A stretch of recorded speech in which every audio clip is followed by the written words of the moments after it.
Yo, what up, Trev? What's going on, boo boo? Pop out the chat. Pop out the chat. There's some things to test, y'all. I'm gonna be a little bit low energy. I don't feel so well. I'm not gonna die, but we out here.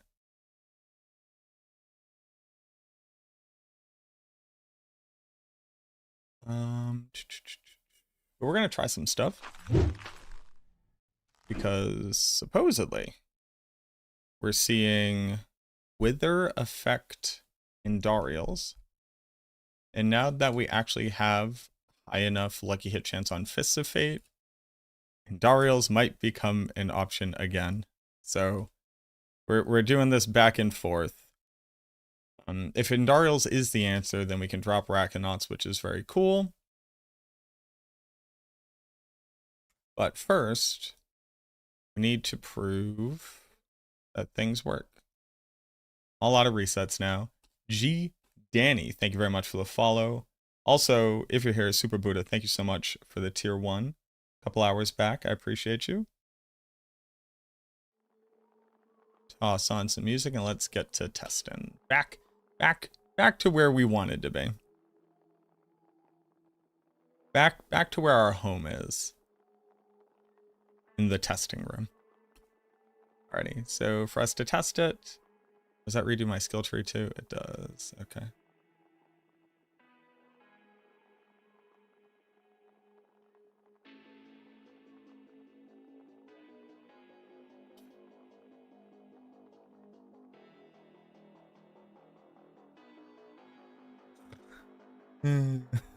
Look at how high that lucky hit chance is. Look at how high these lucky hit chances are. That's funny.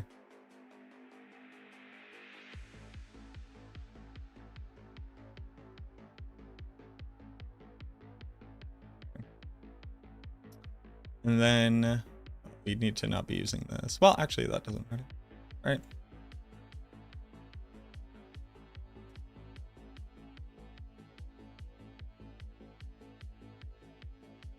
$19,536.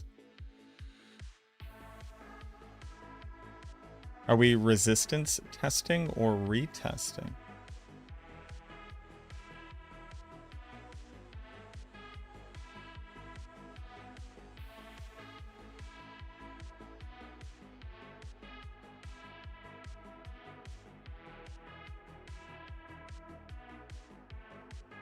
Thank you.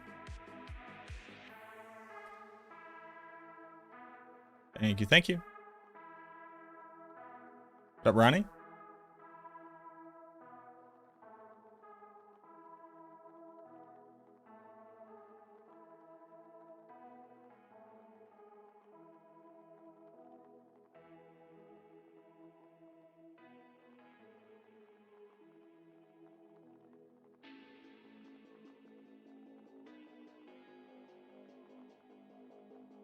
Well, 5, 2, 3. So it does consistent damage. Okay. So it does static damage. That actually makes this really easy to test.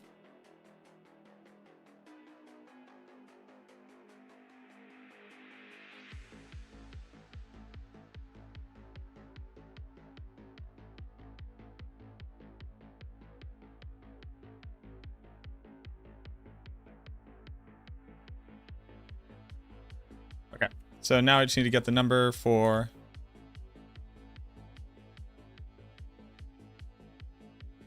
Who am I applying vulnerable through? Get out of here.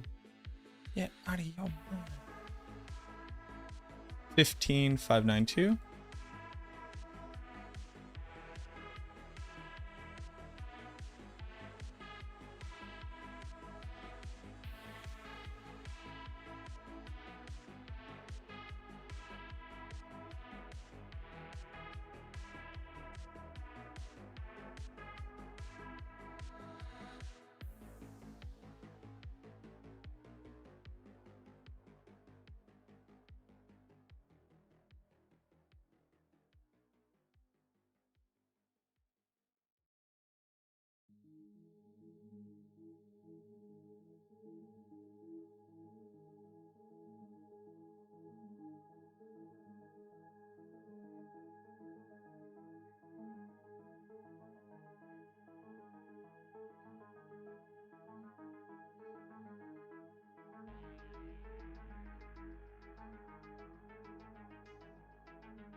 Well, I don't want it to proc multiple times.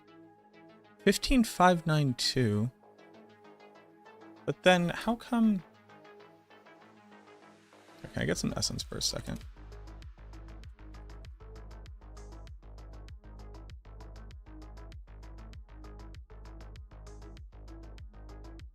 Some essence per second.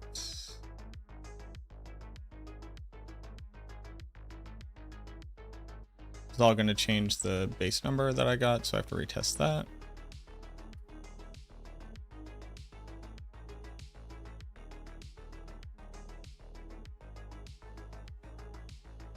All not healthy magical bubble is summoned.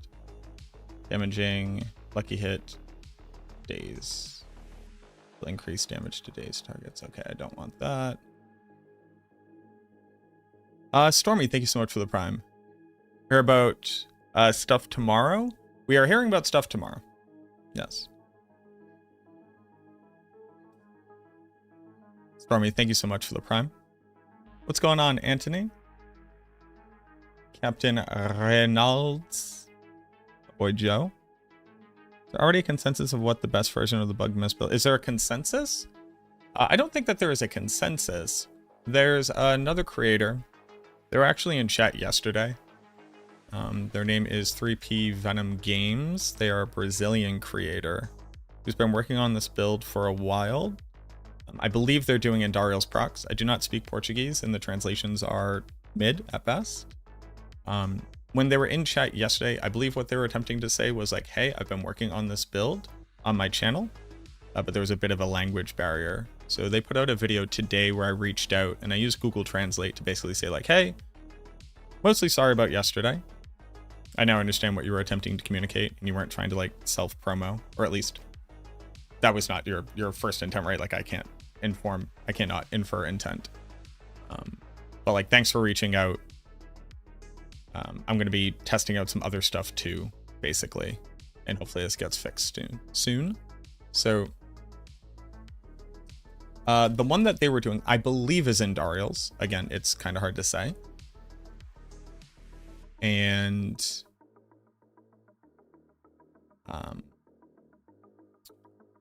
getting the Andariel's up to a high enough number for it to matter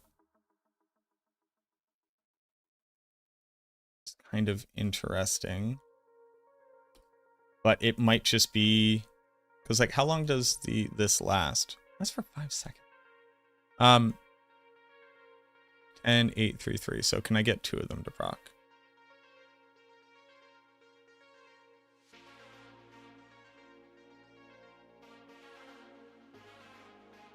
10, 8, 3, 3 when you proc it one time.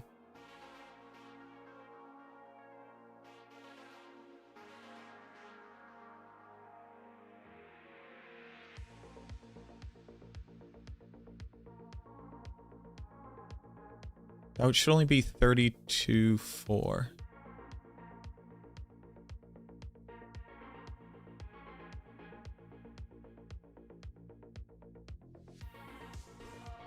Why is it now doing 11,000? MacroBio peak slide. MacBane, thank you so much for the 20 months, boo-boo. I appreciate you. Thank you for subscribing for 5 months at tier 1. Thank you, thank you. That's insane, thank you. Does dot damage over time? Yes. Yeah, it does. So I assume if you can get Andariel's to proc at very high rates, then the damage that it should do should be high enough. So we have to test whether or not... Why is it... Oh.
Okay, so here's the problem. I'm gonna proc Andariel's. It's gonna do 10,833 damage, right? So I've gotten Doombringer proc build up to serious DPS. Not as much as what I've seen in the video by 3P Venom, but pretty serious DPS and proccing at incredibly high rates. Like significantly boosting the damage of it. So that is a version of the build. Whether or not that does more DPS than just running Andariel's is a completely different question. You still use, yes, you will absolutely use Blighted Corpse Explosion. If you're going for Andariel's, you're going to do all of the dot damage you can do, as well as try to proc Andariel's at the highest rates. Does Creeping Death have a lucky hit chance? No, only skills have lucky hit chance unless there's a bug.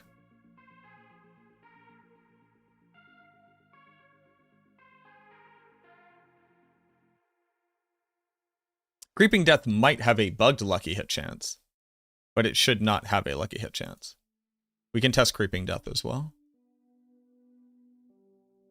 10,833 damage.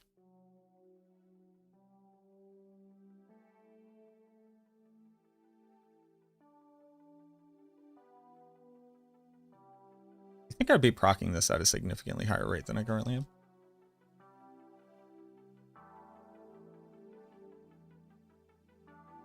Turns out that 127% chance to proc, 20% chance is a whopping, what is it? 24.4% chance to proc.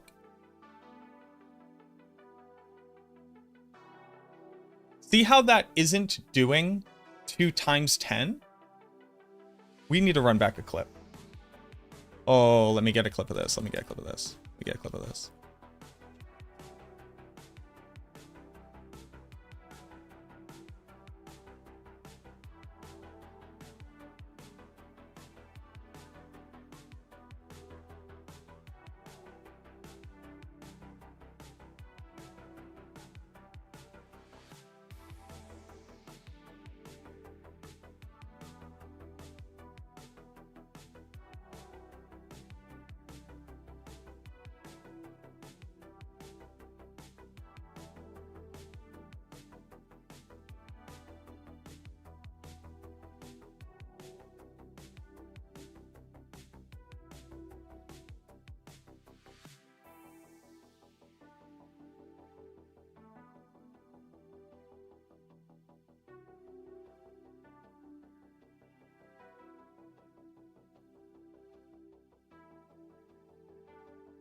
Sorry, recruiter's trying to recruit my dad. Okay. So. 1, 2, 3, 4, 5, 6. On the 6th one would be 3 seconds. So I would have 2 seconds left over. We get to this number. So if this is doing, okay, because it's 5-second application.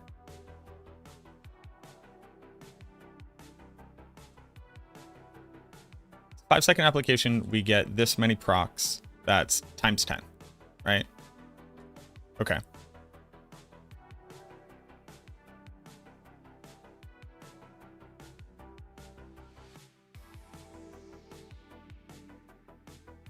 Multiply by 0.4, because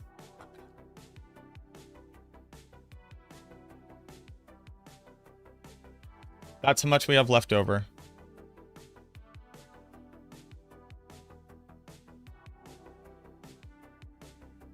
And you divide that by 10, because that's how many damage instances you would get. And then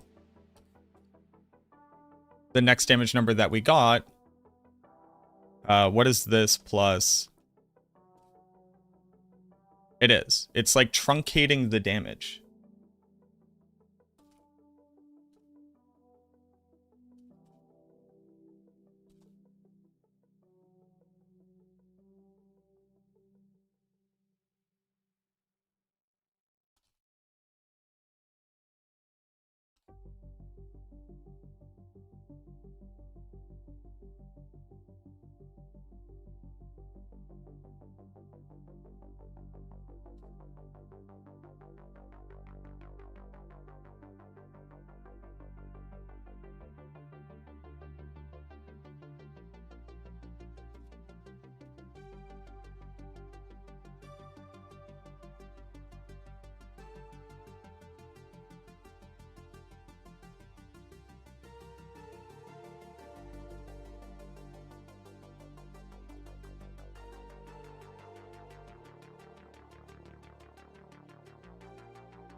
I think that's what's happening right now.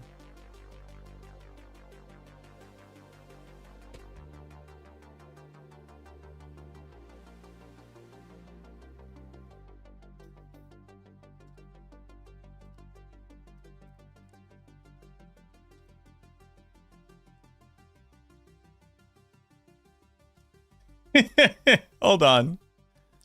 Hold on. Run, are you here? Run, are you in stream right now? Umi, thank you very much for redeeming the darkness. The darkness is redeemed. Hopefully the darkness will stay redeemed. Talking about the passive creeping death? Are we talking about creeping death, the aspect? What's going on, Ion? I am locked in. I think I'm figuring out why in Andy's shows weird damage. And I think it takes a truncation of the remaining damage and then redistributes it over the new duration.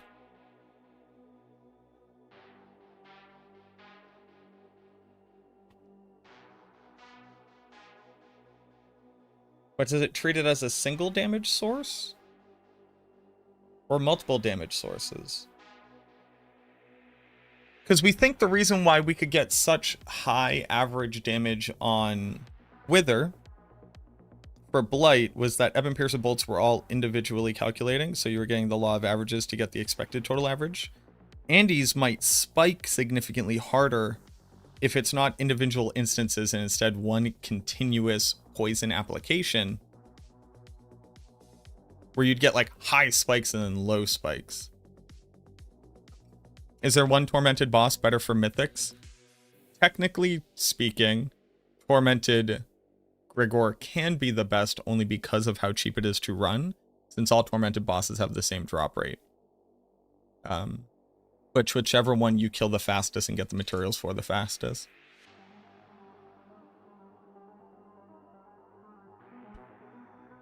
Lord Zare used to be bugged, it's no longer bugged. What's my ranking on all the classes? I don't have a ranking for all the classes I play the Necromancer. And speaking on things I don't know of leads to incorrect information. I think that's exactly how it works.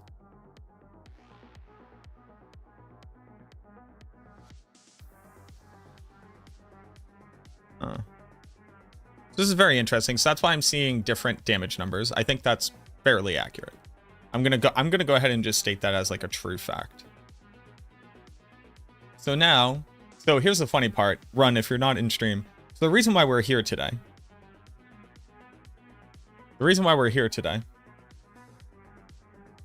Is Run in the Discord was talking about the fact that they believe that Andariel's is affected by Wither, which it shouldn't be. But wouldn't that be interesting? And basically, I was just like, you know what? Let's just go test it. I then get a message from CTOD, GMS. Mac, I found another bug. Wither scales Andy's damage. So it got posted to Sanctuary and got reported to them.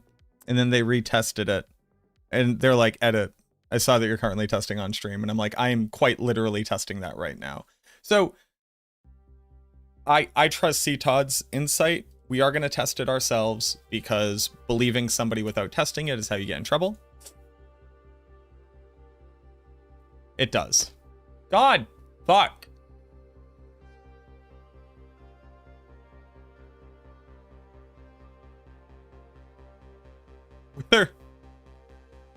That's okay. Delamoric, thank you for redeeming the darkness. The darkness has been redeemed. Hopefully the darkness will stay redeemed.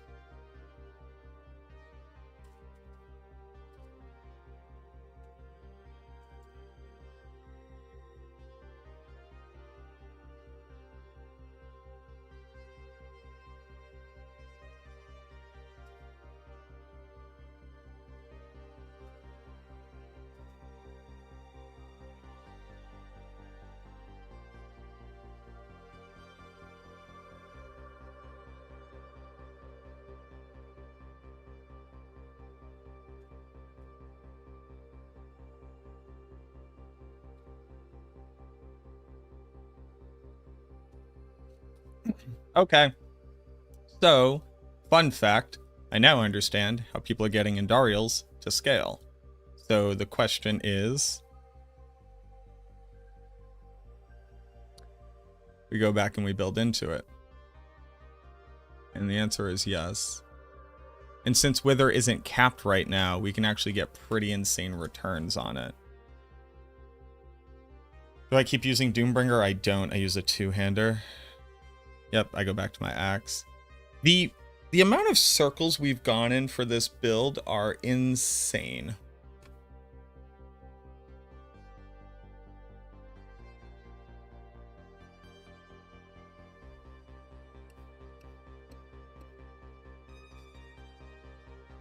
This is so many bugs. It's like bugs on top of bugs on top of bugs on top of bugs on top of bugs. Oh, hold on. Wait a minute.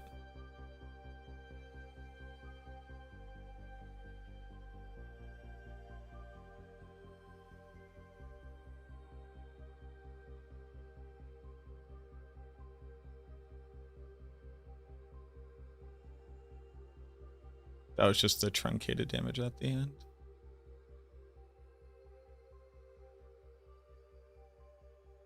I think it creates one full damage source that then can crit.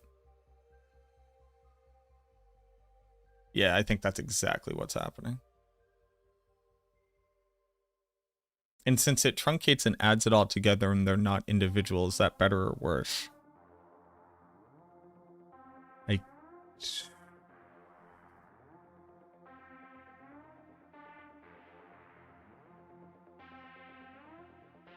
Interesting. All right, let's get all of our goddamn gear together and let's go. Let's go. It's wild. So we're still going to snapshot. I need a gloom amulet again. No, I should continue to try to just scale. I need a new amulet.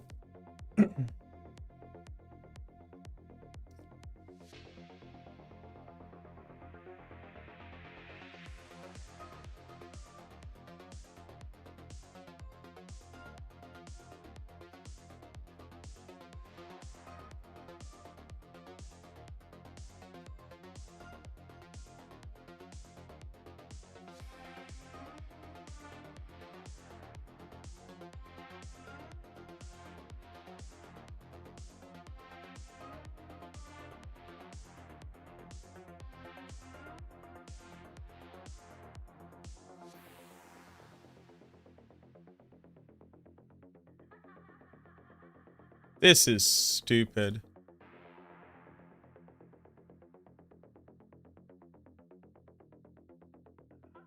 Probably not rent. Unless that damage temper goes very high. Andariel's does not work for Shadow Blight key passive, no. You know what? You know what?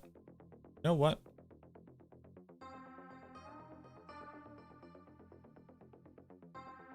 You know what?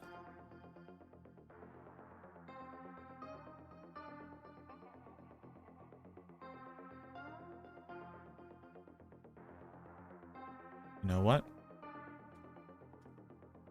You know what? Let's just double check. Let's just double check. What up, Hunter?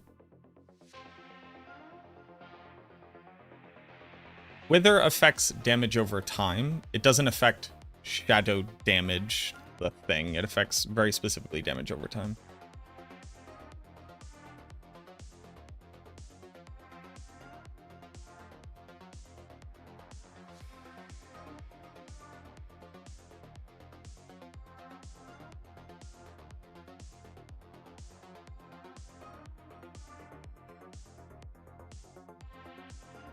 No, it does not. Thank the dark gods.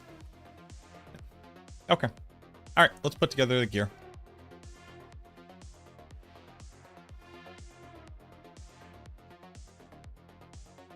Well, it would have been... So here's the thing. It would have been, like, near impossible to see the damage of Andariel's inside of Wither. Because of how much damage Blight already does.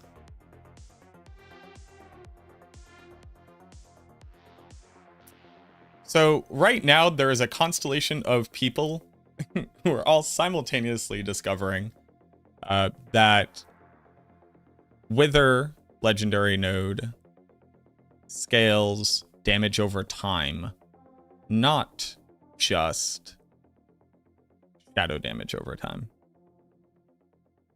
And now the real question is it that Wither works for all damage over time? Or is it that poison? Is it that all damage over time is actually the same? And that the status effect that it applies carries a tag, which then activates other systems.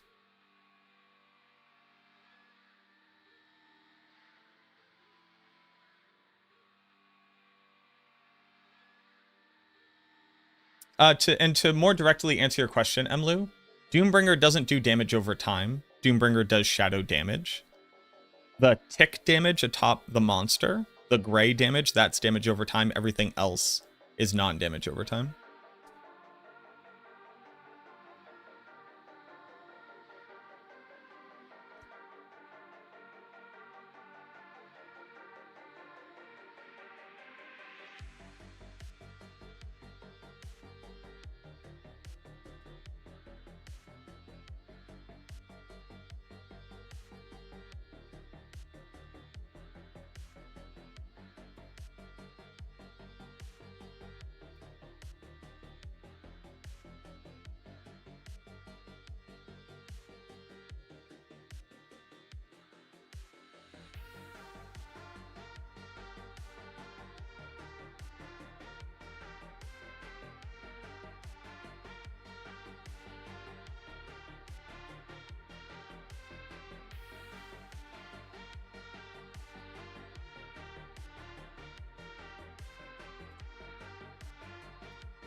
Okay. So let me put together all the gear I had before. This is one of those pieces. We don't need Rackonauts. What were the boots I used? Corpse skill? Didn't I have boots that said corpse?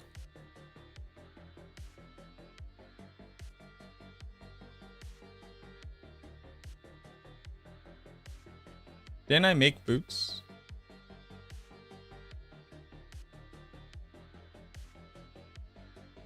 I made boots the other day, right? I'm not crazy. X-Falls doesn't do damage over time.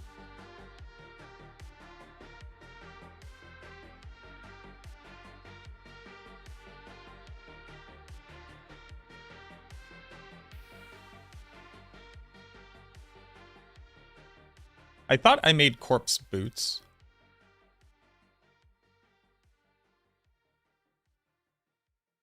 Didn't I? In the case of nuclear or radiological fallout, people living around potential targets such as military bases Didn't I make corpse boots?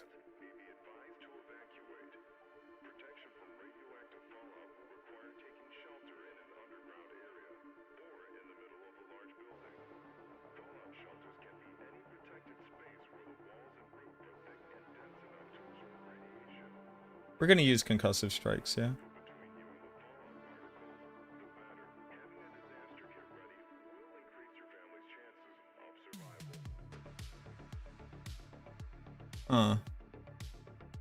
So this. I don't think we end up using Tibalt's. I want Cursed Aura, I want Explosive Mist, I want Concussive Strikes. Concussive Strikes is just worse than Tybalt's Will. Tybalt's Will is just better? Yes. So then we use Tybalt's Will. Has less intelligence. Ooh, that's kind of okay.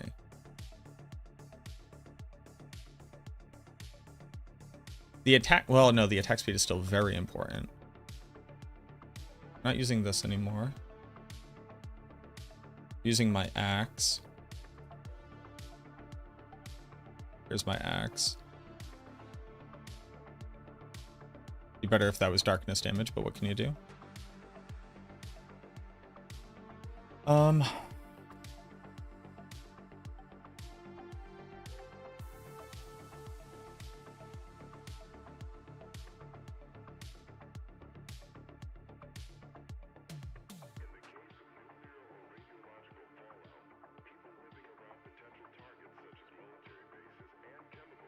How strong are the rogue tempers?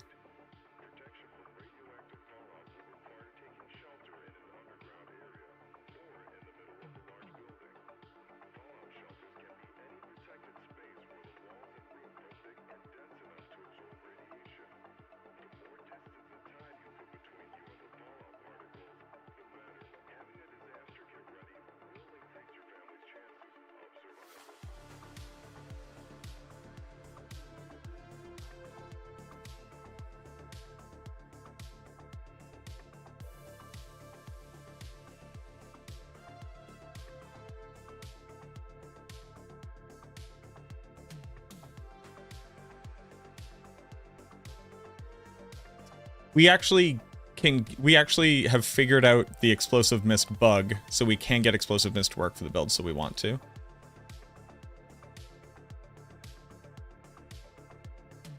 Do I care about Embalmer? I kind of care about Embalmer. To do that, I would have to drop Tybalt's. I kind of care about Embalmer. Like, Embalmer's pretty good.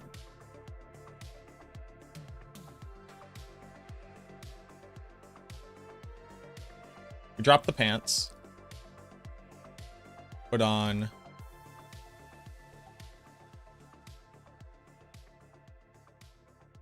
Where are these pants?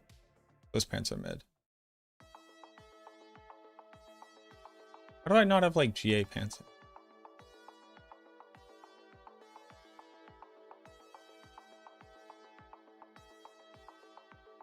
Didn't I have better pants?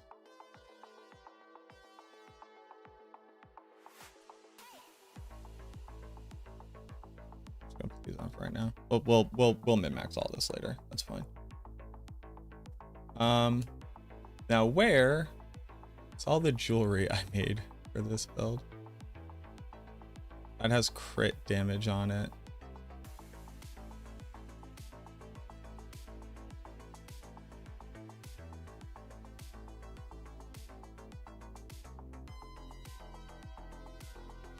We can re-roll that.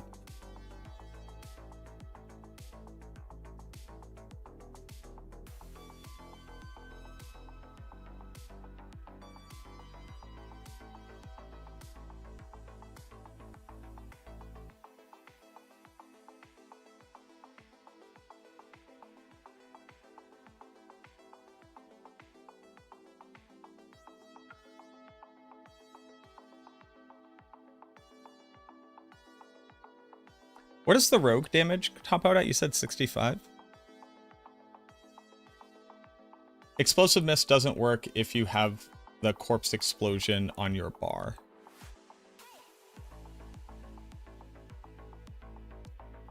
Elemental Surge is not a dot, correct?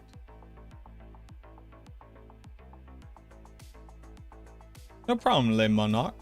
Monarch. Thank you.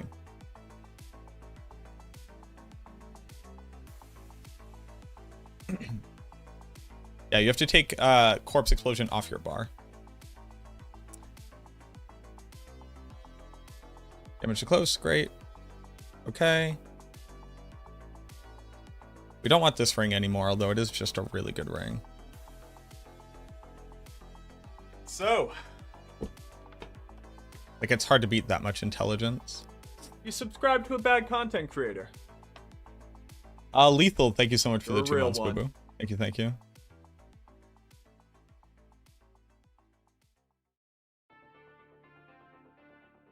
Is this bugged build the only place? No. Doombringer can be used on basically every single Necromancer build. Brooker, thank you very much for the prime. Thank you for the support, everybody. Thank you, thank you. I appreciate that. You subscribe to a bad content creator. You're a real one. I had other rings for this.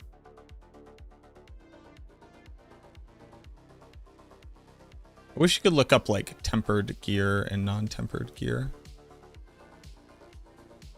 Do I have any rings with stuff in them that are upgraded? Okay, that one, no. This is...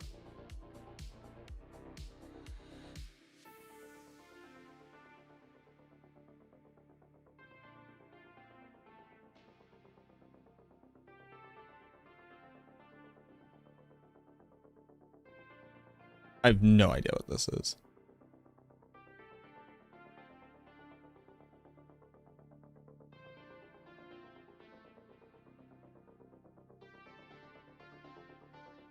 This was one of my rings, although it's not particularly good.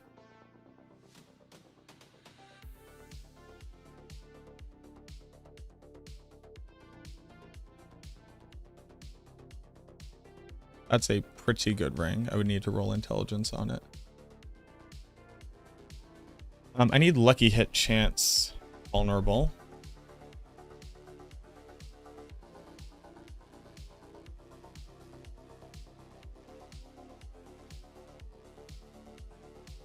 Like a fairly decent ring. Don't I already have rings? I need to clear all of this out. Is what I need to do.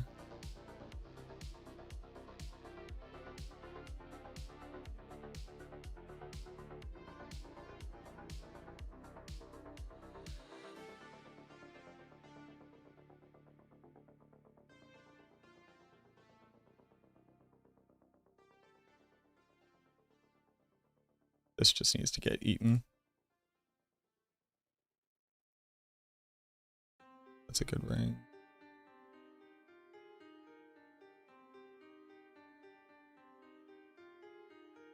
Excuse me. That is a pretty decent ring. No, I need intelligence for Wither. Like, it's not even a question. I need GA intelligence for Wither, and then the other stats just need to be decent. Okay.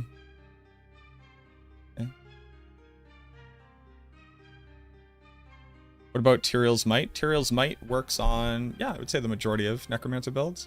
Most notably like Minion, Necro, and Blood Surge.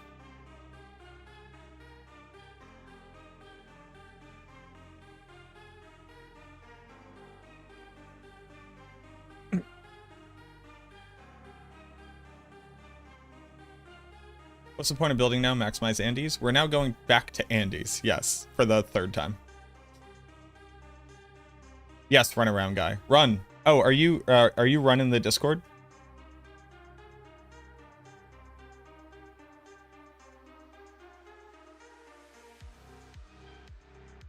Then armor cap this season? Yes, 9,230.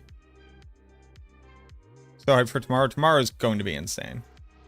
Like, I need to get all of this out of the way so that we could just focus on that tomorrow. But run around guy. If you're a run in the Discord, the answer is yes, it does work. And the funny part is that I just got messaged by CTOD from GMS saying they were just testing it and that it worked. As I'm literally testing it. What is tomorrow? The campfire chat for the PTR.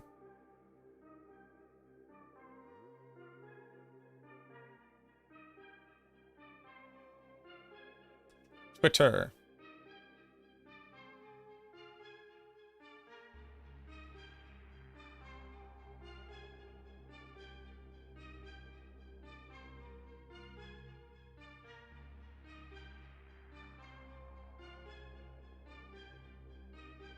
It is going to be a lot. You all should get excited.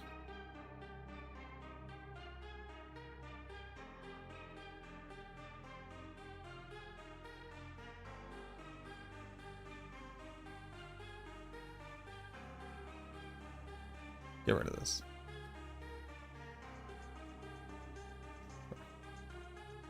Okay.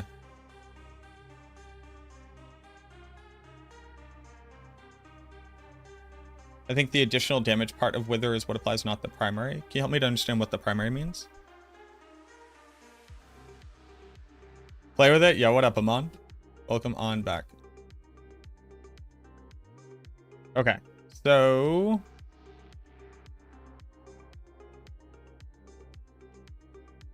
these two are the ones that I would like to roll, I think. So I need to go get stuff on him.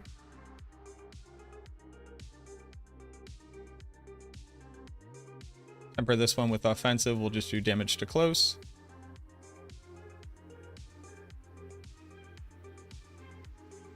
Min roll. Ugh. Damage to cursed is better, but I'm lazy. Do I care about any resource? Ultimate cooldown, technically. Rapid ossification works, sure.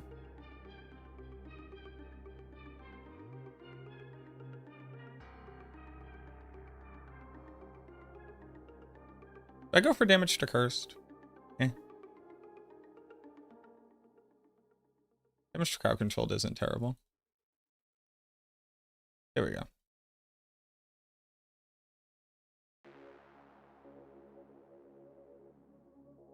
Sure. Okay.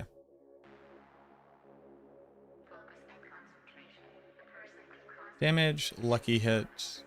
So this one loses the least.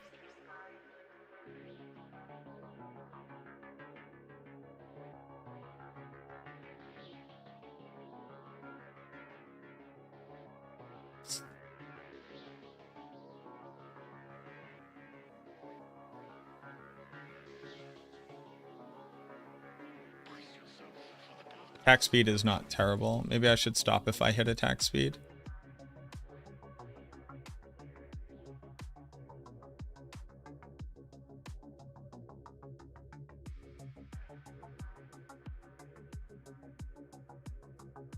Or damage over time.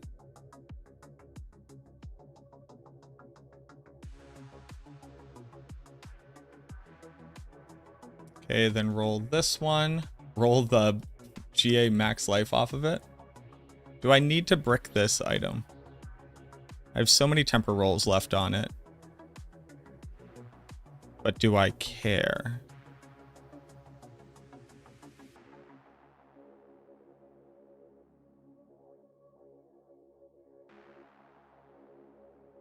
It will bless me.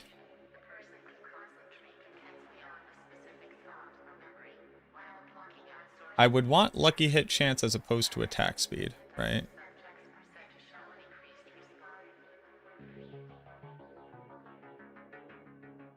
Do I? I don't think I do. Like, what's the difference there?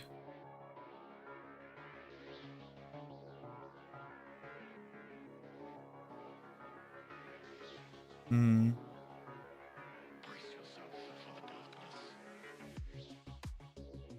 Thank you for the hydrate.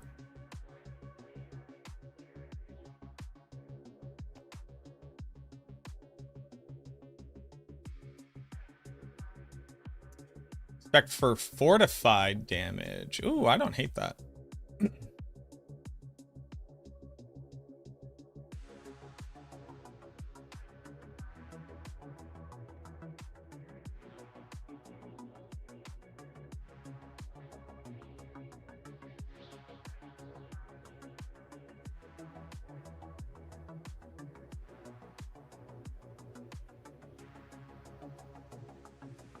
Give me it.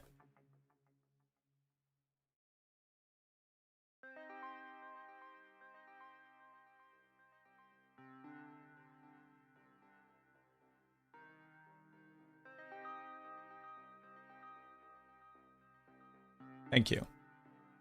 Not perfect, but we'll take it. Damage while fortified. I actually really, really like that.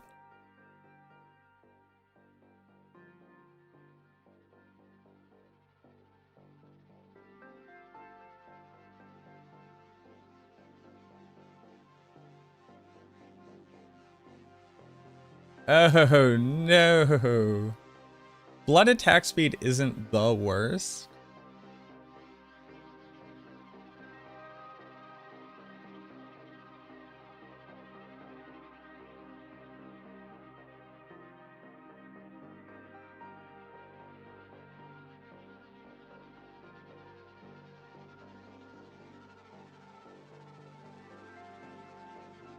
I've never wanted damage while fortified more in my life.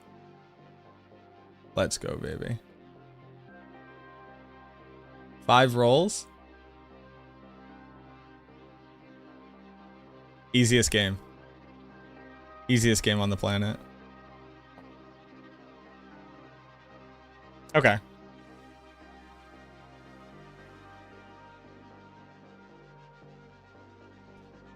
Read description of.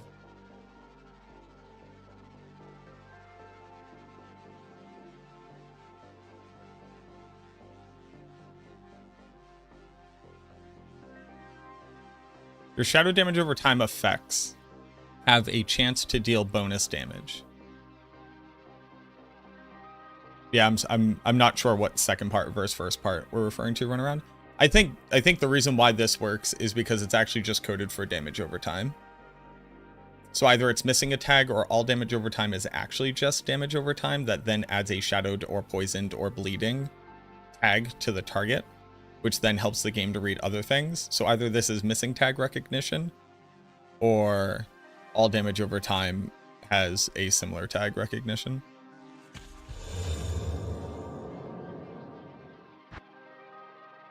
What up, Fish Bear? I've not seen anything until you said these things. You were talking about the Goblin event. Nope, that was yesterday. LeBron James. LeBron James, exactly.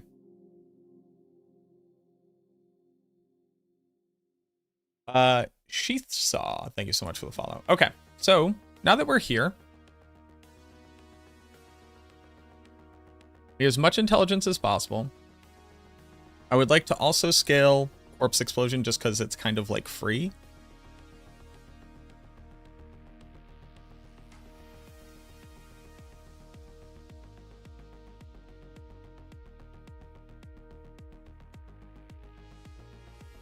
I think we do use Creeping Death, but that's for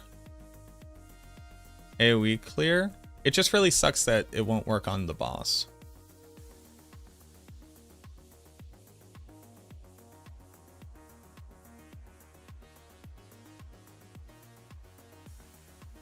What up, Cam? Are you a developer for Diablo 4? Where are we pulling out this information?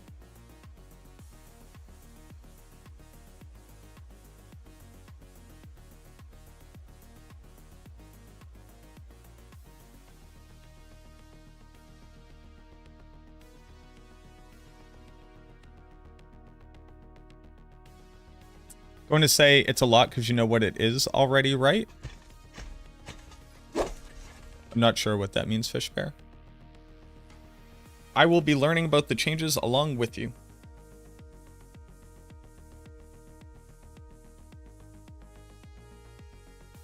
That's the easiest way to code damage over time in C. D4 is coded in C. You're a developer? I am not a developer. I play a video game. Oh, here are my pants. They were right here. Nice.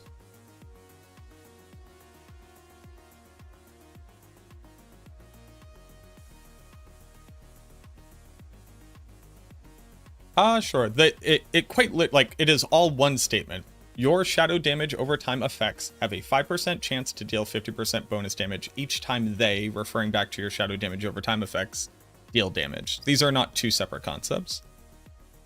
It is two characteristics of your shadow damage over time effects. Well, it's actually a characteristic of your shadow damage over time effect and a characteristic of the characteristic.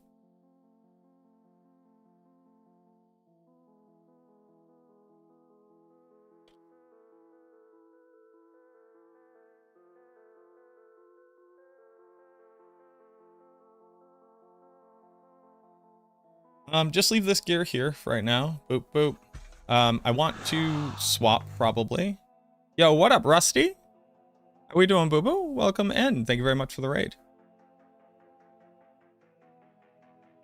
Hello, hello, hello, hello, hello. Welcome on in, everybody.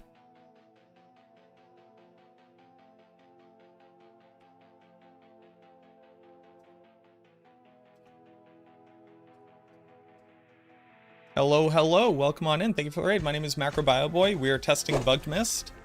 So many bugs. So many bugs. Some of them old bugs, some of them new bugs. A lot of people in a constellation all figuring out a bunch of bugs together. Very cool.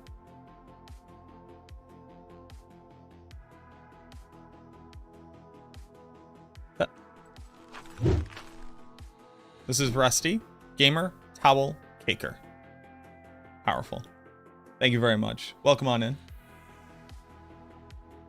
Okay, so now that we're here, not optimal, but now that we're here,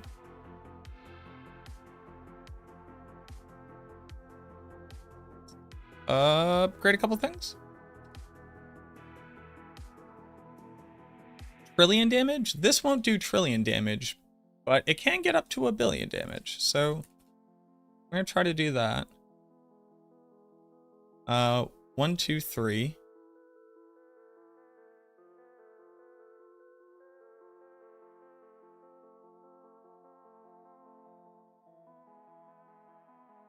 Mostly toweling. Well, thank you very much, Moby and Danda. Thank you very much for the follows. Oh, what did I get? Damage. That's not what I wanted. I'm gonna reset a masterwork on a no GA weapon. At least that damage number is higher, sure. Alright, we hit intelligence, nice. We hit intelligence, big. We hit intelligence twice. That's actually huge. We hit rapid ossification. Not what I was looking for. We hit intelligence, nice. Okay. So we have that. That's all good. Now we think about our things. Think about our skill tree.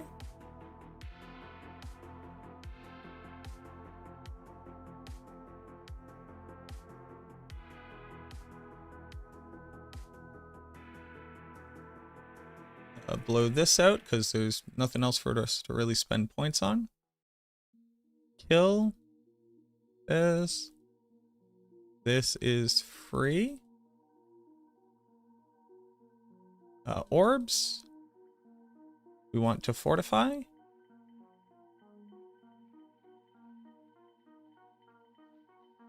Okay, about this, I guess we do this. Crippling Darkness is free.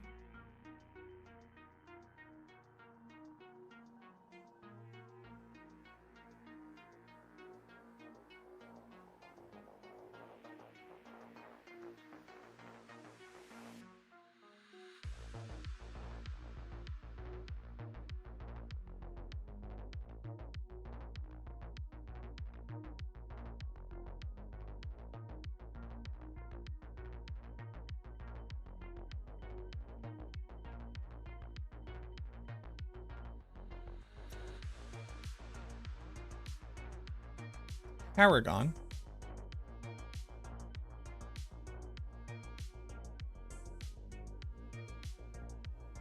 Okay.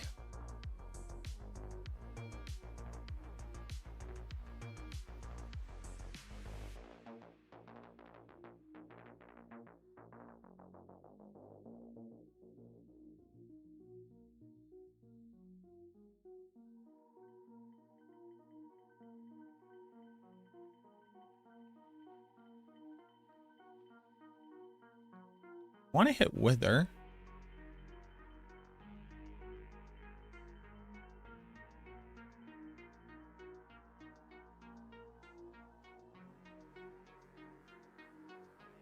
Okay.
Okay. Last shooter I want to hit. Scent of Death is fine. I think I'd rather dead end on Scent of Death.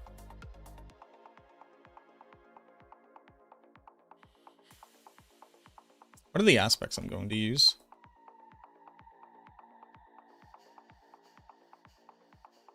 Bladed? Bladed?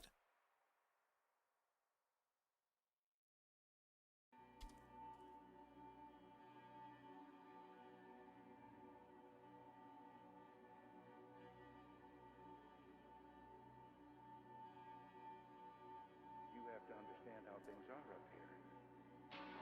You deal bonus damage for each crowd control, unstoppable enemies and staggered bosses. This helps with killing elites very quickly too. But then bosses take nothing from you. I'm going to split the uprights for right now. You have to understand how things are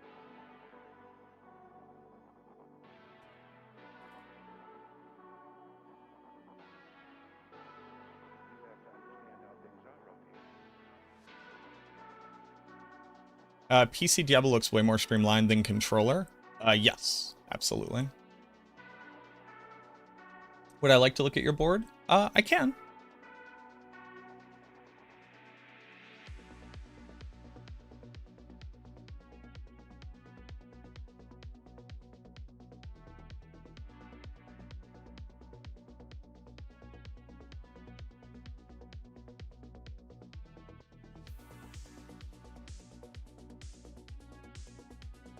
Also, just as like a quick aside, while I'm doing these things, I promise you all, I'm not intentionally ignoring you. I'm thinking, and when I'm thinking, I'm mostly not taking in information.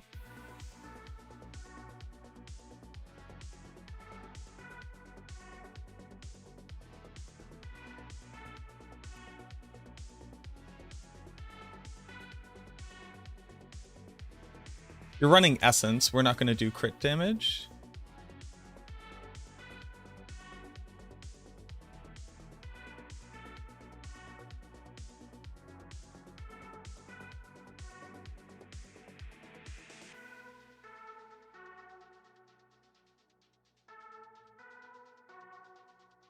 But yeah, it might end up looking something like this. You have to understand how things are up here.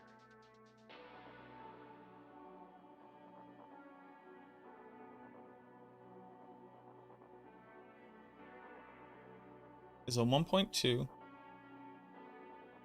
with a slight increase to lucky hit chance, much lower than it was previously. So a slight increase to lucky hit, lucky hit chance, You have to understand how things are. desecration glyph, or I can run sacrificial.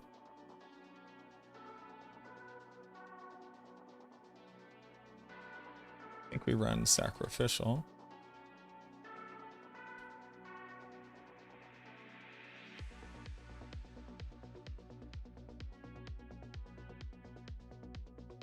Let's try out Inevitable Fate for a little bit.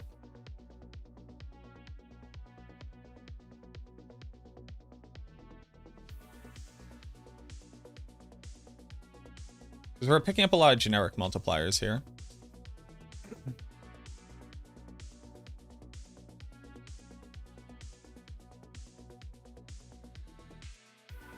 I'm going to play around with Inevitable Fate to see how I like it. Okay, so if that's the case, then I'm not using Desecration.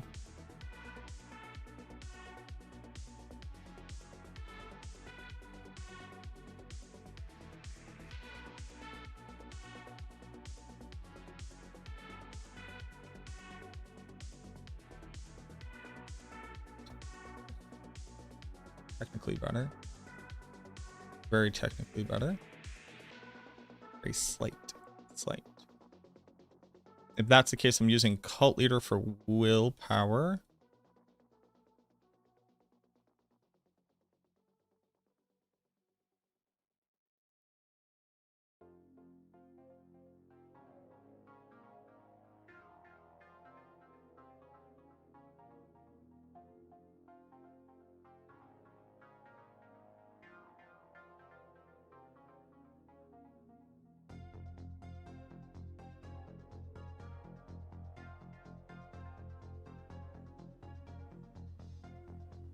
Flesh Eater.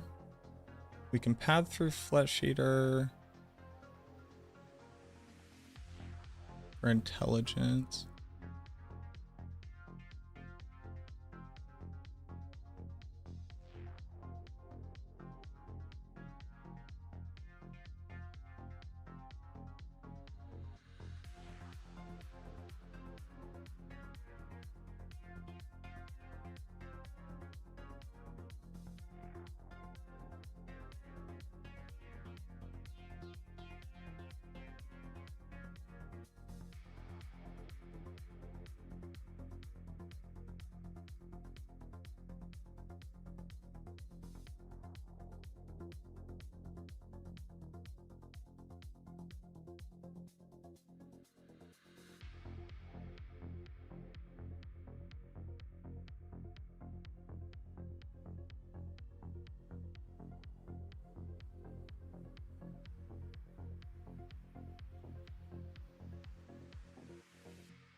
Looking Monstrosity.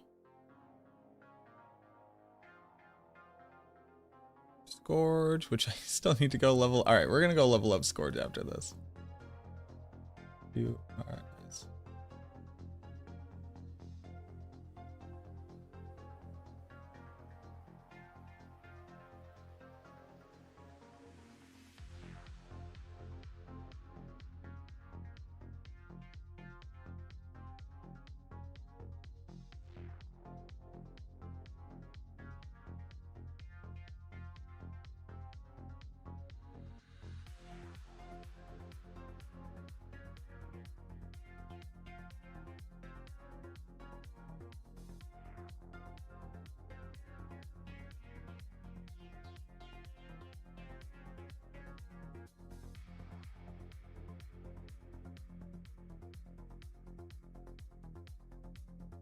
What was Scent of Death very good for?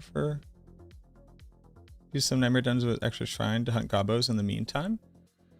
Thanks. I'm not really hunting goblins, because I don't really care about that. Have I tried to make Sever instant cooldown? With the new aspect that makes it a mobility skill? I have not.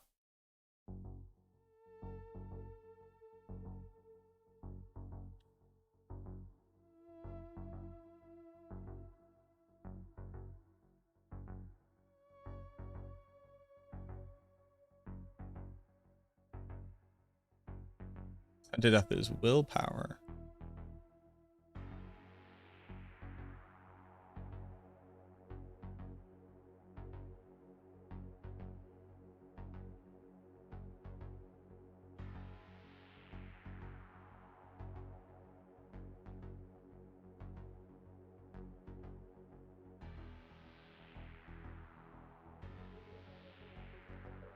Exploit is pretty cool.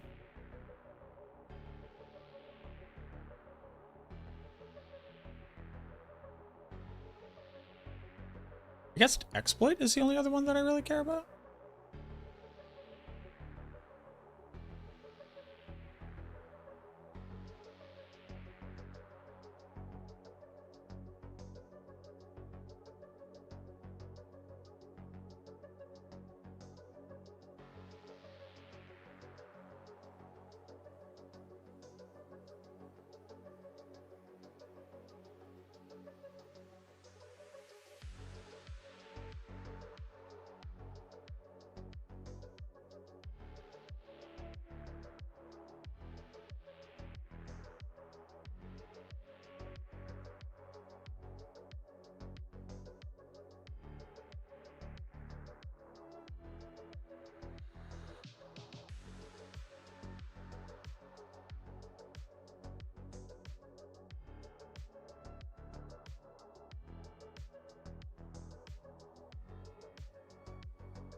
Oh, I think I actually have to build it this way.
Sure. I don't. Yeah, I'm over it.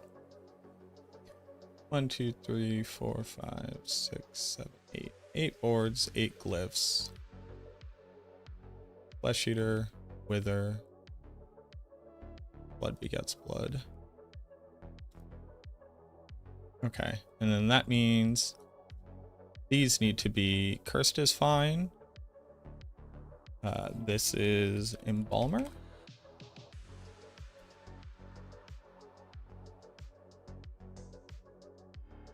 And this is what? Concussive?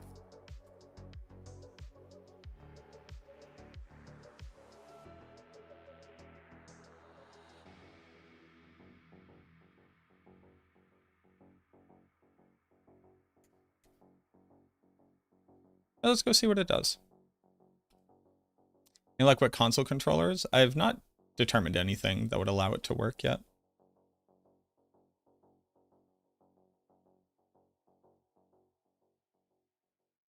Let's see what it does.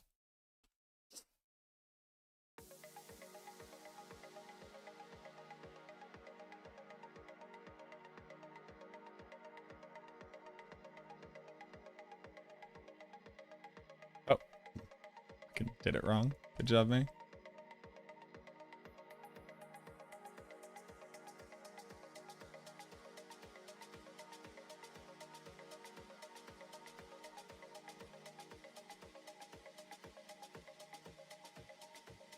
Hello?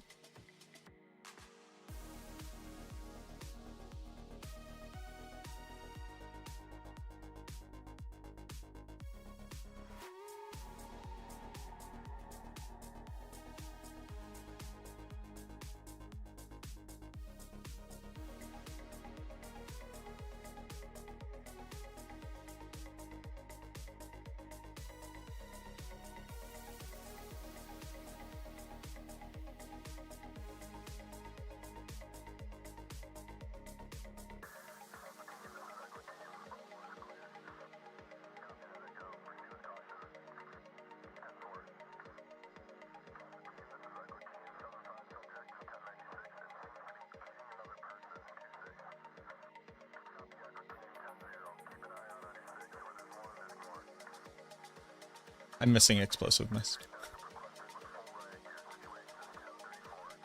I'm sitting here and I'm like, that's not great.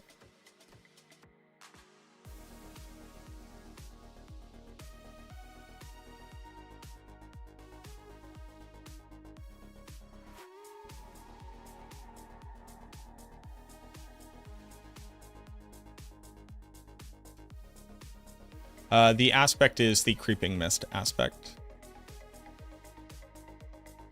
that you can snapshot.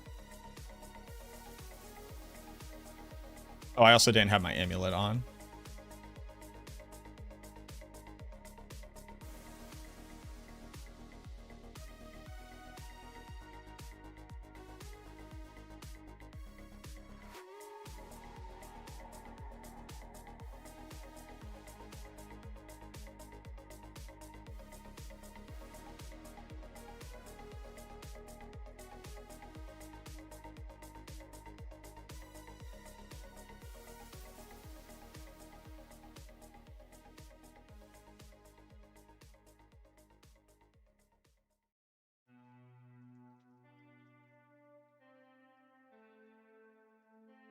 Damage still isn't great.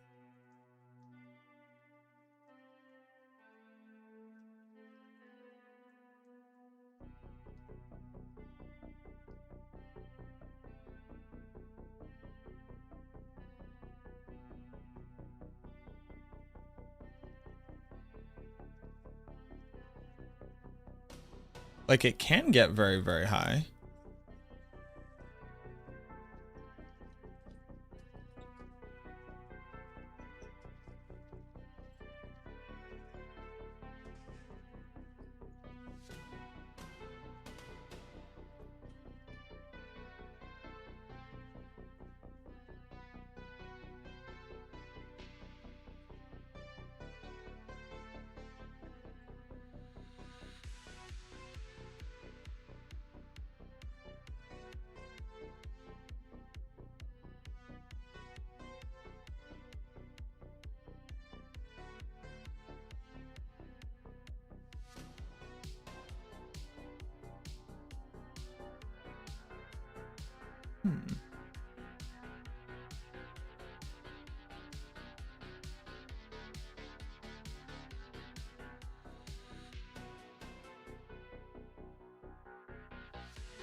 Didn't do it. Huh. Like, obviously my gear can get a lot better than what it currently is.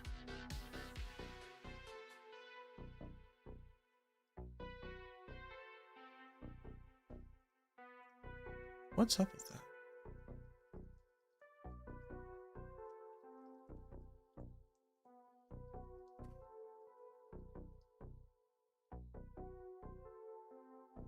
Track the rate of Andariels? Yes, it does, because they explode. X-Falls isn't damage over time.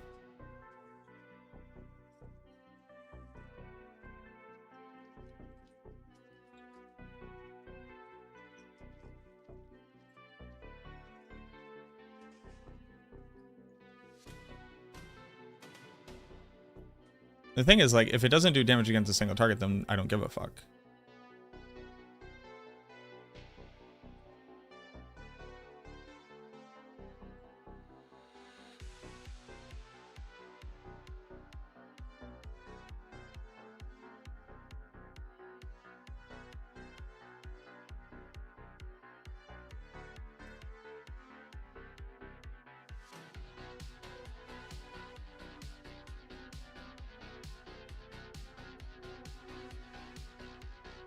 I'm wondering.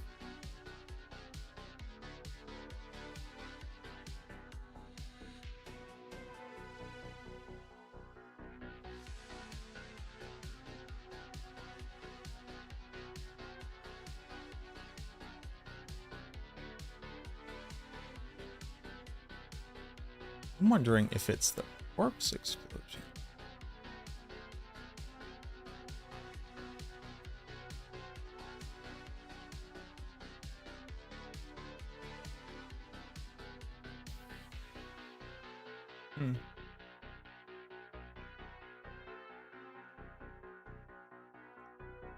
Can I know my PC specs? Sure, I have a 4070 Ti, an i7 14 something, 64 gigs RAM.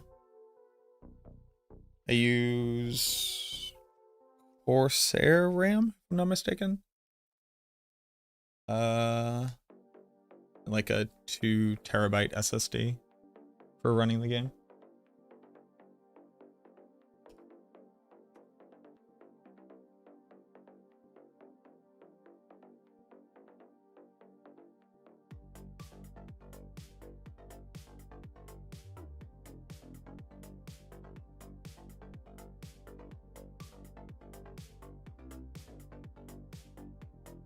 Creeping Death is doing like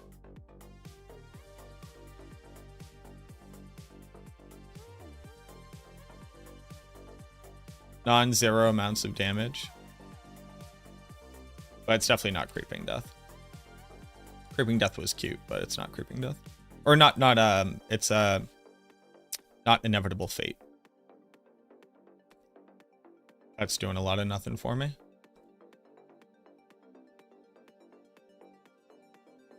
So if it's not that,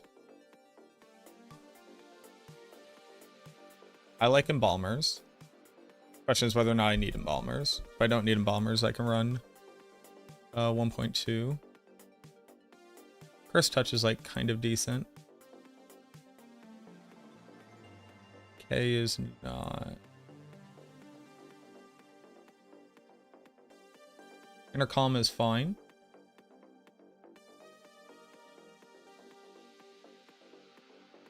Retribution is okay.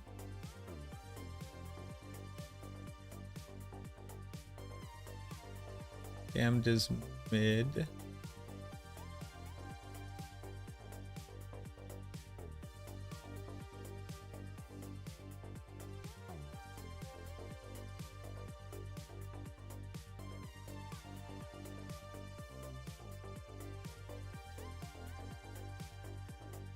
Blood Soaked is a 1.2 if I redo my Paragon board.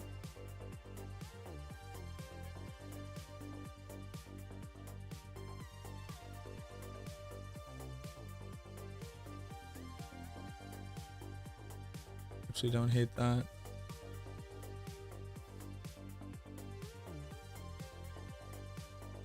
We are going to go with Intercom for right now.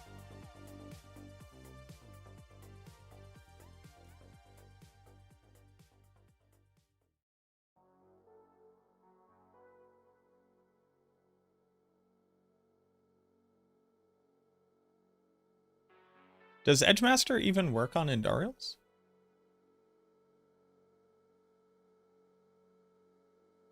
Let's see.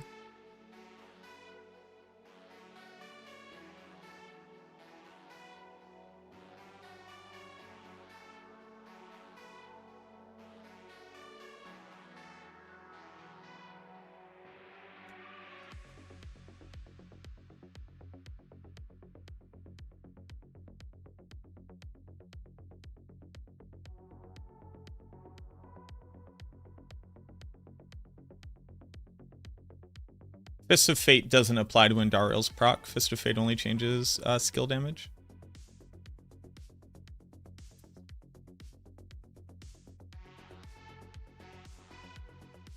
Um...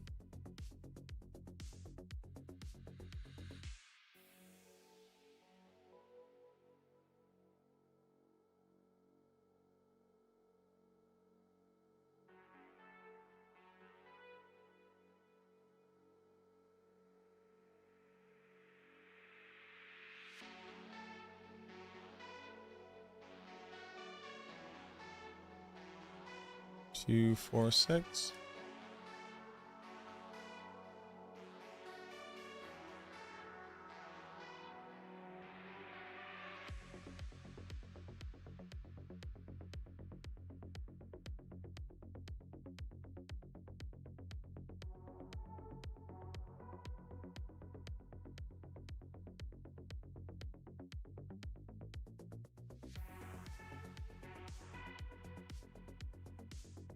My guy. How am I proccing freeze this well? I have 3 rolls of freeze. Okay.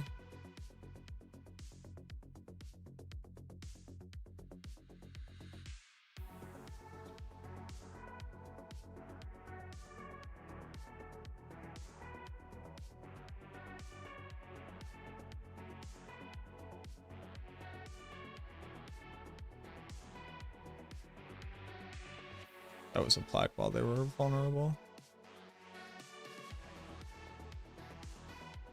272.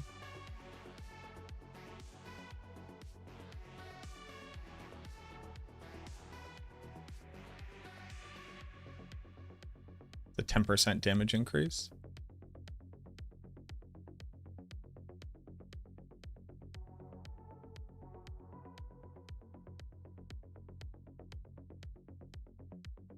Don't think Edge Masters is the play. I think it's Intercom.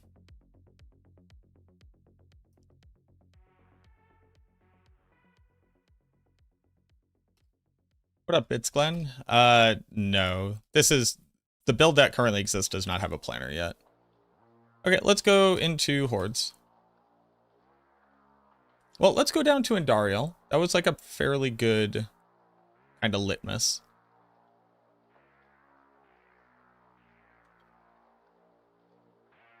I do want Rathmas. You're right. I actually do want Rathmas.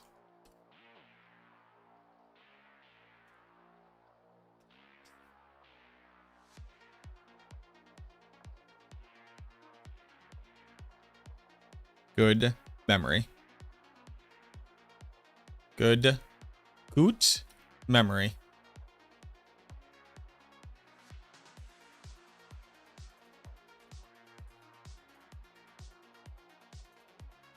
Rathma make attack fast.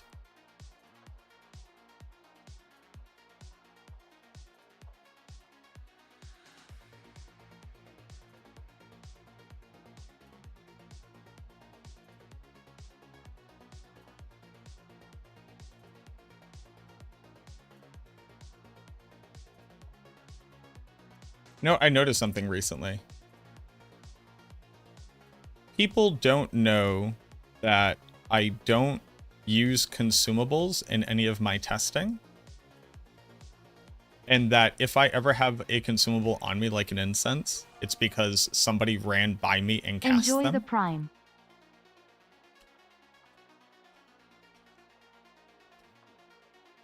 And I need to be mindful of that when I make videos. Yo, Snitzel, thank you for the Prime.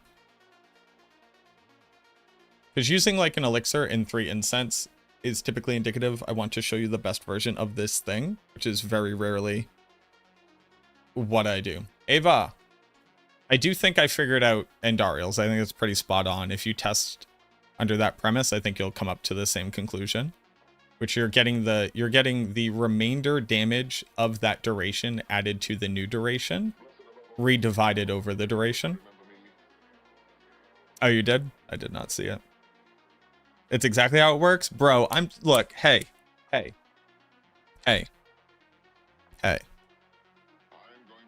Ava. This is a personal conversation between me and my friend Ava, all right? Everybody else, get out of here. Nobody else listen. Ava, before you showed up, I was definitely one of the smartest people in the group. And sometimes I'm smart. And that's about it. That's it. That's all I have to say. Sometimes, fucking genius up here. But now whenever I think of a thing, I have to go. Has Ava thought about this? Hold on. Must go ask. All right. Hi, Lilith. Has a little bit of a speed up time, right? And then it kind of laughs because it's damage over time, and that always looks very silly. Pick up all my little blood orbs.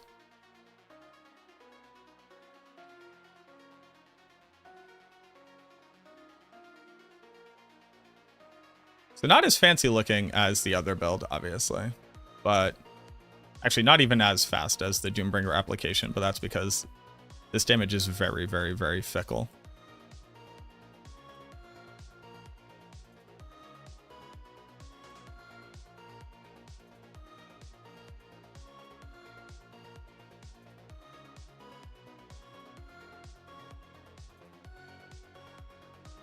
Don't leave. Instead, get staggered. Okay, that is significantly faster, yeah. What we were doing before. There you go. I love. Somebody was asking about why Rathmas. So, Rathmas increases the rate at which Blood Mist applies its damage procs, which alters the rate at which we're able to proc Lucky Hit Chance. Boop, boop, boop, boop. This does just make the fight longer, but it is funny to me.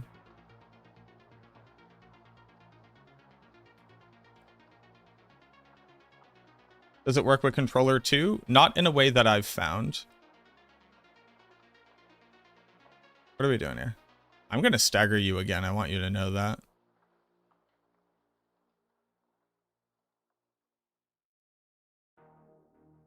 Zupa, zupa. Lighted up time is pretty bad. At least on a single target.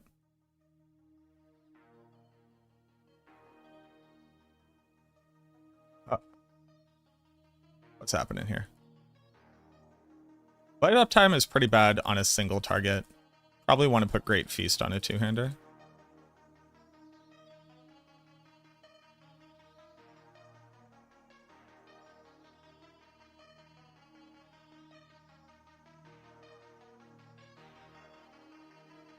Yes, I was noticing that, Ava. The only thing to also note here is that we are using Fists of Fate and Blighted Corpse Explosion.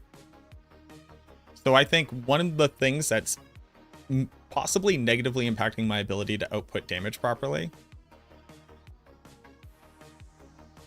is the game's trying to apply like 1% damage bonuses to a number, and it's fucking with it. So I'm almost wondering if dropping the Corpse Explosion package would be better overall. But is this build strong? Strong relative statement. We're trying to figure out how to make it do damage over time now that we know that Wither works with Andariels, which it shouldn't, but like here we are. I'm now like 5 bugs deep. Do you know if Elemental Surge procs Shadow Blight? It should. I believe it does. I cannot remember though. You can't use this trick? Not to my current knowledge, Urkut.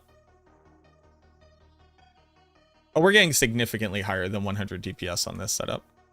On this setup, significantly higher. But it really depends on density. So Ava, the thing I was explaining, I thought you had just come back from an ad, was that... Also, that's just annoying. Hold on.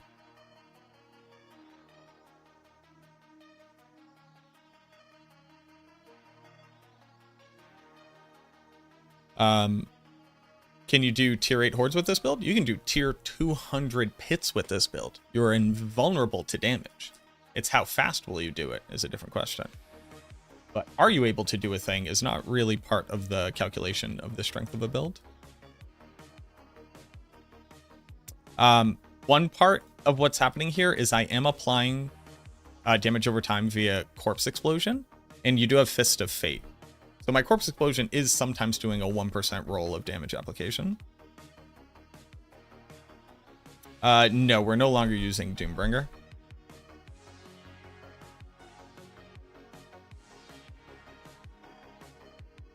Dropping Corpse Explosion, how would you do shadow damage? You wouldn't. You just straight up wouldn't. Yeah, Blighted Uptime is terrible. It will be significantly better on Density.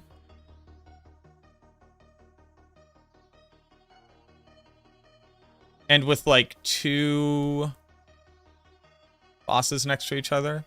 No, Great Feast goes on the 2-hander. This is not the way.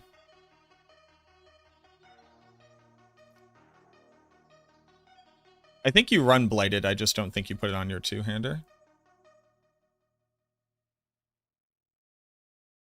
Are you permanently in Blood Mist? The Creeping Death aspect has a bug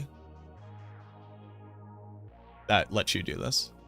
I have a video out yesterday talking about it. Is it no longer recommended? It is not the best in slot weapon, but you can absolutely use it if you do not have good enough survivability.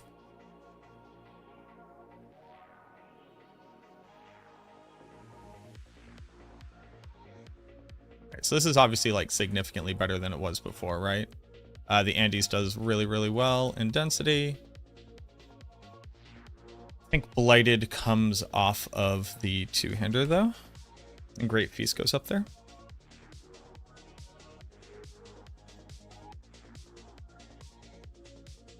Fist of Fate does not work on Andariel's, correct. But it does work on Corpse Explosion. And I'm wondering if it applying 1% Corpse Explosion damages on top of what's happening. Because here's the issue. The poison is applied to the target. Well,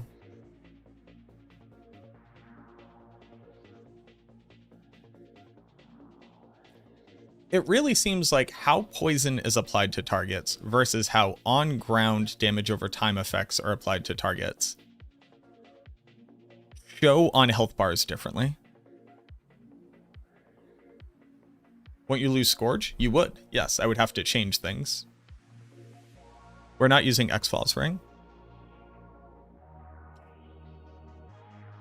X-Falls Ring is not good for the build because we are not scaling crit damage.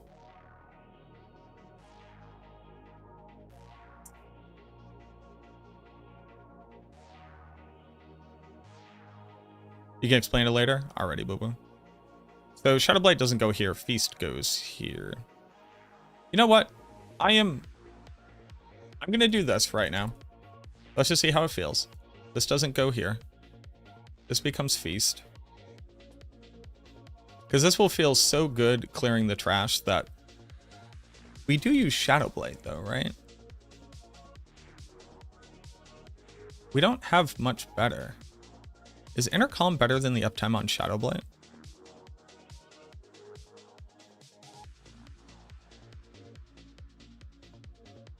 After 3 seconds, you get a 30%.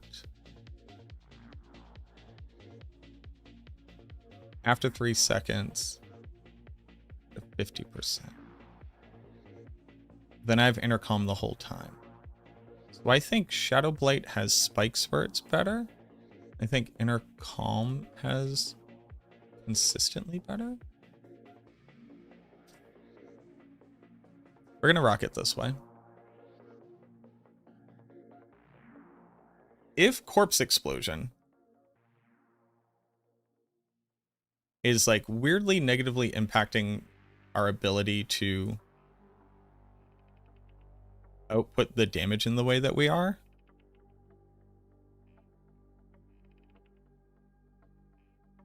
I can drop that whole package, put on Desecration.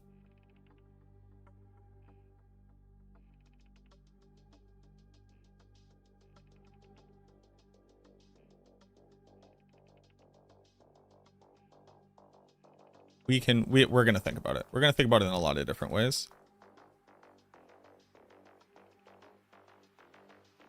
What?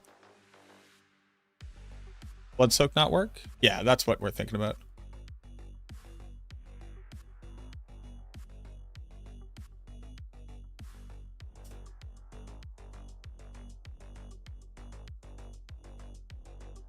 Yes, Andariel's does not trigger X-Falls. Only our Corpse Explosion would be.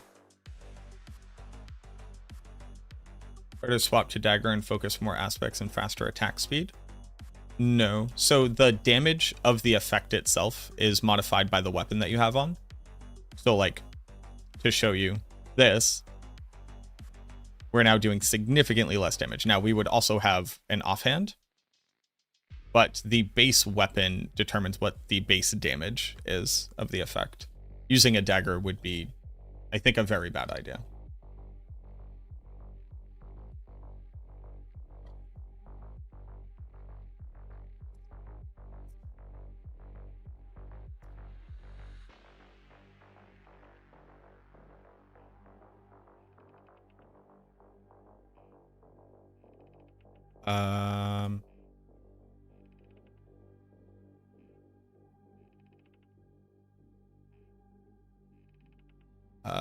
No, I don't want any of these. I guess this.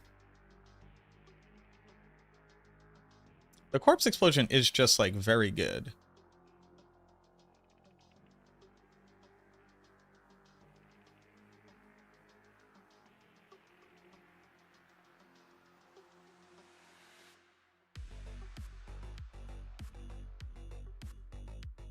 But if I don't need the corpse package, I can do a couple things, like add on Wild Bolt for like very, very minor CC.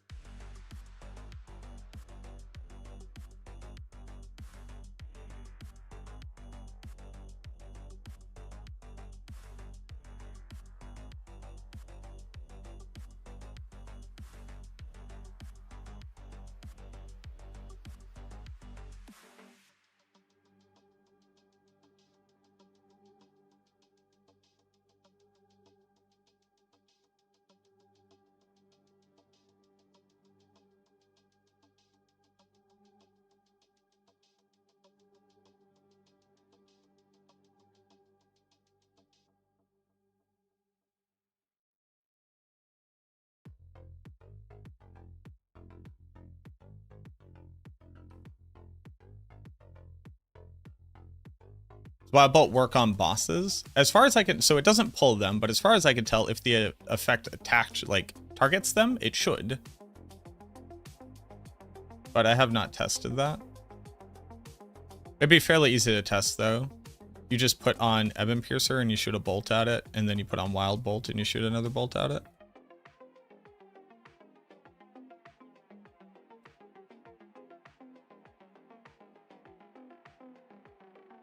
I need to activate Scourge. I'm currently missing out on Scourge.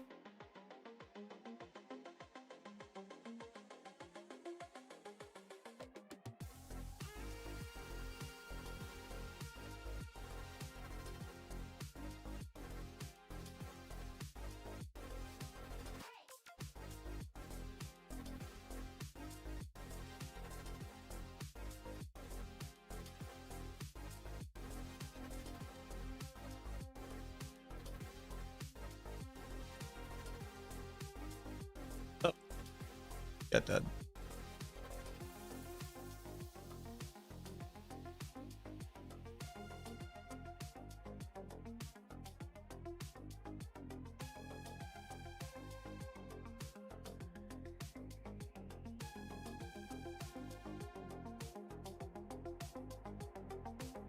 Want to stack poison ticks unless we're already at cap. Wouldn't we want to stack poison ticks? When we want to stack poison ticks. So applying a thing faster and applying a thing with a higher base damage.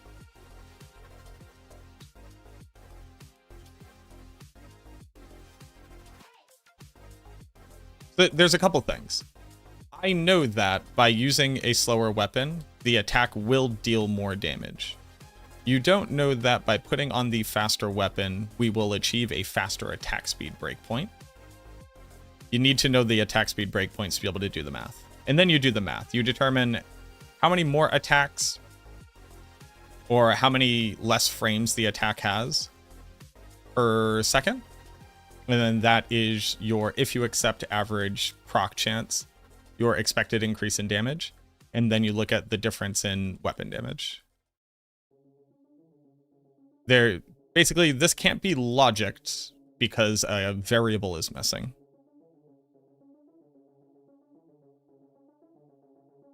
There's also other things to take into account, which is like difference in aspects. We don't have another damage aspect to actually add on to the build. Not one that works for poison that matters. So being able to have a 1.9 multi from your weapon is fairly strong. It would be a 1.45. So the difference between a 1.9 and a 1.45. What is the difference between those two numbers? Somebody can Google it. Elements. You only have elements up for half the time. So elements is on average a 15% damage multiplier. And it's not even really on average like a 15% damage multiplier. Not really. Because it's not that it increases all of my damage by 15%. Or by 30% for half the time.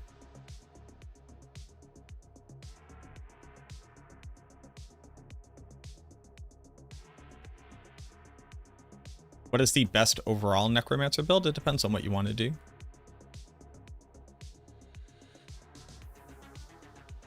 Probably Blood Surge.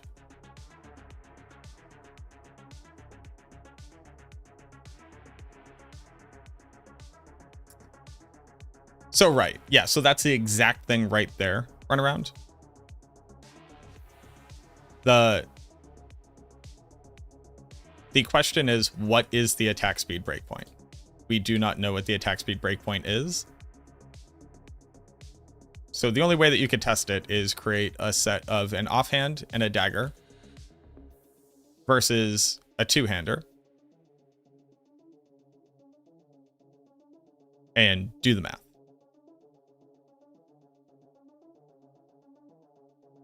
Right, so we would need an aspect that increases our damage by 31%. We do not currently have a 1.31 multi that is available to us to put onto our offhand. So minimum, it is less damage based off of aspects. And it's also less damage based off of weapon base.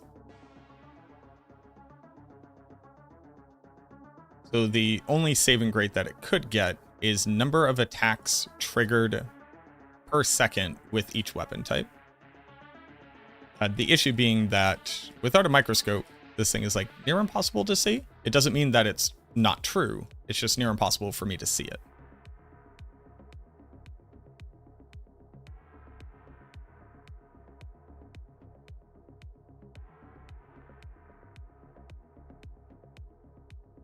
But often with proc effects, you want the highest base proc damage because that is what then determines the final damage output.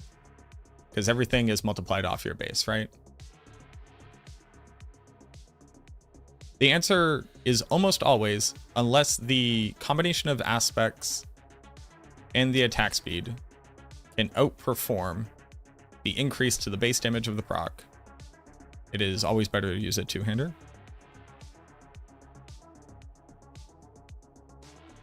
It is very hard for an offhand to... It's very hard for a one-hand and offhand to beat a two-hander for damage output. That's why every build ultimately converts over to using a two-hander on the Necromancer, if it can.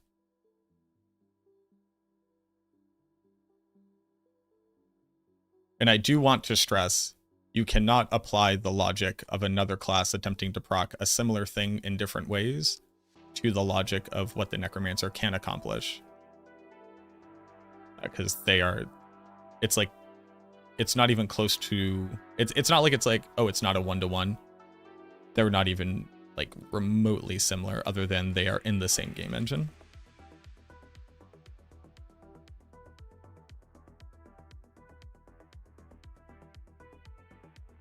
Yes, you can maintain the immunity while selecting the things, which is very funny.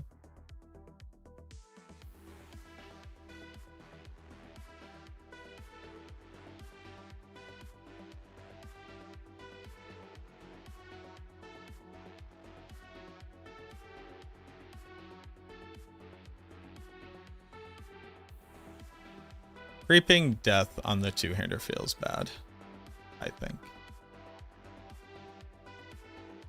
I think I just don't like Creeping Death.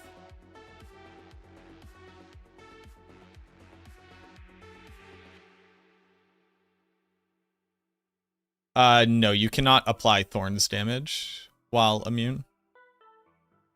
You have to be able to be hit for Thorns damage to proc.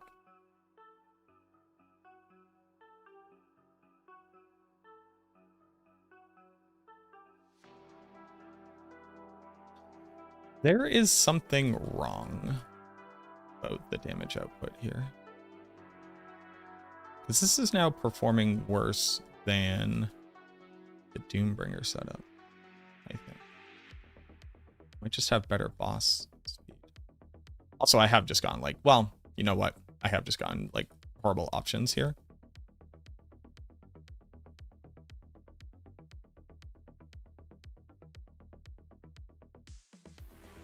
I think Creeping Death is a trap on the Necromancer.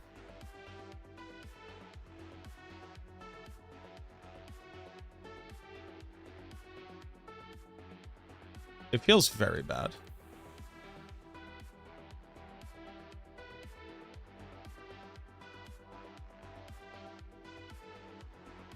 Maybe this is different if, like,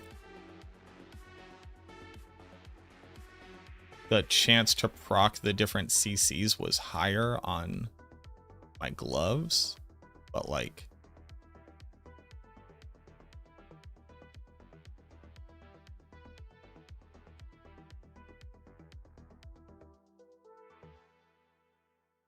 feels very bad.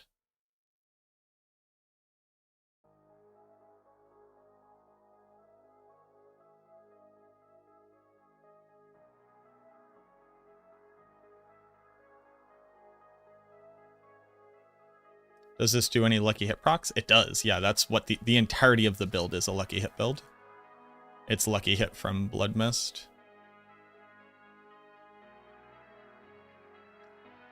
This is lucky hit chance proccing Andariel's. That's what it is.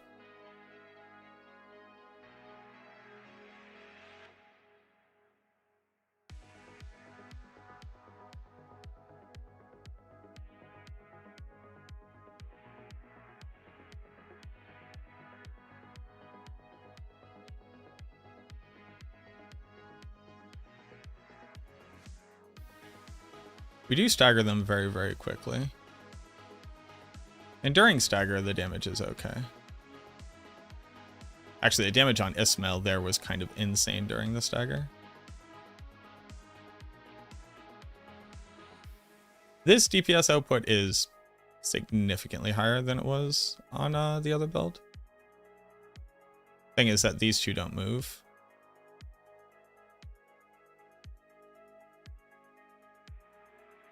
Get staggered, idiot.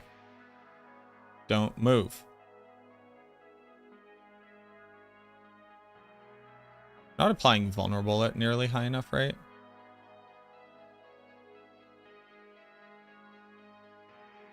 Like, he wasn't vulnerable the entire stagger bar.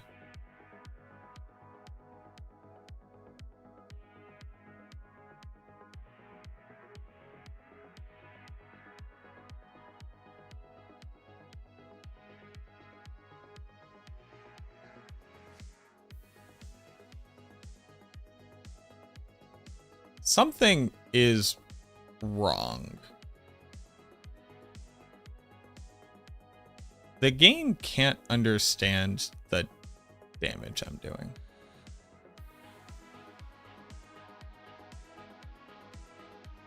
Something is cracked. I don't know what.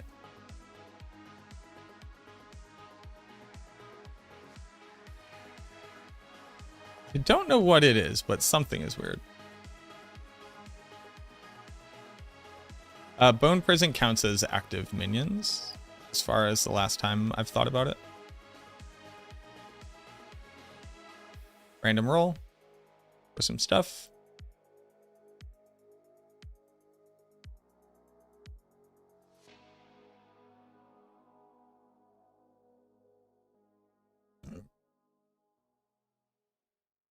but I also have not retested that.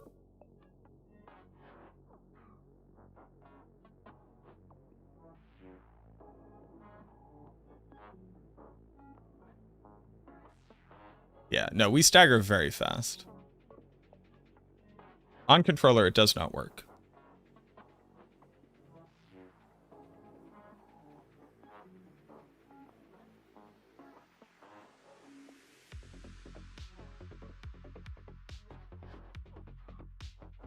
Like, the monster is dying, and it wasn't like the rate at which they were dying was rubber banding, but the game's not showing the right number.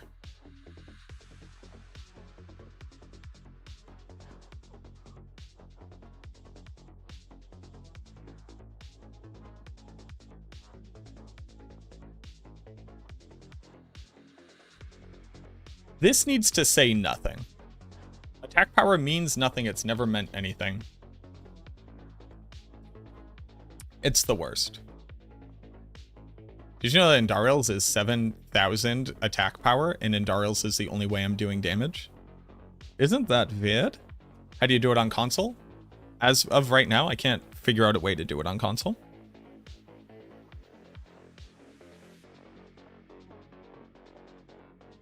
I'm going to do something interesting. Are you ready for this? We're going to go... Also, well, we just need to do that without creeping death. Like a 1.8 while they're staggered is fine. And I think even leaving it on the build in general would be fine. But I think Great Feast here is the answer.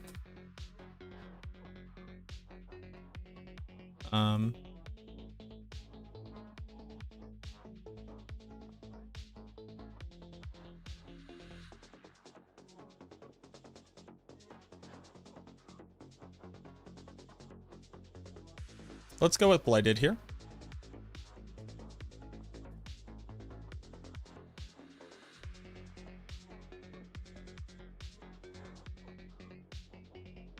And then Creeping Death.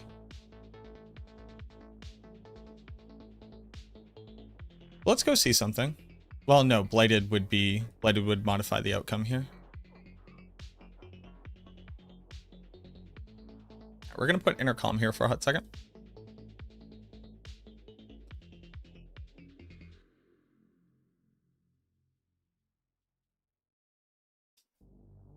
Gonna update the planner? Yep. I update things when I'm done testing things.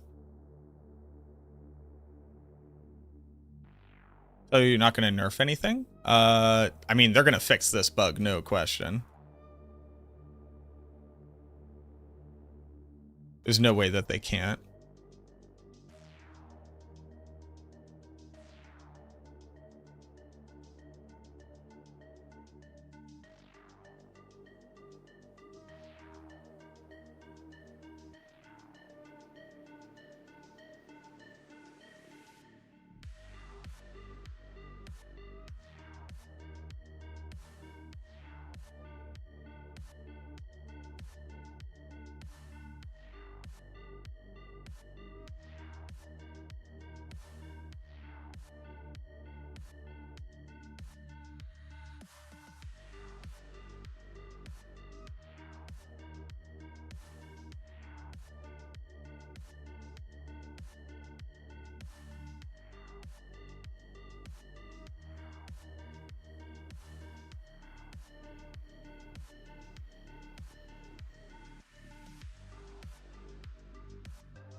Okay.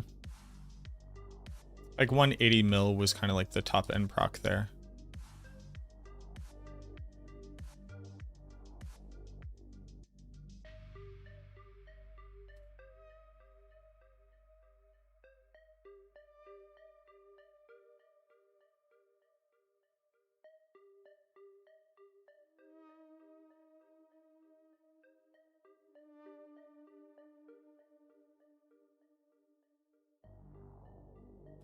What's Rathmus Chosen doing for us here?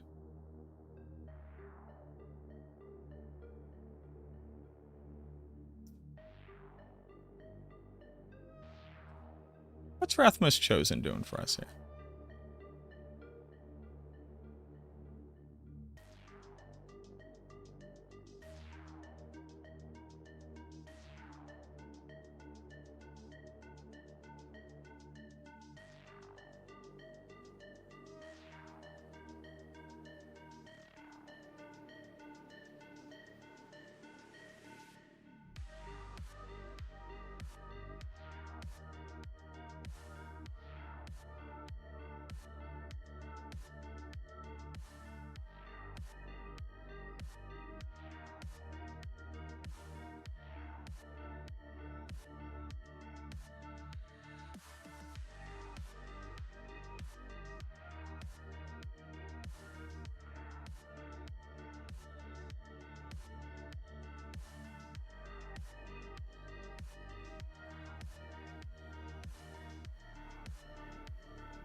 Need a clip of that?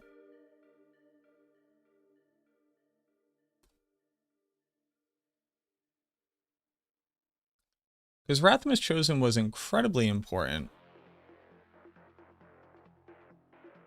when it was increasing the rate at which we could proc Rakanauts. Yes, we have Fist of Fate.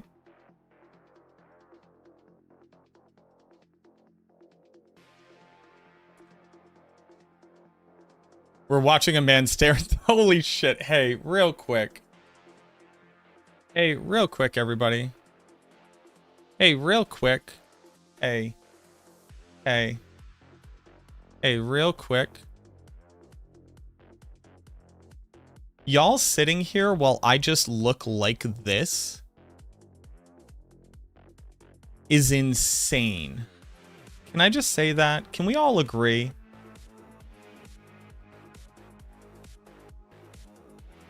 Y'all like, hey, I appreciate it. I really, really do. Y'all just, like, me sitting in silence with some lo-fi D&B and house music in the background, staring at this screen is crazy. Crazy.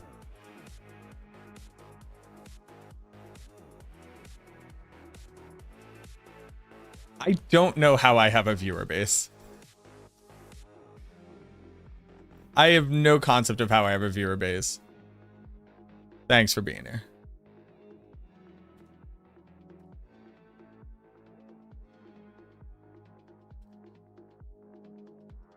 What up, Daniel?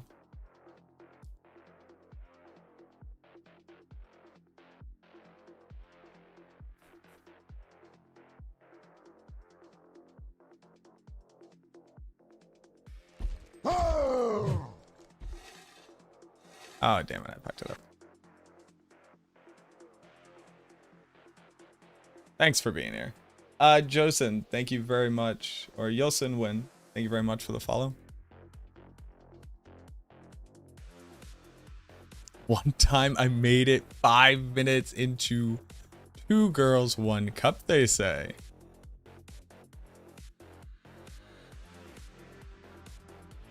All right, time to stare at this for a little bit.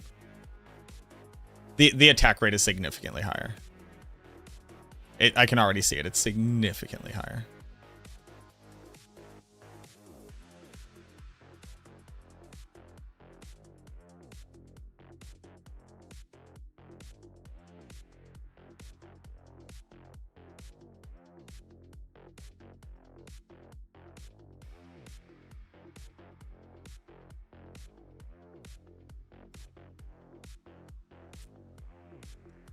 Significantly higher. If I had to guess.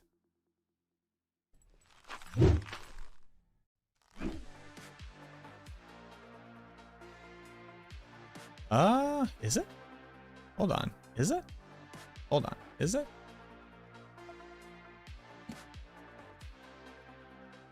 What are you looking at? This is Bugged Mist. It's a stupid build. It's a stupid build.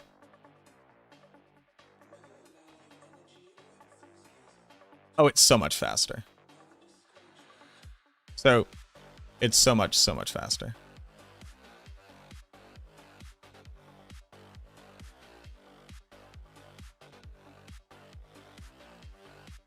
Okay. So this is without it.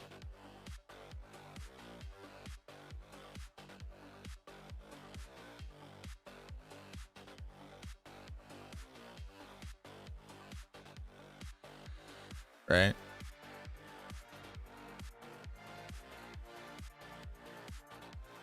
This is with it.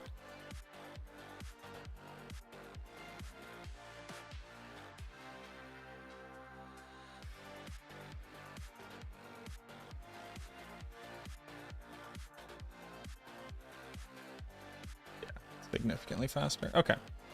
So Rathmas it is. Rathmas it is.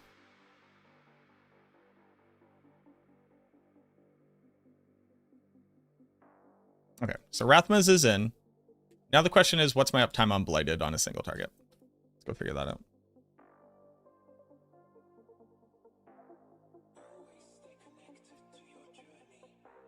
Gonna make you switch back to mouse and keyboard. We will be, I'm gonna get you to that bigger damage. Blighted? See what our uptime on Blighted looks like once we're full tilt on a single target. What up, Misa? Why is he so cute? My mama made me this way.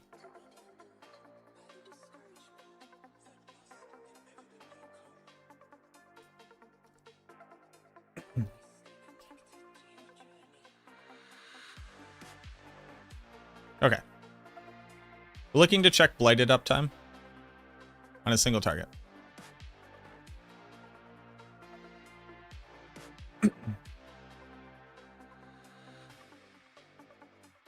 One Mississippi, 2 Mississippi, 3 Mississippi, 3 seconds.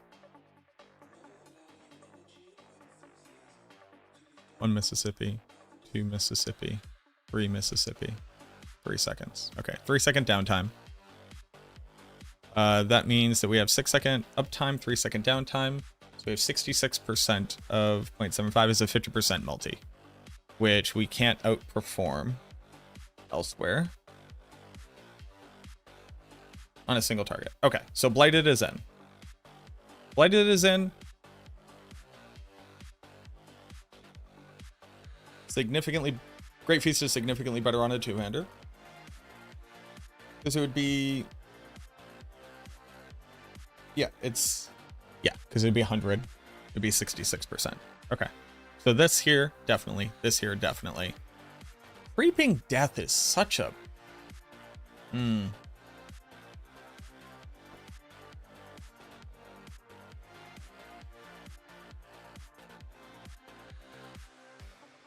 We were killing them during stagger. We had them staggered about like half the fight because we killed them in the staggers. So it's about a 20% multi, and it represents like a 6% multi on trash. On stronger bosses, it becomes weaker.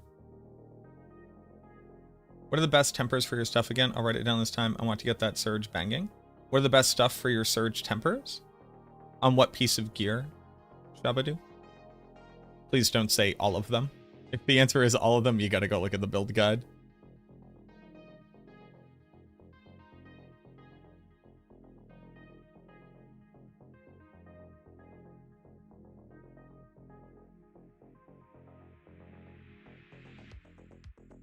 For your weapons, you want blood overpower damage and bone storm duration.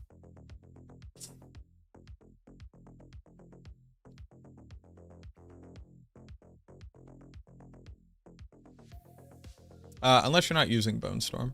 If you're not using Bone Storm, Blood Surge size is like the only other thing.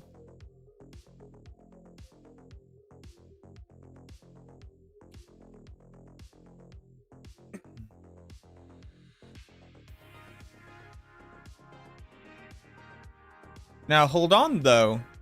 Would I say I have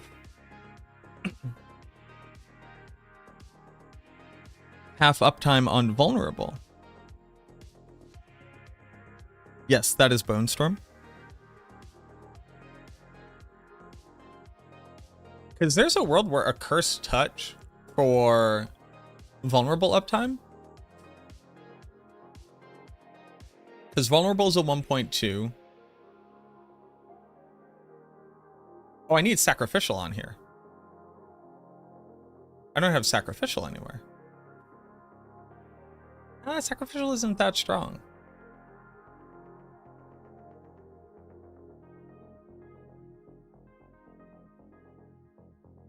So right now I go from a 32 to a 48.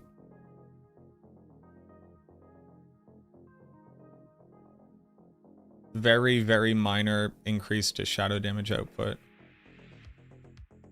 And then some attack speed. Represents 7.2% attack speed, or 7.5% attack speed. And a 148 versus a 132.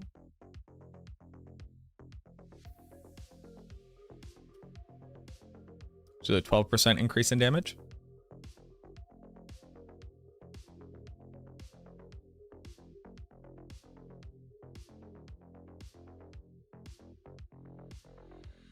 If I assume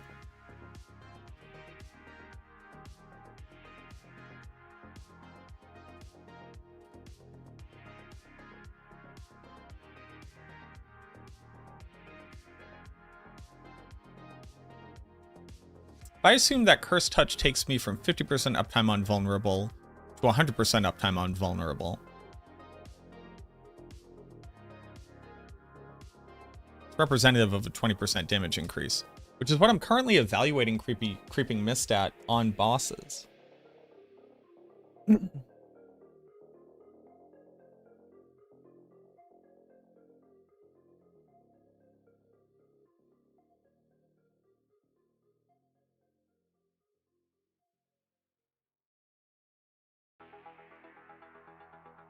Creeping Death on the two-hander felt very bad.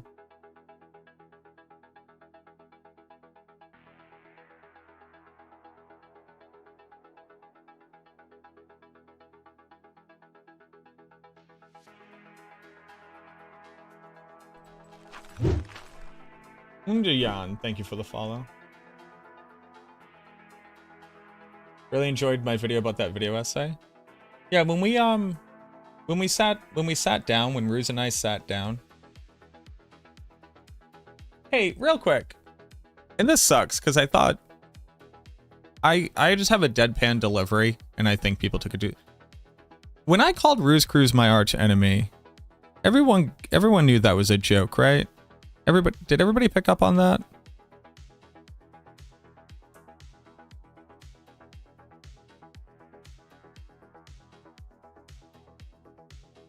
Right? And then, like, in my pinned comment and in the description, I said, go give him love and comment in his video and click it. Everybody got that, right?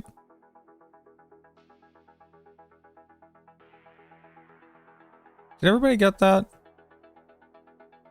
Because I'm looking for the honest answer. It's not like, how did these idiots not get it? I'm legitimately asking.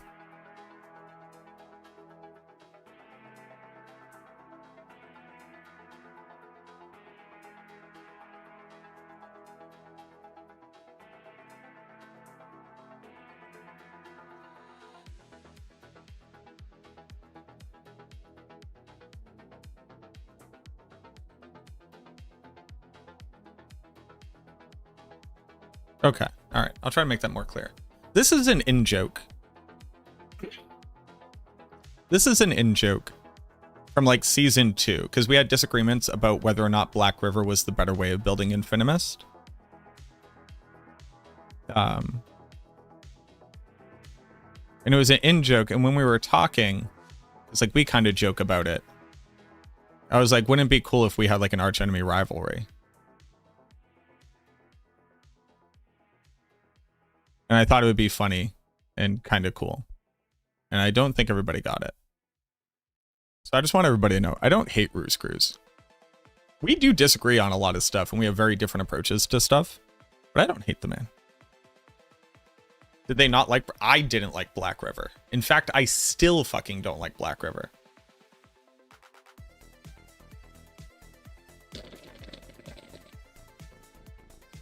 Alright, good insight. Thank you very much. Thank you for that insight. I will make jokes more sarcastically. Oh, I got a Lucian. Oh, I got a really good Lucian. Huh. In the box you go, little man. Okay.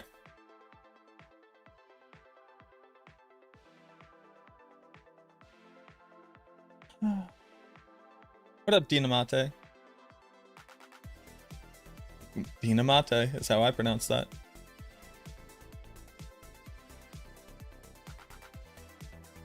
Oh, I still hate Black River. But at least for... I think right now I'm recommending Black River because it's like all you can do to scale corpse explosion damage.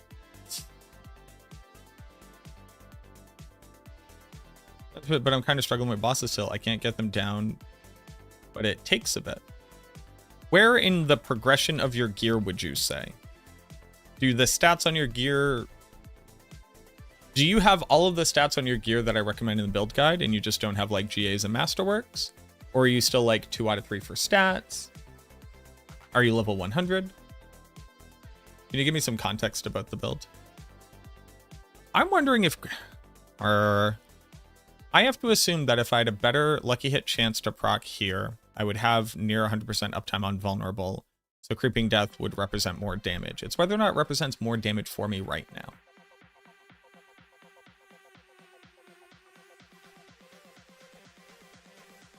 Ah, interesting, Juice. What I would highly recommend is even if the gear would be worse, like Grandfather, well, okay, this is hard to explain. Bone Spirit doesn't work unless you build it like I tell you to, because that's how finicky the build is. You can't just put on a Grandfather. Grandfather doesn't really do anything for the build. Because it doesn't activate the primary system.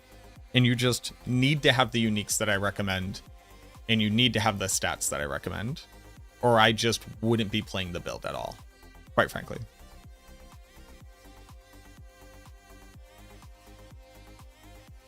Now, that being said, you can play it without the items that I recommend, and it will just be worse, like significantly worse. There's not a lot you can do about that other than go get the things that I recommend.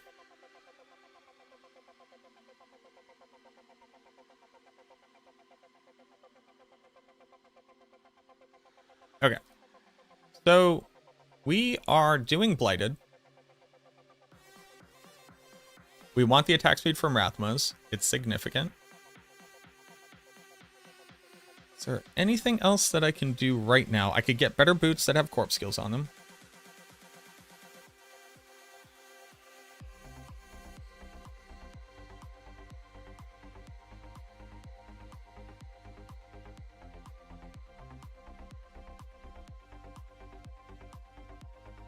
Okay, this should be better than what we were doing previously. So let's go see how this feels.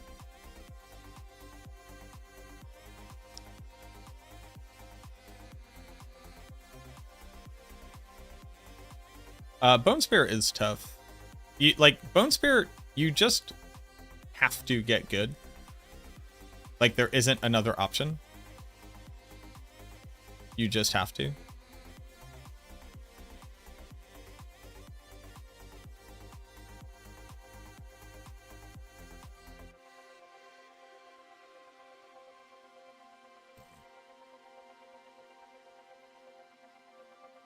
Okay, so now that we're here,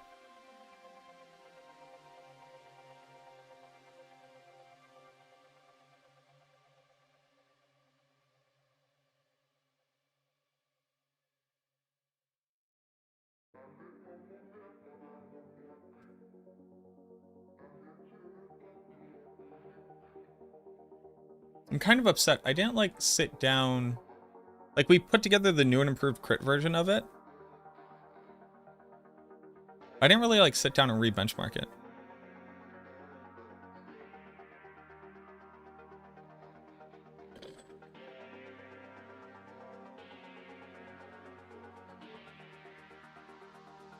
Would a high attack speed Blood Surge work well with Andariel's? It would not.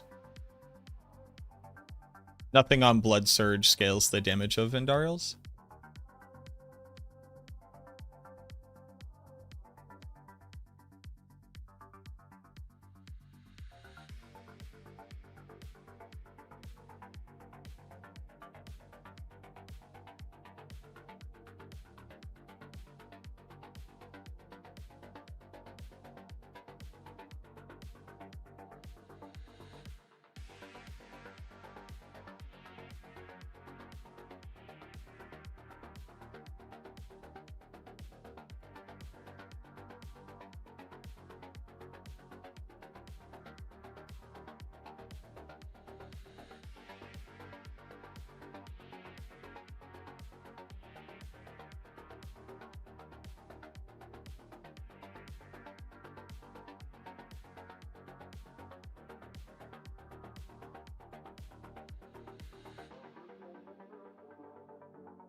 Oh, yeah?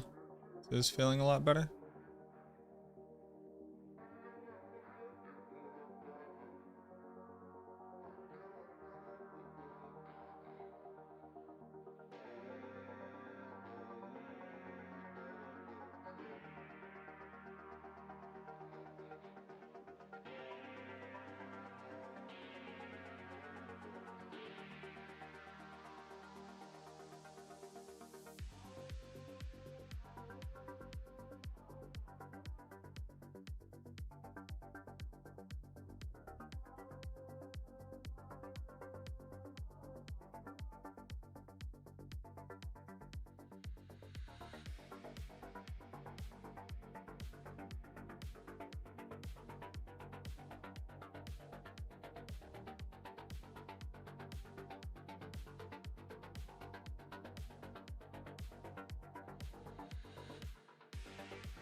Mm-mm-mm.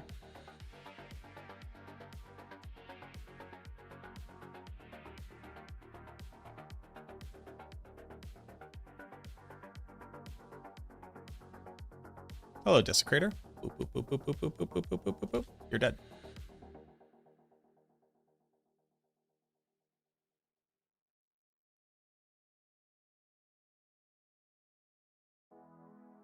Boop, boop.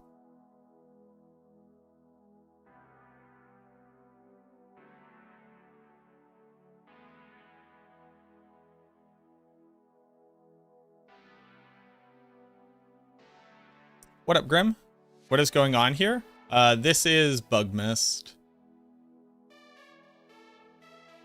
I think we're gonna call it Bug Mist for now. Also, yo, real quick. Shout out. I like how I spend the entirety of every single season doing nothing but sit in the testing room, testing bugs, and like reporting bugs and showing bugs. And the one time where I'm like, hey, this bug's hilarious. I'm gonna see what a bug build with this looks like. The amount of vitriol in my comment section about me having the audacity of playing the game with one of the bugs in the game, which is a thing you have to do if you're on the Necromancer because Decrepify is bugged since the game came out, has been wild. People are out here damning me as some like fallen paladin who has strayed from the path. Real quick, what's your deal? Is there no way to make Evan Piercer dot build from last season work? Is there no way to make it work? Of course you can. You just build it like you did last season. It's just weaker than it was last season.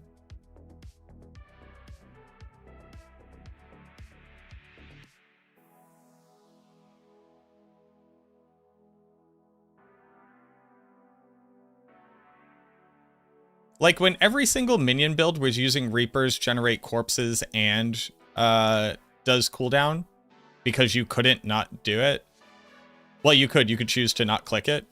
I don't think anybody was out there damning people for the audacity of utilizing a bug knowingly. You subscribe to a bad content creator. People white You're a knight real about one. the weirdest shit on the Damn planet. Oathbreaker ruining D4. Chocolate. Thank you so much for the 4 months. Damn Oathbreaker ruining D4. I'm sorry. I'm sorry to have done this to you.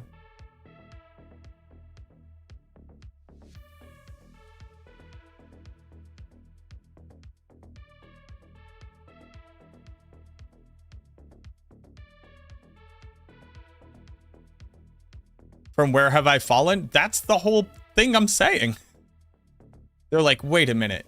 Are you telling people how to do this and then also making a build off of it? Like, yes. When we found out that generic damage double dipped on dot, I recommended generic damage because it was stronger than not doing it. What? Should I not? Should I not do that? Is this evil? It's like the guy with the butterfly meme. It's like, is this evil? I have a ring of starless skies on my bone spear. Is there any way to fit in Tyraels? I ran Tyraels on bone spear. You absolutely can do it. You do not need the essence on your chest. I mean, the rest of your gear needs to be very good. But yeah, you can absolutely do it. It didn't really accomplish anything for me, but you can do it. You think it would accomplish something, but it kind of just doesn't. I actually think just hitting 60,000 maximum life is what you need to do on the Necromancer and not put on Starless guys, unless you've already hit 60,000 maximum life.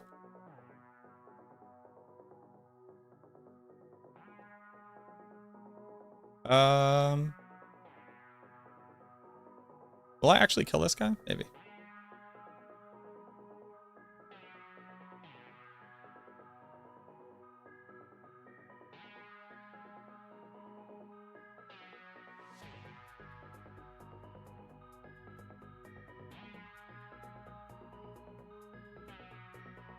Let's see if we can reasonably kill this guy in a good amount of time.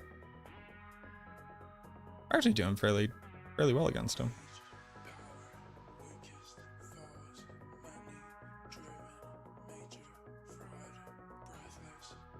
Where are you running?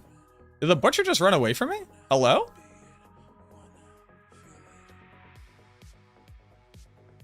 Sir? Alright, he's dead. The thing about the build is you just kind of have to like know when to just leave because you definitely have killed them. Interesting.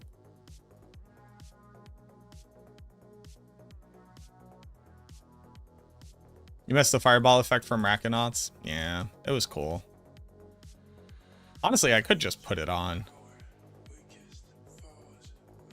But it is just worse.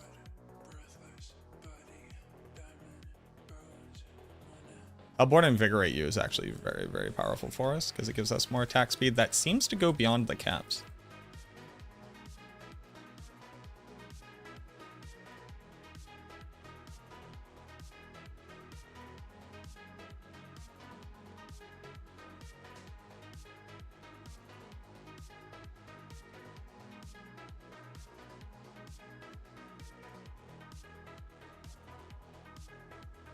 It's like the sorceress for an entire season got to be permanently immune while teleporting multiple screens per second and clearing the highest pits.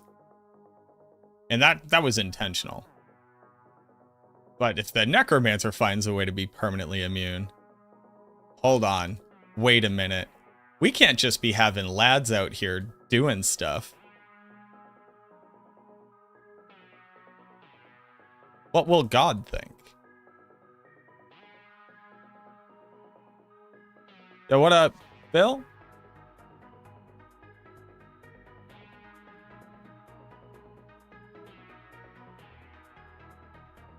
How do you maintain the blood mist while interacting with things? You just click it, and then you recast blood mist. You don't have to immediately reset blood mist. Like, I could wait for a while before I reset blood mist here.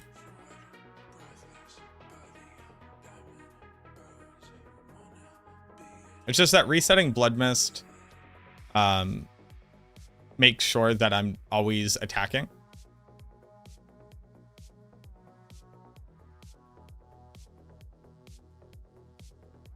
Necro is so weak right now? It is.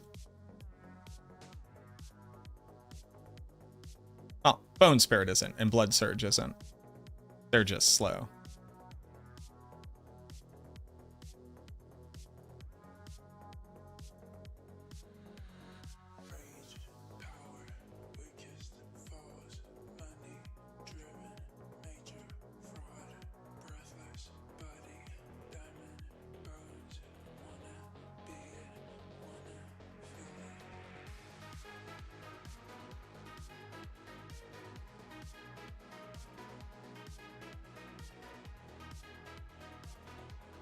You kind of have to start moving on before you think you would, because Lilith has already procced on them a whole bunch.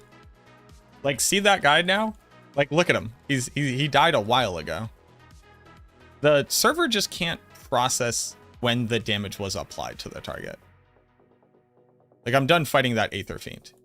They are now dead. It had nothing to do with the corpse explosions underneath them.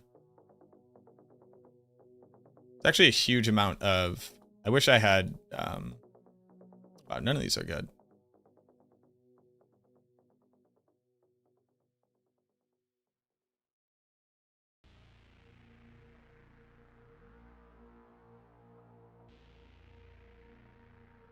Like, look at that. Like, the damage just, like, pops up on it. Sit for a second, leave.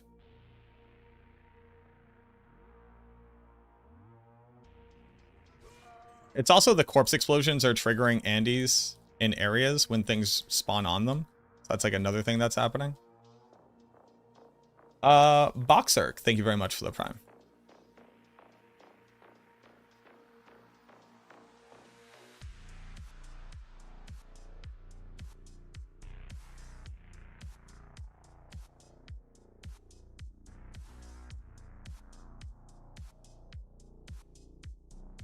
Oh yeah, alright, so now that I better understand this, because I noticed that I felt like I was doing more damage while actively moving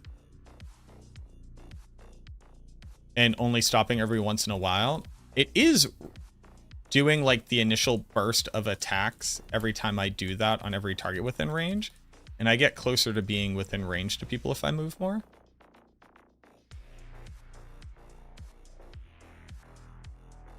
Huh, interesting.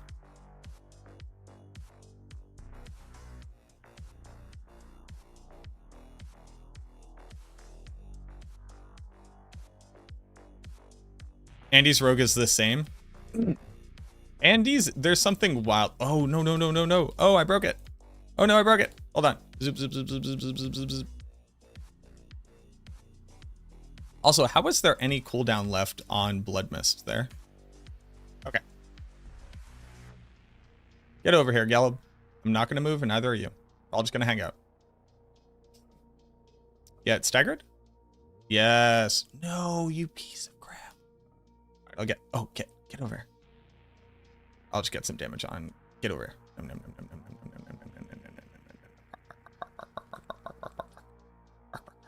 Get over here, Maffer. Maffer, you're my Gallup killer. God damn it. Gallup.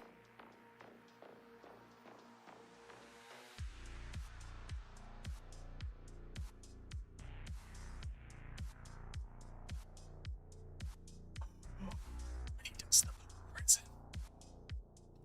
Gallup's probably dead. Gelb is dead. Oh, Gelb was very close to dying. Hold on.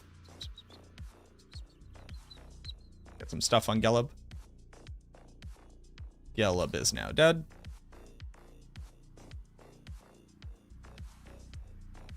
Yes, bring all your little guys here.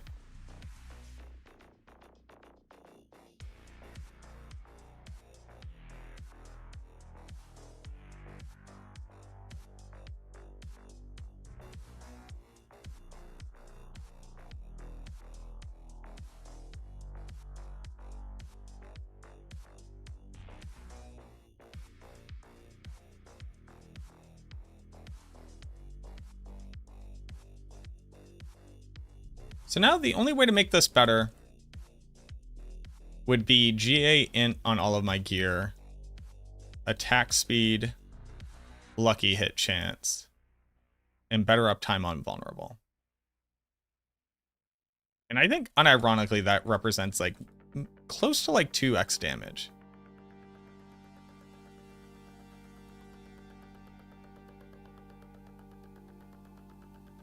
Yeah. 500 Aether clear here. And I'm just figuring, like, I just started piloting this version of the build.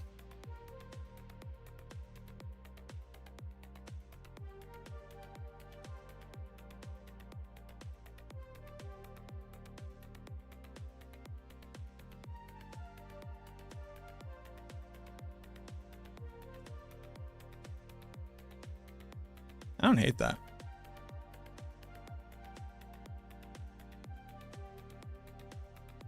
Am I familiar with Invoke Ryu? I am not.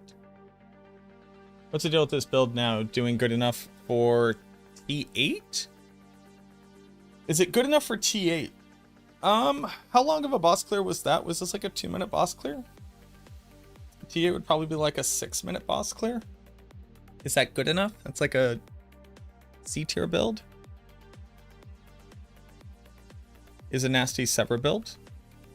Is that the Overpower Sever build? Or is it the Andes Sever build?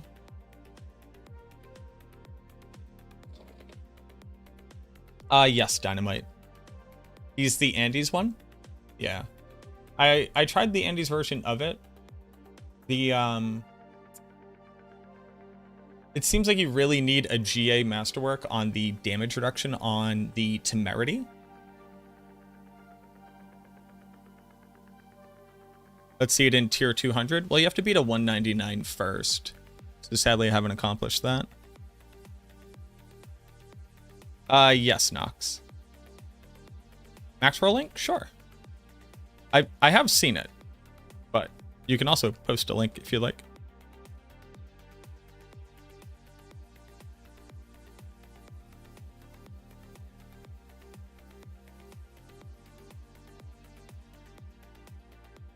Yeah, GA, well, it's 4 GA. 4 GA Temerity is pretty good.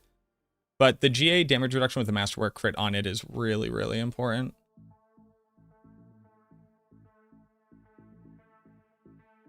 Yeah.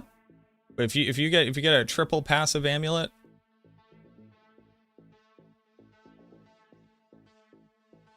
you'll do pretty good.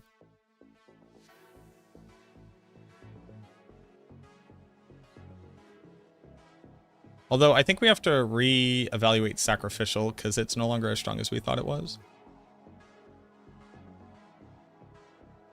Yeah, this looks like Sever. Figure out how to make it work on controller. I have yet to be able to find a way to do it.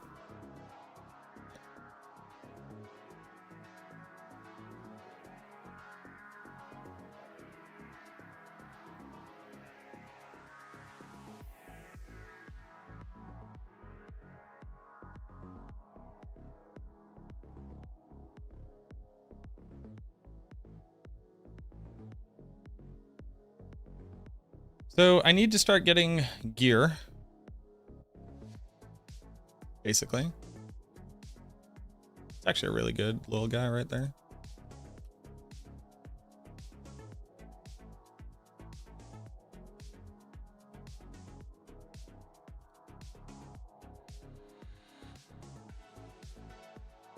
Question is, do I need the blood orb uptime felt very good.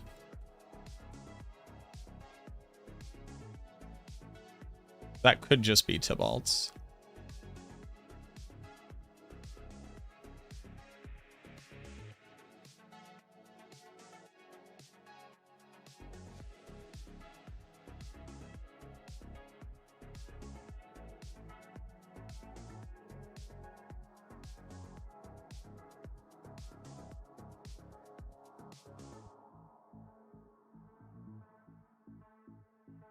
Yeah, Tybalt's would be permanent uptime.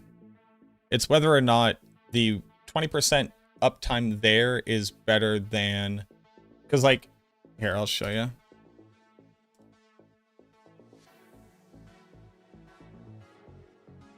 I'll just show you.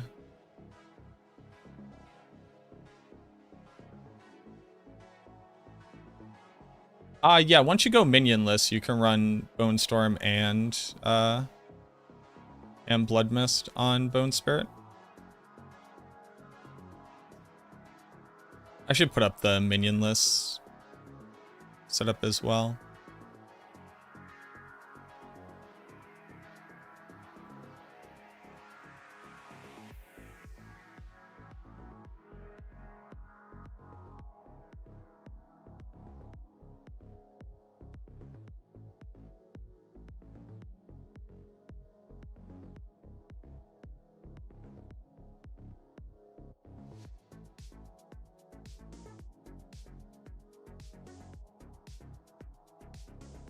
Thanks for deciphering that, Slew. No problem.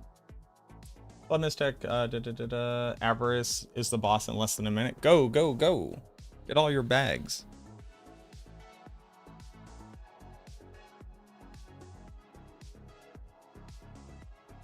Did I look at Spirit Wave? I did. Are we going to get a guide on max roll? No time soon.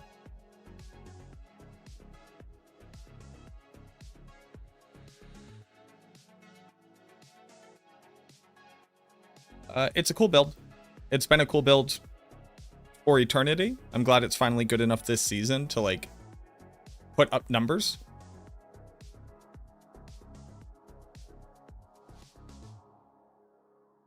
It's ready for a guide if it can do tier 8.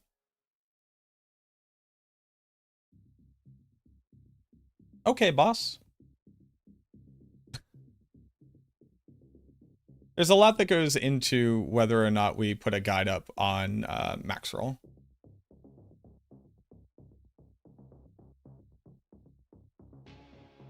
I'm firmly of the mind, and it is also, like, provable, that building Bone Spirit to cast Bone Spirit is strictly better than it. So it's a lot of time and energy, and I don't think people understand how long it takes to put a build guide up on max roll and then to update it every single time there's a change to every single thing. Every single hotfix that changes something, every single balance patch that changes something. And then when you make a build guide, people expect you to fully test that build guide every single season and to update it in real time. A lot of effort goes into maintaining a build guide. It's not just a planner on a website.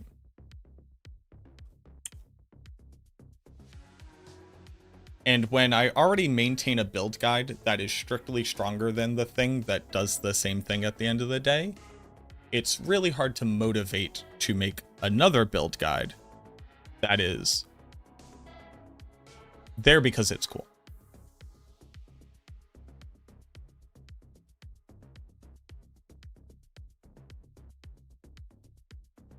Me making a YouTube video, so I'm testing stuff during a stream. Me making a YouTube video takes me 2 hours. Me maintaining a build guide every season on max roll is like minimum 20 to 30 hours that I need to find while also streaming the whole time, while also maintaining all the other build guides that also all take like 20 to 30 hours. A lot.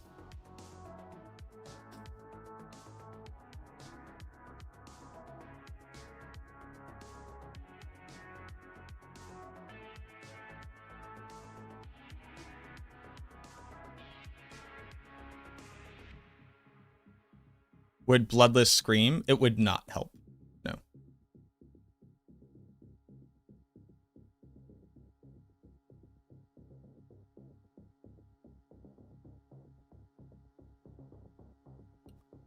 You are not stupid for asking about Bloodless Scream, but Bloodless Scream does not function with what we're doing. Bloodless Scream says that your darkness skills chill enemies and deal 200% bonus damage to frozen enemies.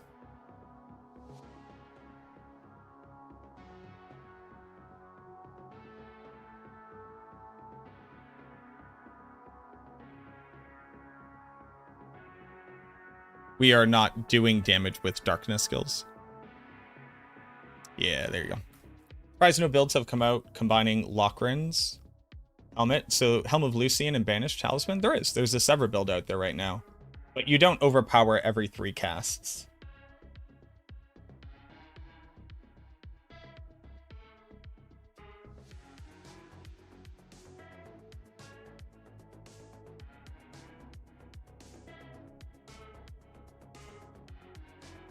So Sever costs 18 essence. Helm of Lucian says increase your essence cost by 150.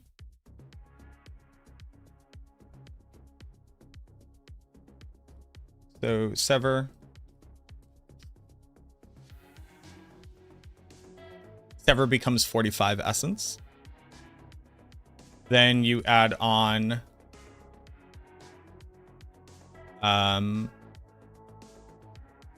Imperfectly Balanced. Another 9%.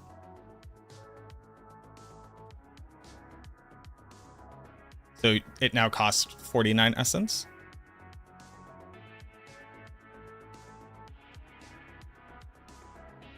So then you would need to cast, because it's what, 275? 275 divided by 49.05. On the 6th cast, you will overpower. Or on the 6th cast, you will activate it. And on the 7th cast, you will overpower. Now, somebody has a tier 8 clear out there right now on Overpower Sever.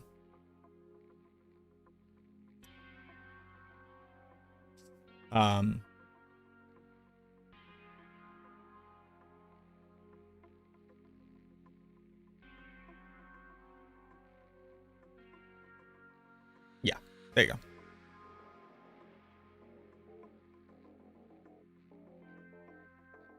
If you could combine different skills, what would you try first? If I could combine different skills, what would I try first? That's a big... Can you narrow down the criteria of the question?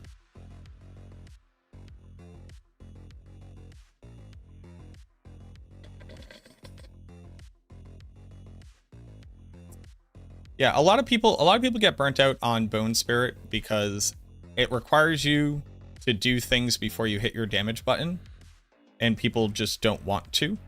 Like, you don't have to double masterwork crit on perfect rolls of Macabre. You actually don't.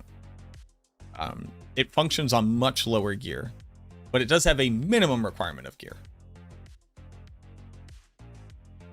Am I going to update a planner? I am going to. The Andariel's feels better. Although the Doombringer one did not feel bad at all. What exactly do I do on max roll? What do I do on max roll? What you all see is I write build guides.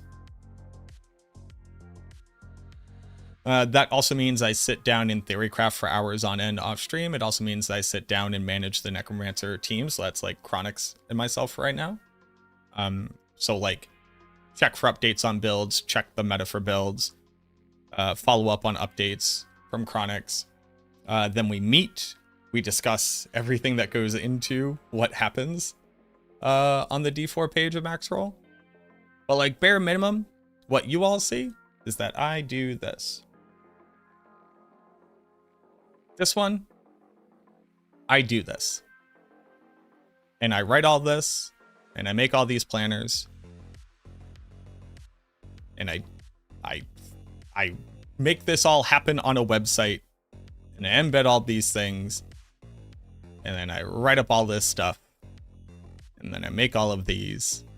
And then I put all this stuff here, and I put the clarifying information. And I think about different things that you also need. And then I come up with, and I do this, and I have to go get a link for this, and I have to tie it to this link to put it here. It's my least favorite thing doing. And I think about what's the best thing for you to gamble. And I think about what's important for you to understand about the unique items and the Ubers. And then I make these, and I have to embed them, and I have to make them different for each section of it. I have to think about the important stuff. I have to go in and update it whenever I come up with a new way of doing it. And I go through and I think about all the other stuff that you gotta do, and then I make the new things for it, and I go through and I update it, and then somebody tells me one of the words is wrong, and I go back in and I update that, and I come up with all of this, and I come up with all of this, and then I come up with all of this, and then I make all these lists by hand, and it sucks. It takes a long time, and then I gotta format it. And I gotta embed the things and go get the stuff from the embed and put it in the thing and think about the stuff you do here and if you need to know stuff. And then I go in and I talk about the mechanics and about the different bugs and all the different stuff that you need to know and how it works and how it functions. And then I write you in Boca al Lupo. And that's per guide.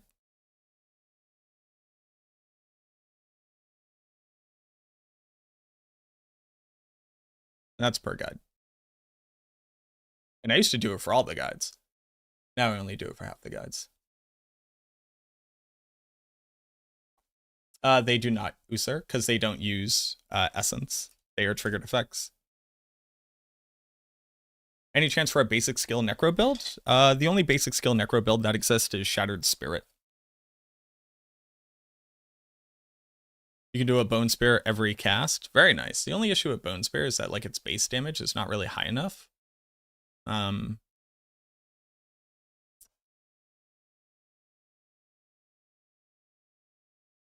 Like Sever's base damage at the very least gets high enough to kind of warrant it. But it's just kind of no bueno.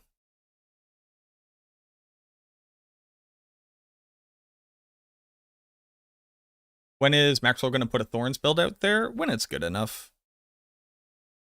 But I don't make minion builds. Chronix does, so you have to ask him. Don't know till we try. Well, no, I do know the different scalings of the different things.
Oh.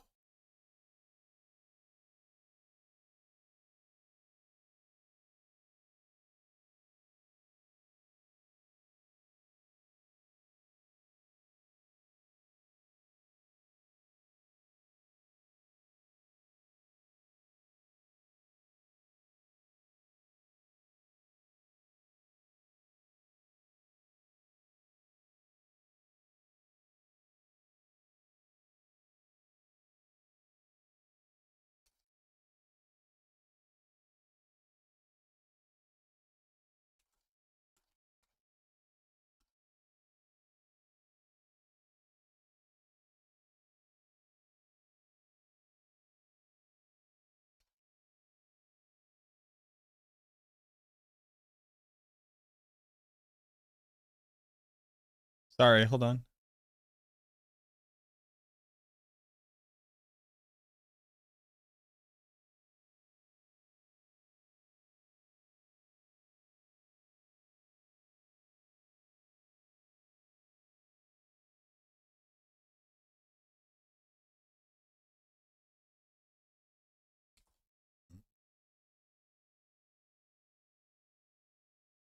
What was the thing I was doing? No, it doesn't do thorns. Will everything reset again for the expansion? Yep. New season starts. Thanks, Juice.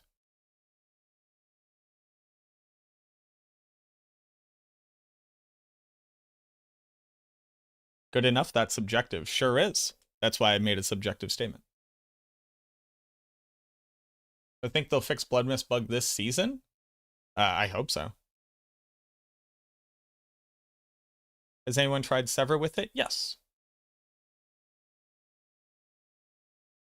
As long as you can kill bosses during the stagger, it's pretty decent. Since you can't, it's not that great. Turns out Bloodless Scream is a bad weapon. But alrighty, I will be right back. I'm gonna get up, get some water. Get a snack. You all should do the same. Is Mother's Embrace decent? It is not. Since on kill already accomplishes that thing pretty well. Even just using something like what is it, Voracious? You could just do Voracious. Killing an enemy with the core skill refunds 30% of its base cost. You don't even need to kill multiple, you just kill one. It's just like better than Mother's Embrace. But alright, I'll be right back. Oh, let me run ads now so we don't get interrupted.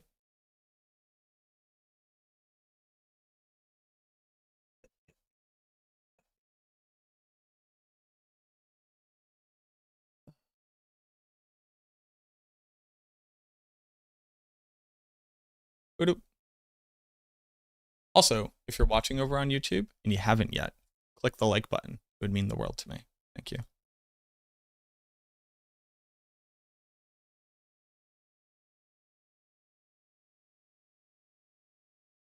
Turn the music back on. Woody, make 5 more albums so I have more music to listen to.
All right, y'all. How do we make it?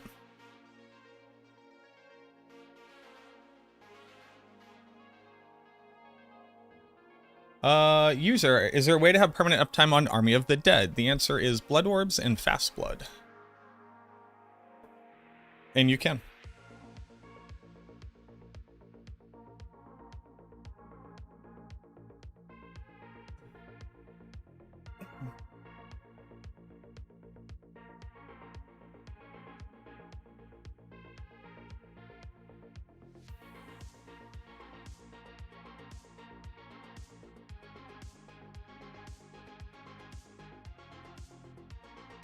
Ooh.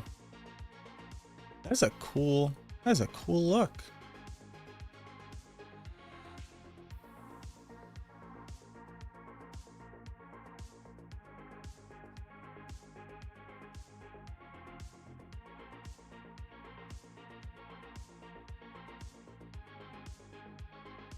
Notice me, senpai.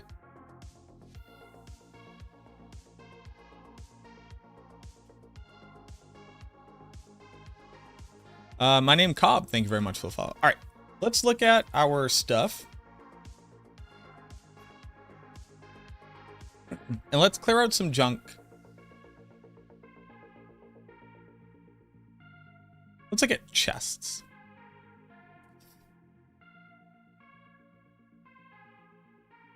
How many generic chests do I need?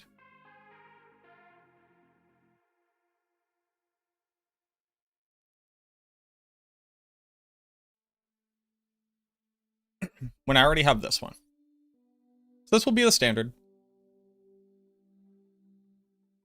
That one's pretty good. Macabre is pretty decent. Strictly better Macabre. All Mastery is fine. Strictly better Macabre.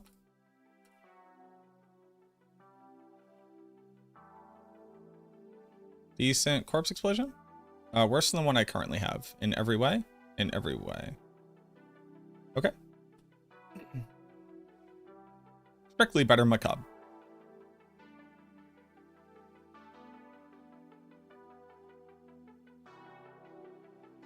Strictly worse than what I currently have.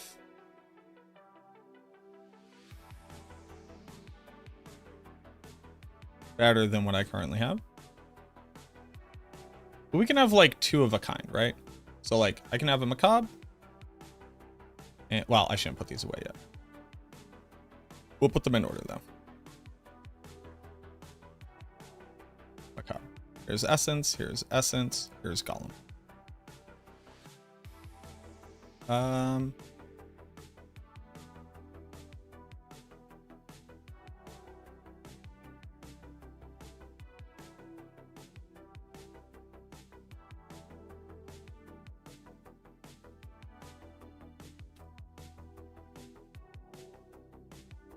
Okay. Ooh, that's big. So that's better than these two.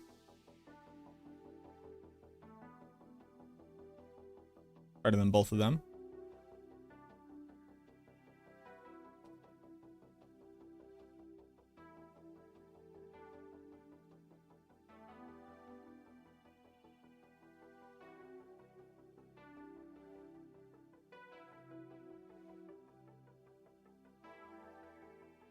I do want this one thorns.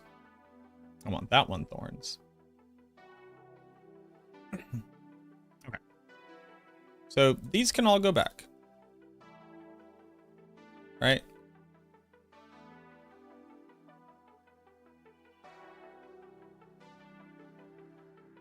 I don't really need this because I already have this.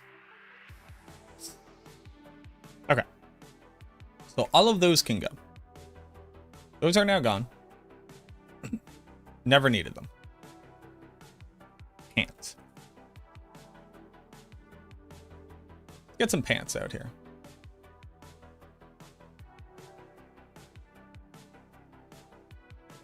Okay, for pants, we already have this one.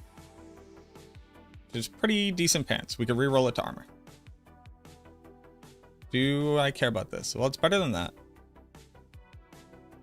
Anyway, so we got this one and we got this one. People like dodge chance, sure. Skeletal Mage Mastery. Skeletal Mage Mastery. These are mid pants. I don't need mid pants. Skeletal Mage Mastery. 88. I just have to roll life. So it's worse than that one. Because I could just roll life, and it's worse than this one. Is it? No. I will get a higher life roll than that. And it already has a near perfect intelligence. Okay.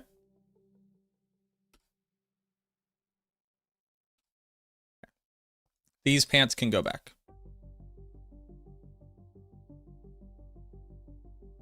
What don't you feel max it would end up being if you had to throw a number at it? Max DPS? I know people are out there doing like... Now here's the issue, the ticks are inconsistent, but they're maxing out at like 1 billion DPS, but like for 1 second. I think this thing realistically does like 500 million DPS.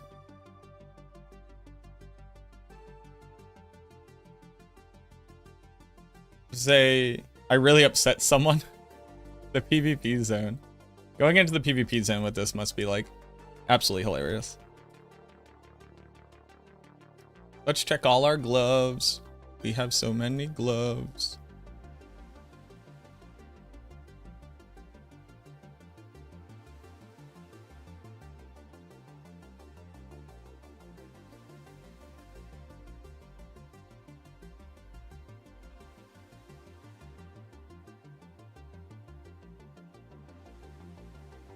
Also, now let's put this gear away.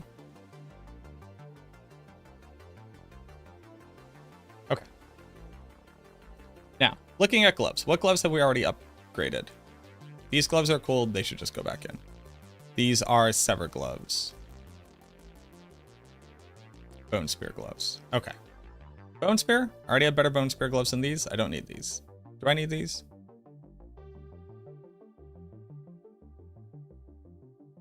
No, I don't think I need Bone Spear gloves anymore. So do any of these say Bone Spear?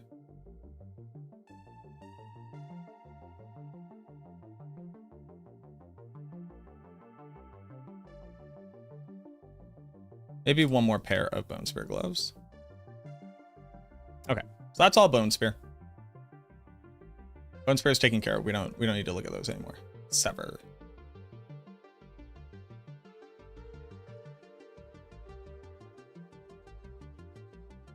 Sever gloves are here. Sever gloves are here.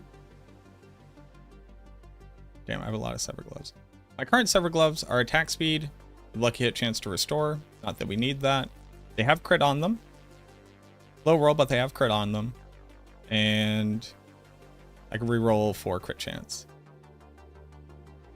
These are perfect. Those are low crit chance. Okay, so I'd never roll these, but at least these ones are there. We're done with Sever.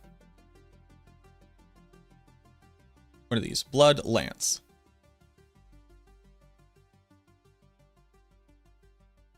Damn, I love Blood Lance.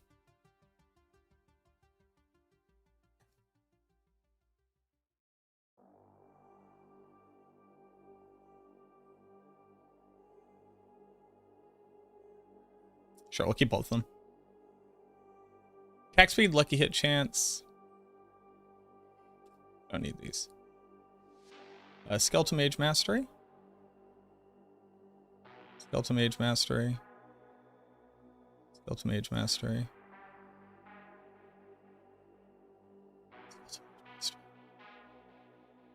Skeletal Mage Mastery. Skeletal Mage Mastery. Which ones are my best? We have Int. These ones are definitely not it. Those ones are technically the best I currently have. Wow, I don't have good ones. Those are my best. There we go. Your core skills is good. What is this? Crit. Lucky hit. I don't know why those are in there. Blight. Blight. Both pretty mid. But like they have, well, they're good for Blight actually. Lucky hit with maximum life. I don't know why those are in there. I really know why those are in there. I actually do, because this could be no, these are just bad. Okay, those are gloves. Is there a link to your Bloodwave Paragon? Yes, it is in my Discord, exclamation point Discord. Bloodlance is very good. People out there doing billions of damage on Bloodlance. I have to check out their build.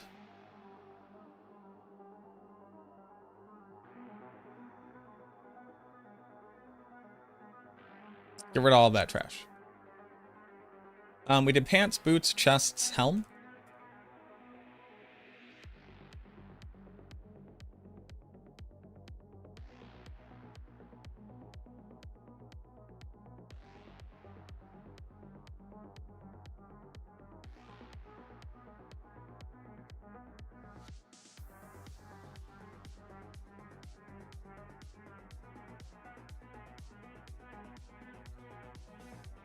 I have 3 of these. I probably don't need 3 max resource. This is 800 life. I'm so sweaty and gross.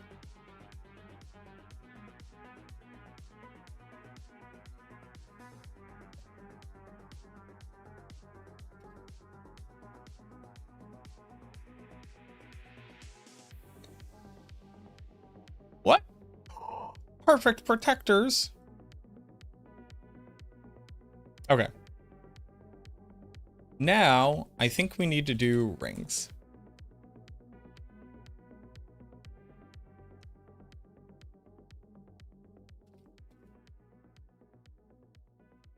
I think we gotta clear out our rings. That one's great. I'll stay right there.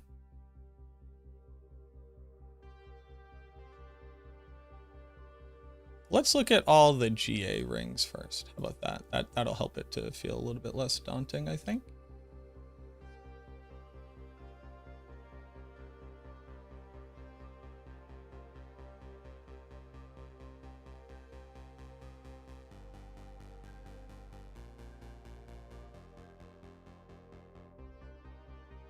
Wowie. Okay.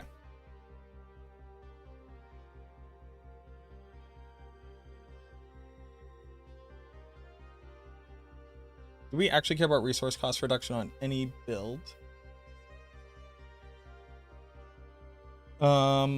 Blight, we do. Viable pure minion builds? Yeah. The minion build on Maxwell is perfectly viable.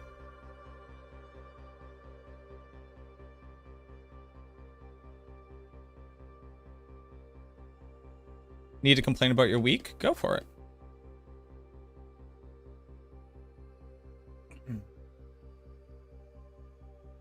Rapid ossification with crit chance and int. That one's also fine. Nope.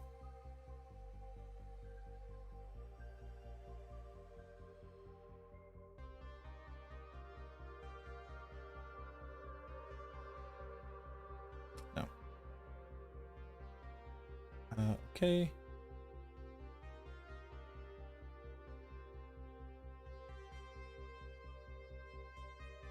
Just a really good ring. Why am I not using this ring?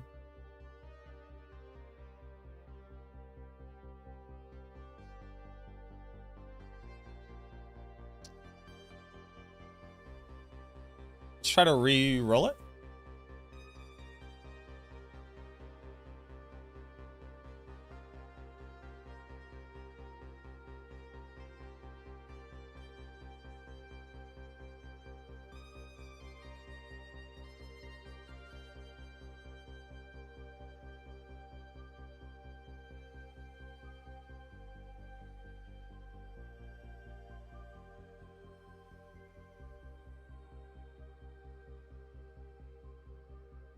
Right, there we go. Now the ring doesn't exist. Does the ring not exist? The ring doesn't exist.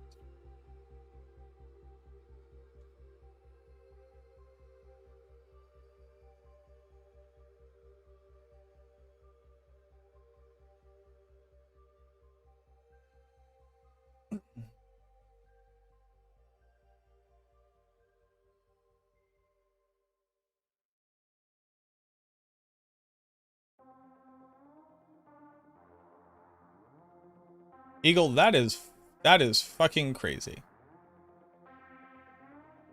I am incredibly sorry to hear that. Wild. I hope that you get all the care that you need. GG on not having a tumor. GG. I hope they get that solved for you quickly. The procedures aren't too invasive. You get the care that you need. Nobody gives you a shit. And they feed you really, really good pudding. If there's one thing I know about the hospital, is that they have good pudding.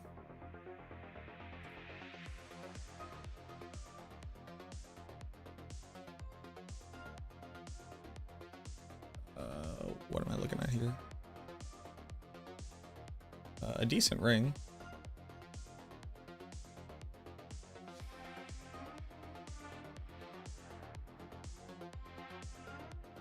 Pudding is good.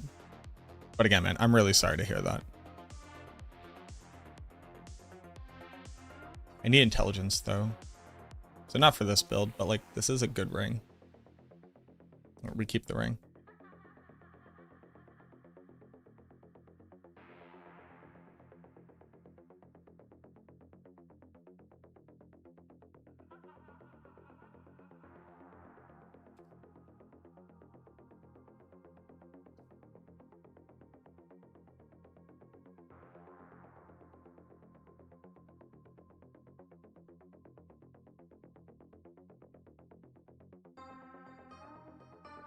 Am I never going to care about like max speed and attack speed ever again? You know, I'm doing this, but like, these have got to be better than the other rings that I have. Like, they just have to be, right? What's up with all these random desecrated ground tempers on these rings?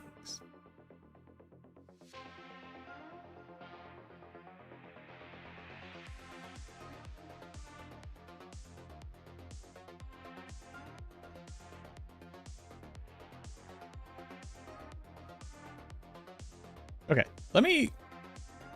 let's go about this in a different way. Let's get all the normal rings out of my inventory, right?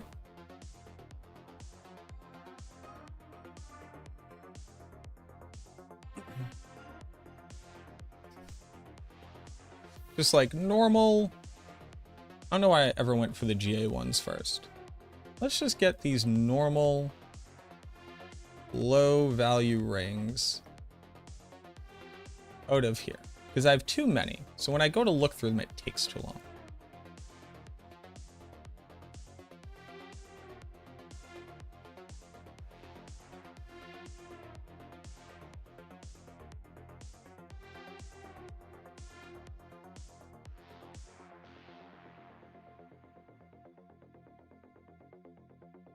My least favorite playstyle of Necro? Because it doesn't really work well on controller, it's probably Sever.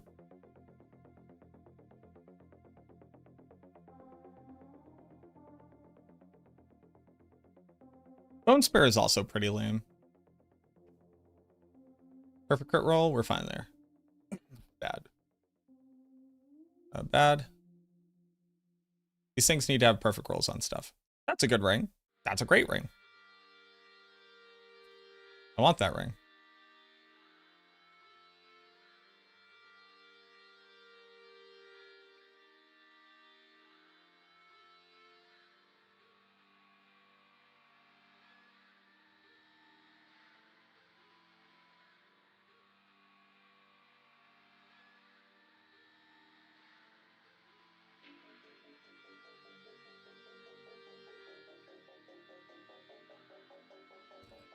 Excuse me.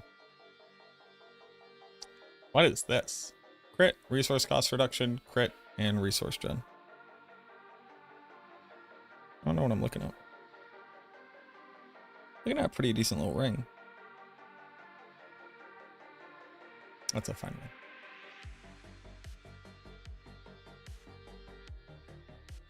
It's an okay ring.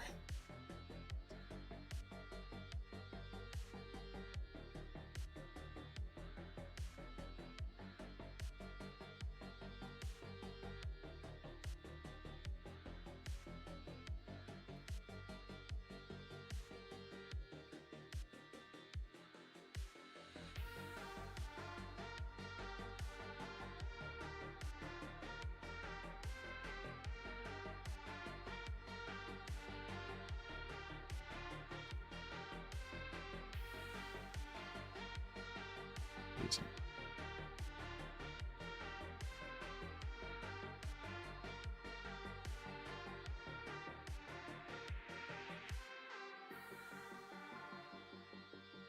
Okay.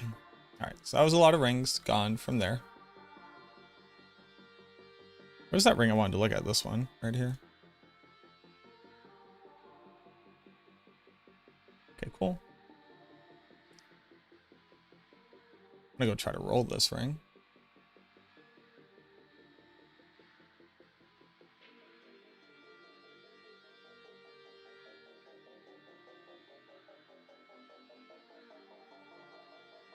Pretty good damage while fortified.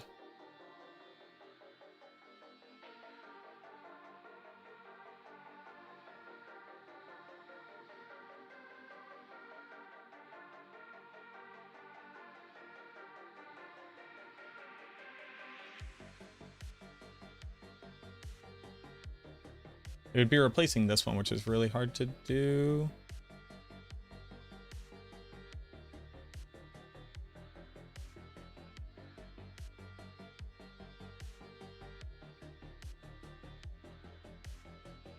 That's like a significantly higher rate, right? It's 1, 2, 3, 4, 5, 6. It's 30%.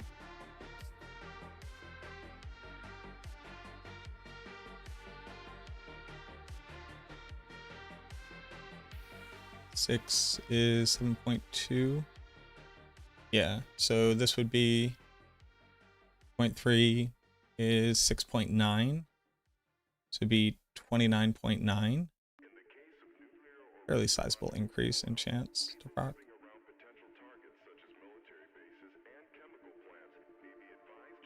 I really wish any of these like mattered.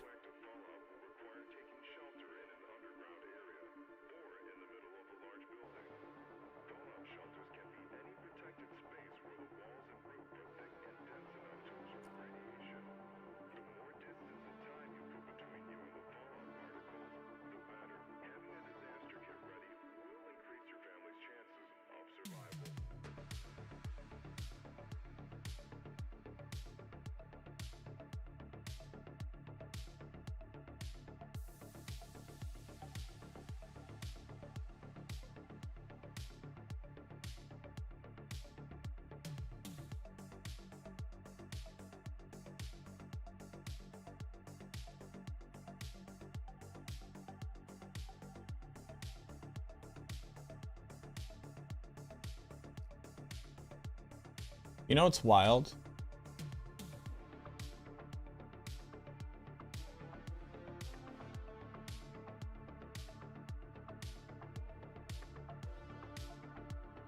Because Macabre, so Blood Mist is a Macabre skill. You could like, if we could ever get maximum essence up to a high enough value, spamming the cast on Blood Mist to like almost immediately refill your entire orb would kind of be a really good option.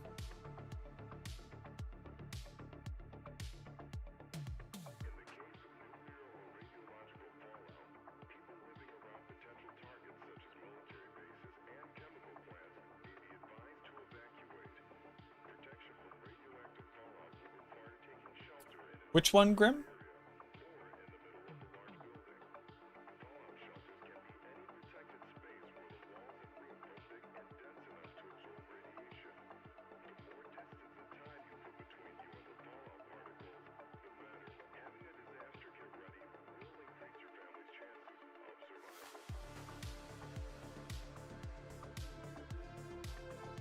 Sadly, when you summon a new corpse, it just replaces the last corpse. It doesn't like die and explode when you make another Morticrux minion. Corpse explosion with homing missiles. The Blood Howl? Or I'm sorry. Howl from Below Gloves? Corpse explosion doesn't really scale its damage particularly well right now. This is a very good ring.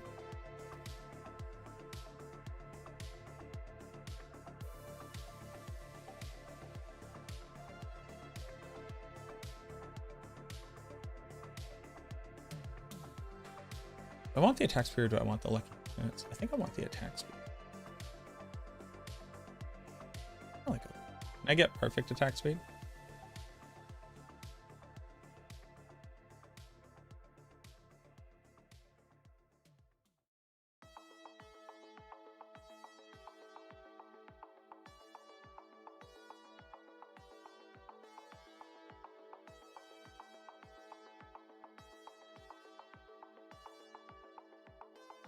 Holy snap, I've run out of abstruse sigils. Whoa. Whoa.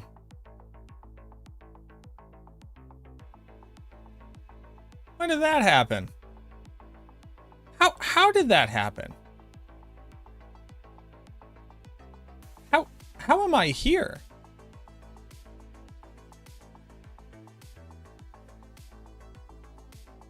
Huh. What up, Alicio? How did that happen?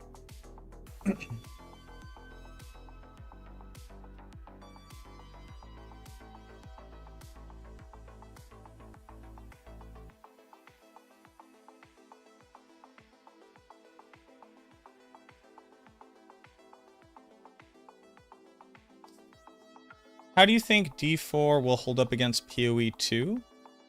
How do I think? Well, I've never played PoE 2, so I don't think I can grant too much valuable insight into that question in a meaningful way.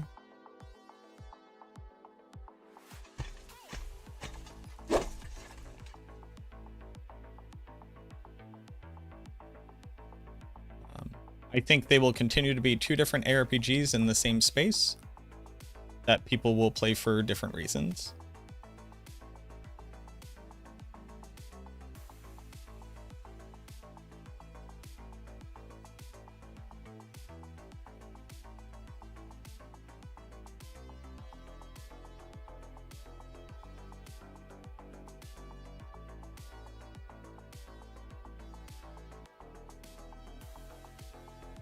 Just short of being an endgame item, feels like pretty much any dot build at the end drops it for something else. Well, yeah, so X-Falls suffers from the... So on Necromancer, X-Falls falls into this really sad existence, which is you cannot apply damage over time with lucky hit abilities fast enough on a build that doesn't want to scale dot damage to benefit from X-Falls.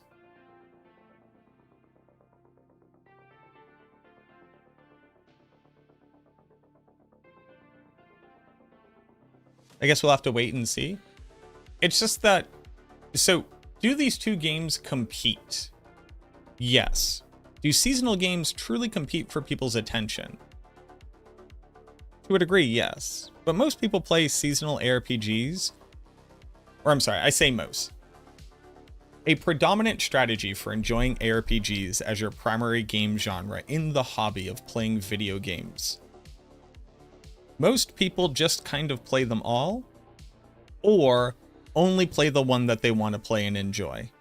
So you're either somebody who does play multiple ARPGs, or somebody who doesn't play multiple ARPGs. And if you're somebody who doesn't play multiple ARPGs, the moment that you find one that you'll enjoy, you'll just play that one. So the other ones coming out don't really matter, unless you're also like unless you're also the kind of person who goes, I only play one ARPG, but I also try every ARPG. But the things don't really compete in the same space, except for people who play multiple ARPGs, and then what the ARPG has to do is offer you something that you're looking for, in the chances that you will then buy its microtransactions, right? And then you're either somebody who does do that or somebody who doesn't do that. But these games don't I don't believe that these games legitimately compete in a way that is understandable to us when we try to think about it like the difference between like McDonald's and Burger King is different than the difference between Diablo 4 and Path of Exile. To have tried either one of them, you had to have bought it. Obviously, PoE is free to play, but like, KEKW, enjoy your stash tabs. Let's all stop pretending like you don't buy them. But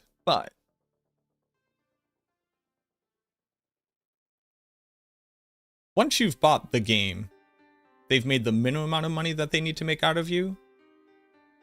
And anything else that they make is like free. And as long as people continue to keep buying it who are new and who are interested in buying new cosmetics, that will maintain the server costs. When it's like the difference between McDonald's and Burger King, they'll be often on the same road and you can only eat from one of them a day. And you just like the one that you like. Playing ARPGs is like going... There's something smart in what I'm trying to say, and I can't think of a smart way to say it.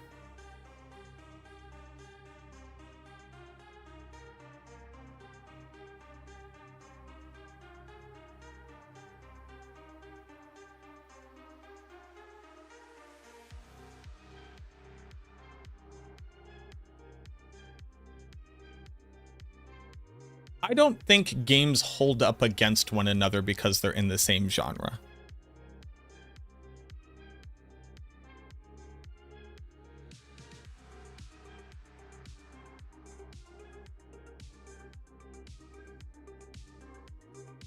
In your Bone Spirit Guide, I noticed that you don't use Undaunted.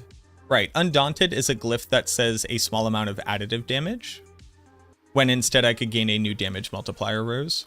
Additive damage is basically completely useless in the game when there are any alternatives.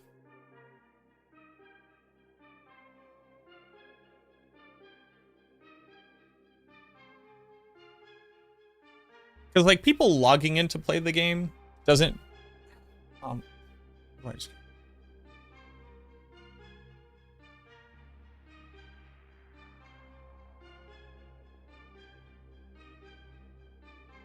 I don't only play one game.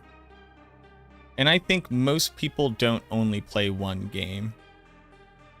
And comparing two games in the same genre, while logical, ignores like, how does Diablo 4 hold up against the fact that 7 Days to Die just put out an update?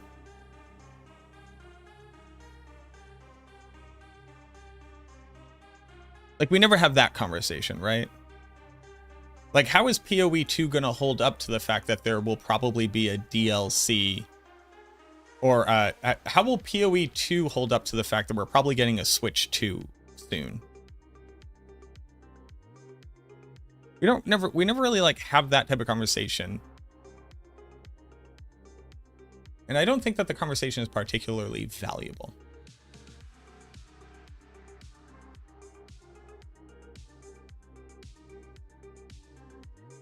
Like, how will original... Okay. How will Ori and the Blind Forest hold up to the fact that eventually we're going to get the Hollow Knight sequel?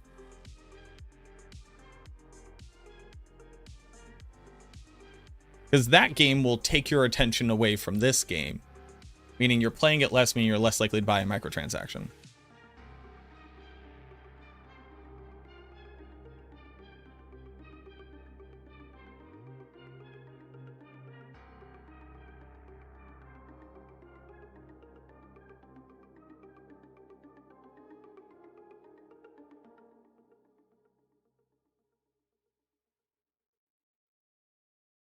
Because when we have the conversation of how will PoE 2 compare to Diablo 4 when it comes out, demands that we are only talking about people who only play ARPGs, who also only play one ARPG, and are consistently looking for the home of their one ARPG. Like, that's the niche group where that conversation matters, I think.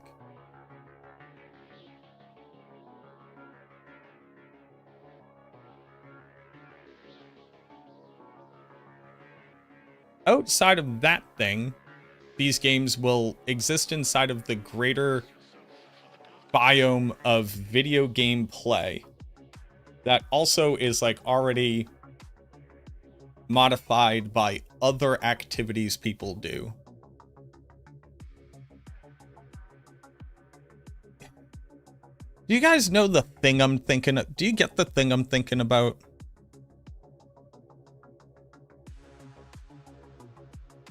Do you get the thing I'm thinking, or am I just fucking... Is nobody vibing with the general concept I'm trying to get to? There's a smart thought in here. I just don't know what it is. Do I want this ring outside of this build? Not really.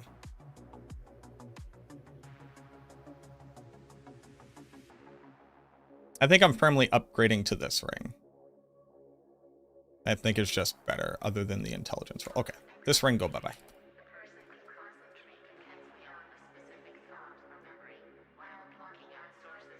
And then this needs to have wrath rings on it.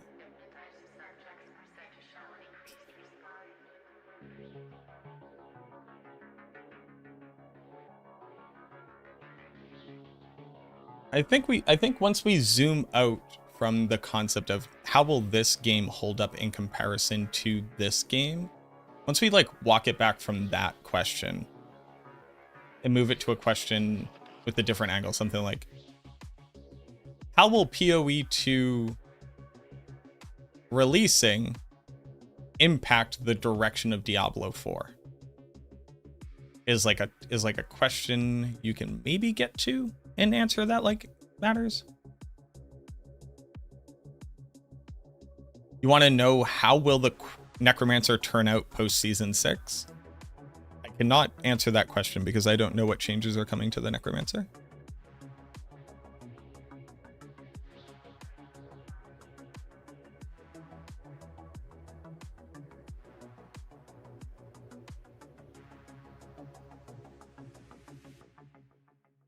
And if I knew secrets you didn't know, I would never and could never tell you those things unless Blizzard told me I can go tell people those secrets.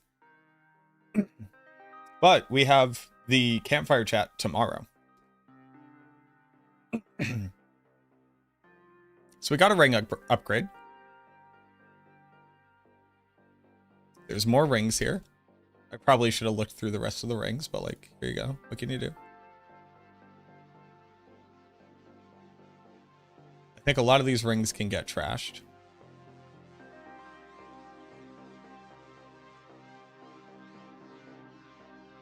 That's okay.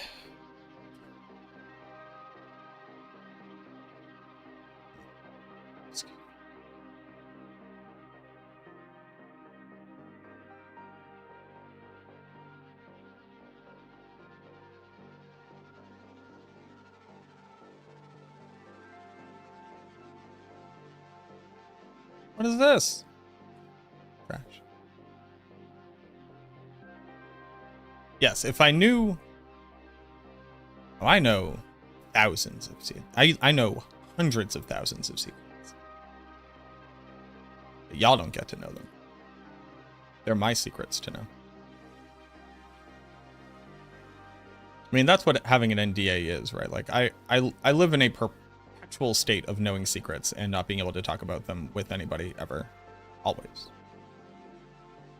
That's just my life. My girlfriend comes home. She goes, "How were the secrets today?" And I stare at her blankly.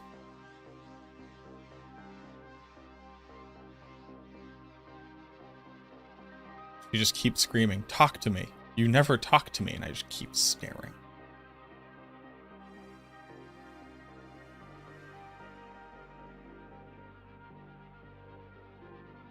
What would I personally suggest for a Necromancer change that would drive the class forward?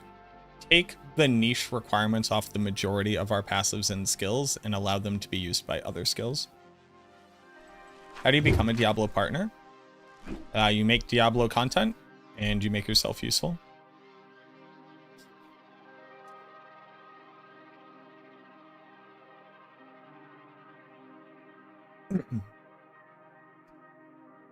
You provide feedback, you make quality content, you maintain community.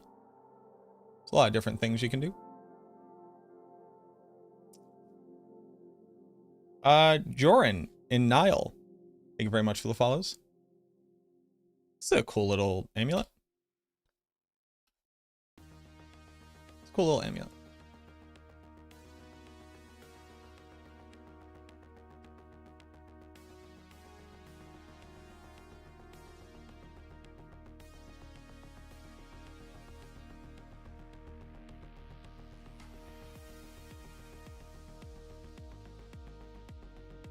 All right, let's check off. Let's check off's gun.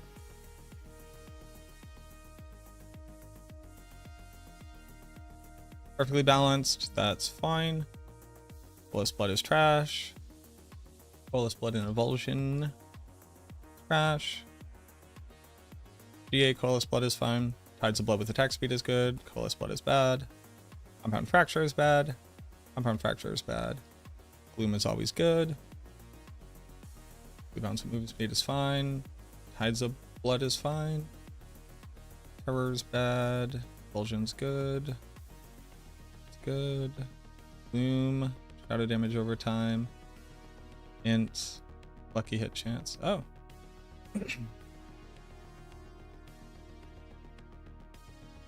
just better than what I'm currently doing? I think it is. I think it severely is. It is. Oh, this is the amulet I was using before. Can I go temper this? Hold on. Now, I want to use this amulet bare minimum because it has percentage intelligence on it. So, like, it's just strictly better than this one, right?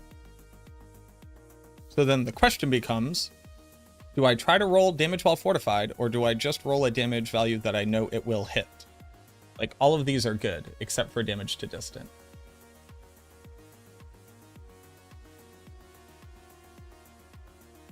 So this is a 1, 2, 2.3. Damage to distant. But how much intelligence is?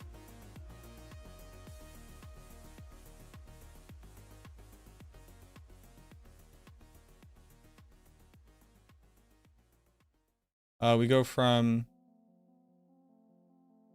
3.975 to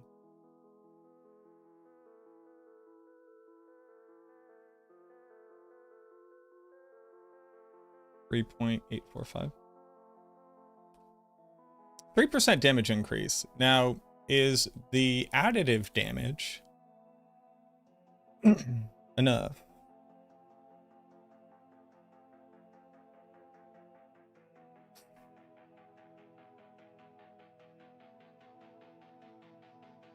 Let's add it up.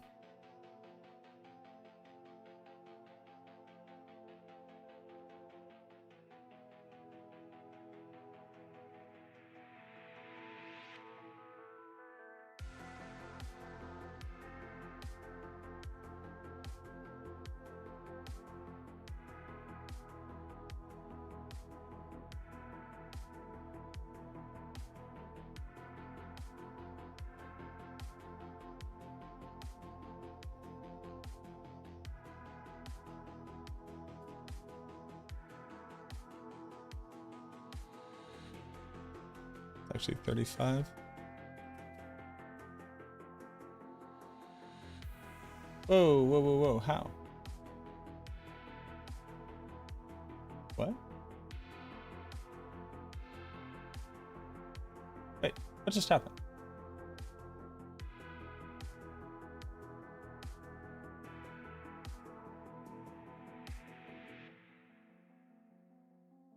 Gosh, dang it.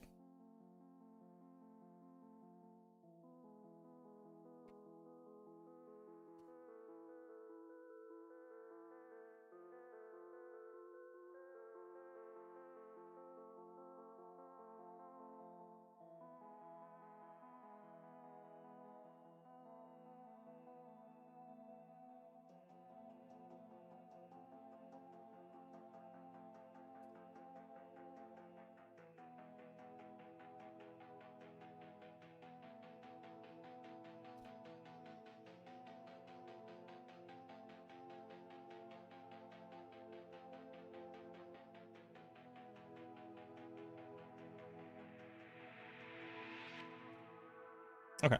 So this is how much I currently have.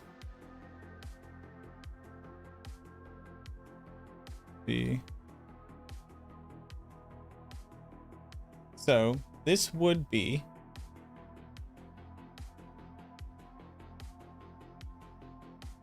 11.494 divided by 10.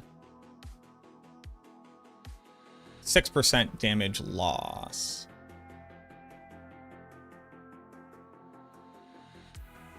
But I gain lucky hit chance.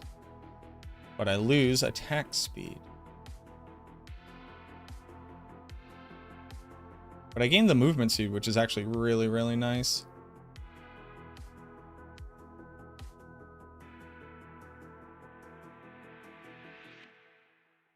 Gloom isn't even the good one. All right, we're gonna put this over here for right now. That's not even a particularly good amulet.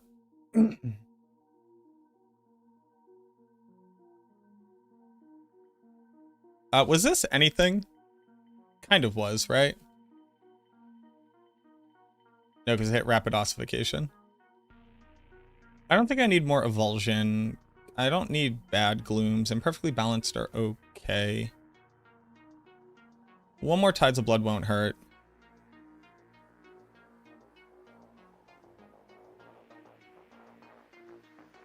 That's nothing. I don't need more Tides of Blood. I don't need more evulsion. That one's a good evulsion. Perfectly balanced with crit and bone damage and rapid ossification. This is now like a thing. Hold on.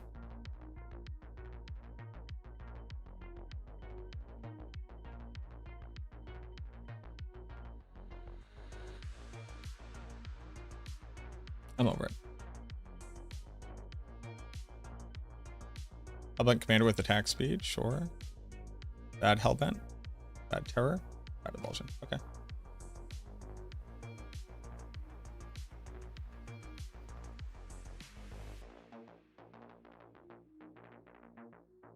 What up, Carp? What's going on?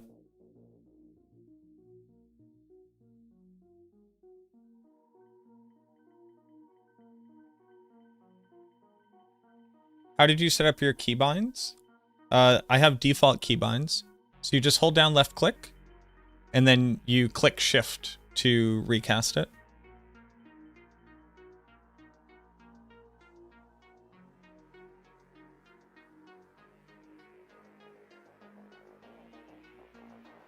You have to wait the 10 days? Oof. That's okay, friend. Once you have it, it's going to be real nice. All junk. More amulets.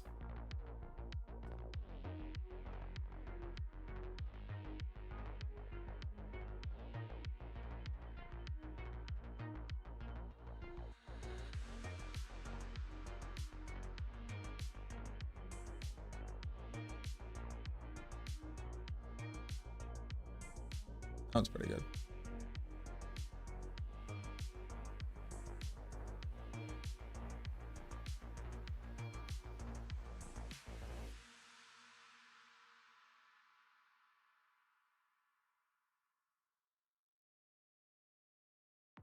That one's also pretty good.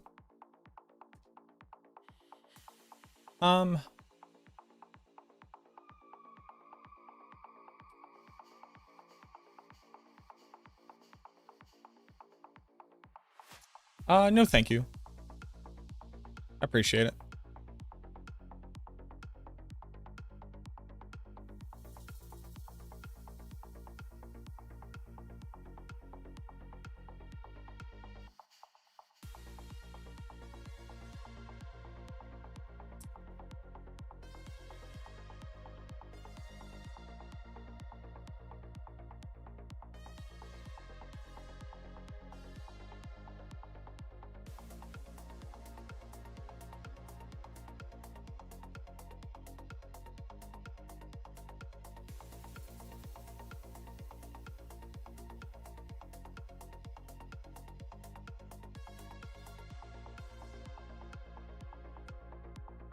That's Embrace, unironically better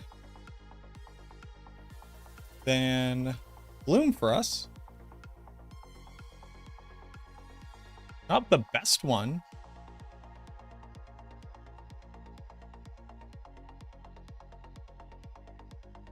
But it is better than the Gloom. Alright. This is the best image you can get from this so far. The masterworking stuff I'm doing? I think this will be the best damage output that you can get from it, yes. The stuff that I'm trying to do with it right now.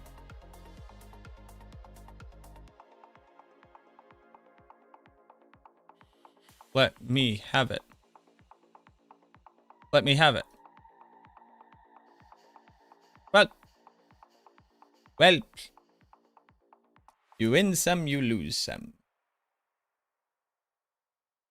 Well, hold on, but this has to be significantly more damage. It is. It's significantly more damage. Okay.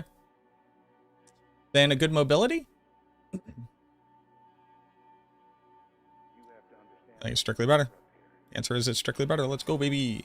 Strictly better amulet. Nice. We love that. Oh, yeah, because I didn't even calculate the increase in proc rate, now that I think about it. Strictly better amulet. That means we don't want this one either. Now we masterwork this bad boy. I'm looking for crits on the intelligence. Not on the blood overpower, sorry, buddy. The attack speed's okay. Big. Nice. Strictly better. Ooh. That should not be the first piece that like, this should be... I should finish. I haven't finished masterworking this yet. Hold on. I probably should have finished masterworking this at some point.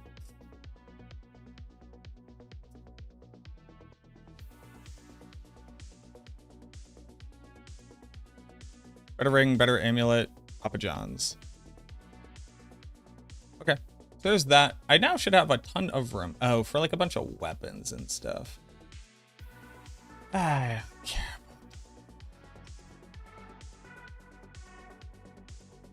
The weapons are whatever. The weapons can stay. Okay, let's see what this looks like now. Got some pretty decent upgrades, like 10% intelligence is big.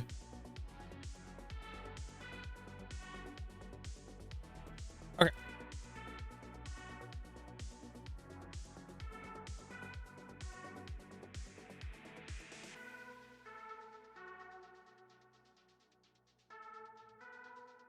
Like, I actually have a damage multi on my amulet for Andes. Gained 10% int, which is huge. Gained more attack speed, have better vuln uptime. More attack speed here as well. More attack speed there as well. Okay.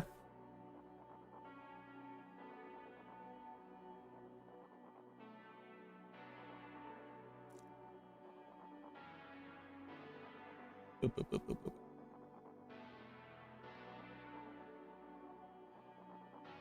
Oh, I didn't put anything on my amulet.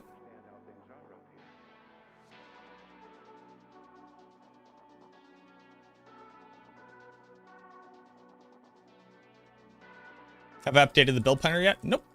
You are currently watching me theorycraft it. As always, I don't update build planners until I'm done building it.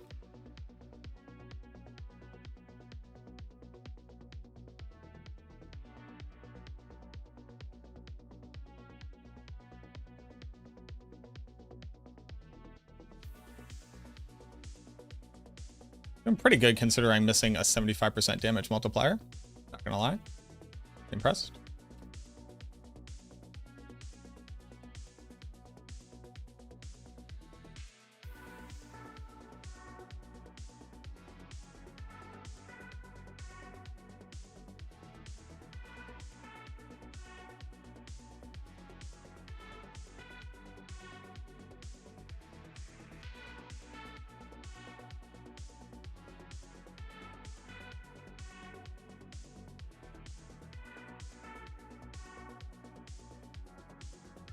Probably go put on my major damage aspect. Okay. Controller shit out of luck. I don't know how to make it work on controller.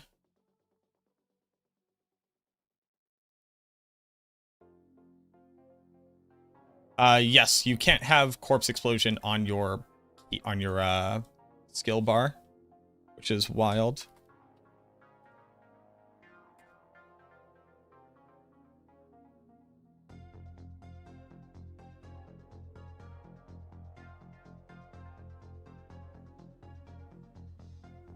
Why do they include stats like plus 666 poison res?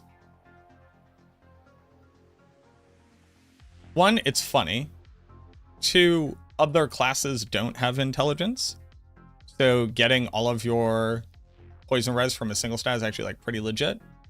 You can actually get up to 85% maximum resistance. And while we don't currently exist in this universe except inside of Infernal Hordes, there are abilities which reduce your resistance. Like the Infernal Hordes literally have a thing that say reduce your resistance. You're never going to need the full 666, but that is funny as all hell.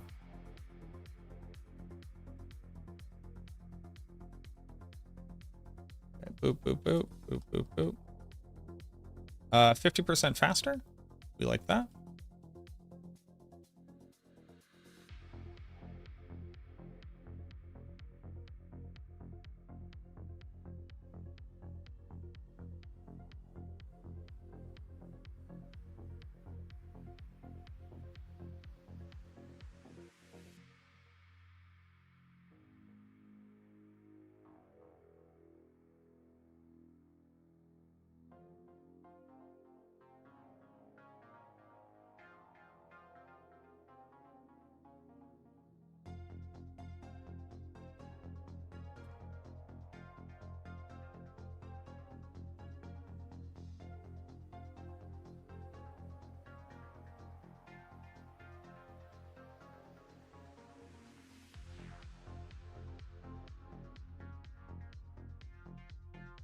All right, so I can't leave that early on stationary monsters.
Zoop, zoop, zoop, zoop, zoop, zoop, zoop, zoop, zoop, zoop, zoop, zoop, zoop. Zoop. Zoop. A Tuscana. Can we do this on controller? I cannot do this on controller. I do not know of a way to make it happen. Aether Lords? Sure. Do. Also, thank you for the follow, King Dark.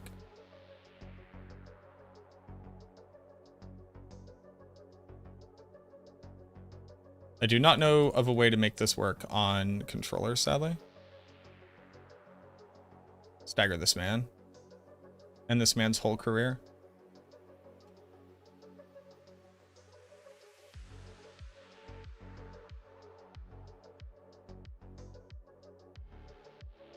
Fearox.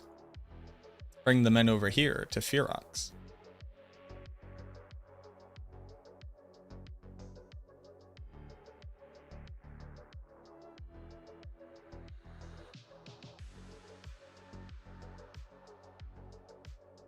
Oh, Fearox sucks.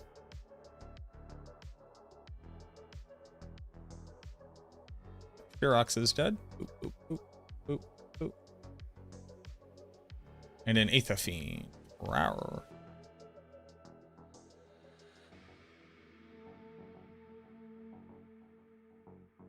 Boop, boop, boop, boop.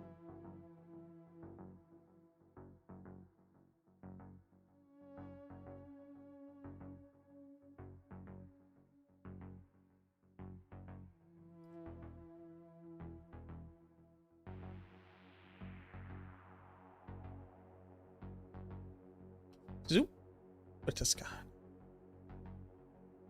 Zoopa zoopa.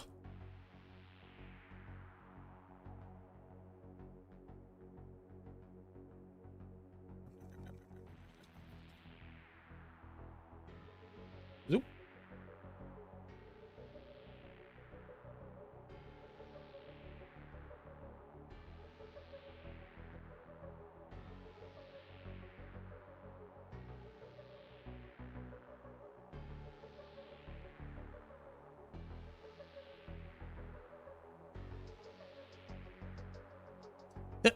Over to the Soul Spire.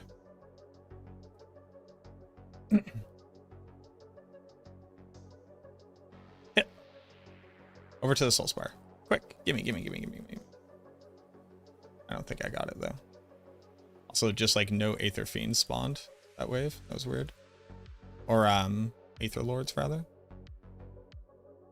Hello? How dare you, sir?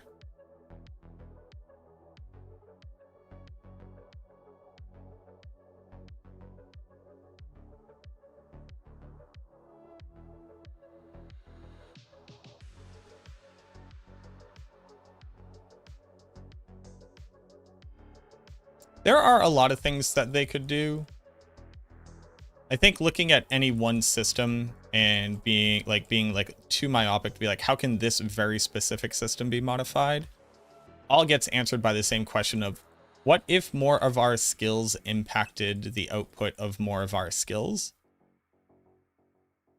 So it's not like, oh, Bloodlance needs to be able to become a shadow build very specifically so it can interact with dots so that it can do this thing.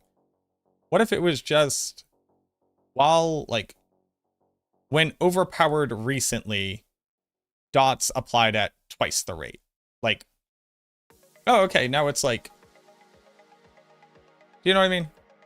The zooming back out to leave space for things to fill in to the functionality, I think will be the best path forward. Being not a developer where I don't have to worry about how hard it is to accomplish said thing.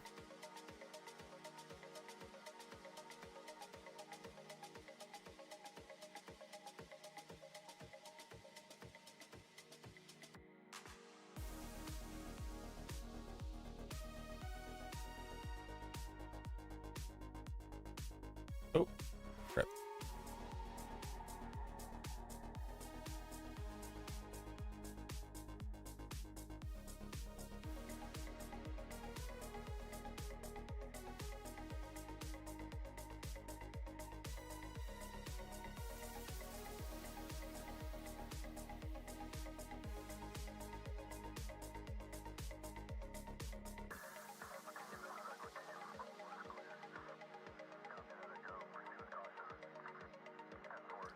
It's a very bad run, but what can you do?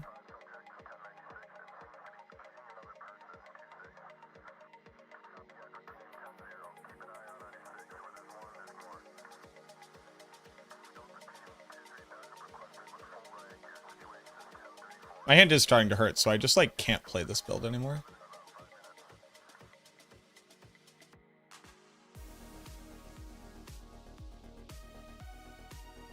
I'm even using 2 different keybinds for left click.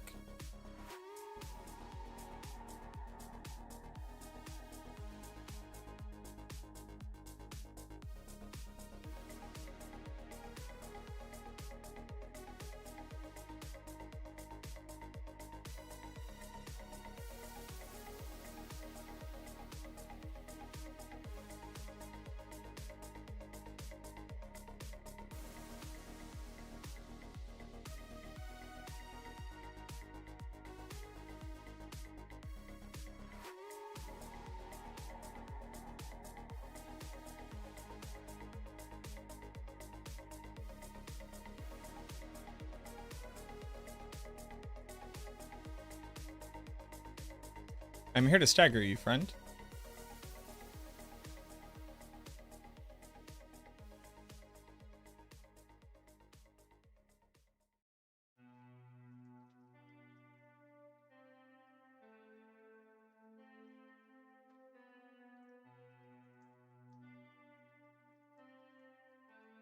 Delos, the Aether Lord, is a scourge upon this planet.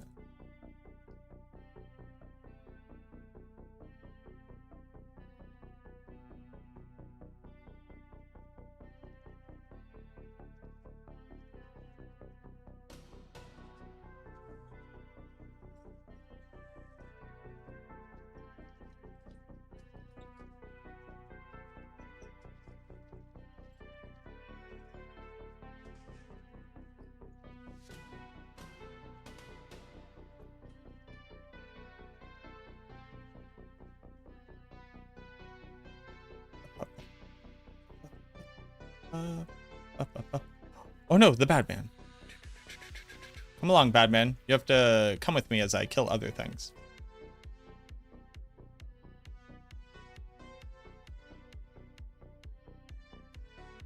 Laugh at the butcher as he dies. Laugh at the butcher while he dies. What? What are those from? They're a present?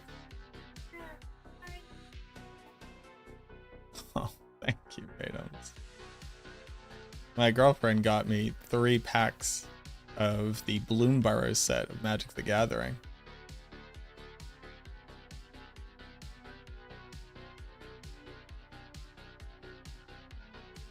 They were finally brave enough to make a furry set for Magic the Gathering.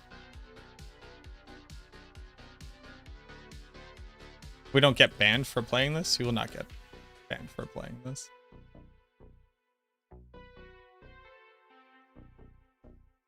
This is what the aspect does when you click it.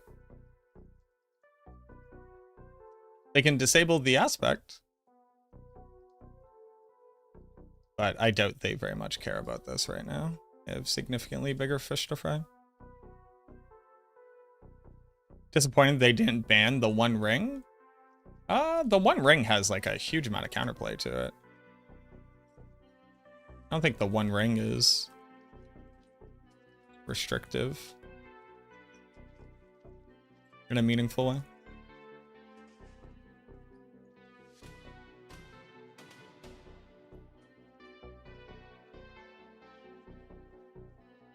Boop, boop, boop. Just played your first games with those cards? Yeah, it's very good. Very good. They also printed just like some absolutely insane mechanics because obviously they had to.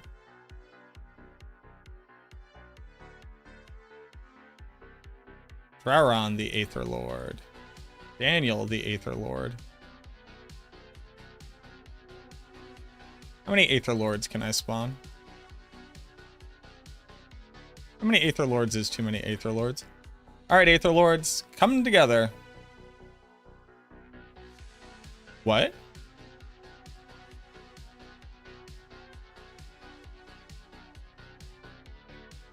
What just happened?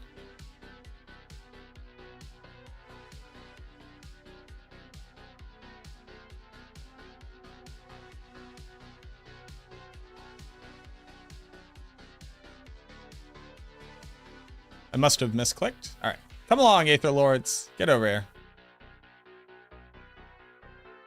Wait, who's the other Aether Lord that spawned?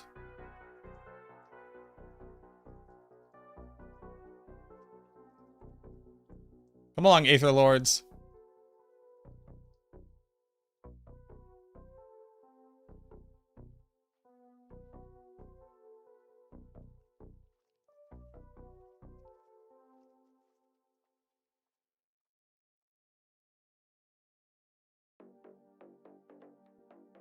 Kreinbog, the Aether Lord.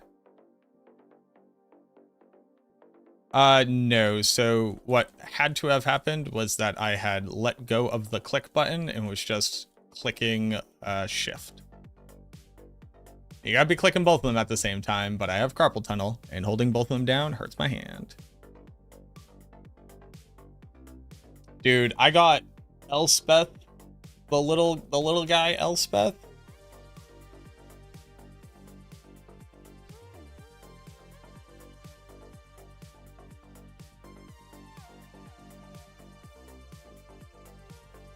Yeah, I just let go of left click.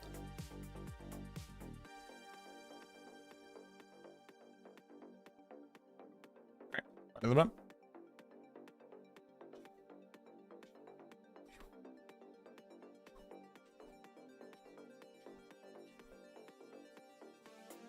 Where are you guys? Who do we got?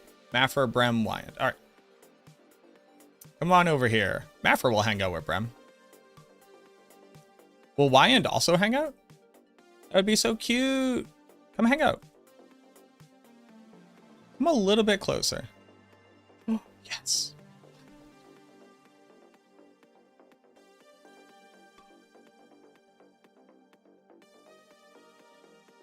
Yeah, it turns out 100% uptime on vulnerable is really nice. That's some damage output. There we go. We just got Brem up to 400 mil. 800 mil DPS. Not bad. Considering the vast majority of our gear doesn't have GAs. Oh, Wyand.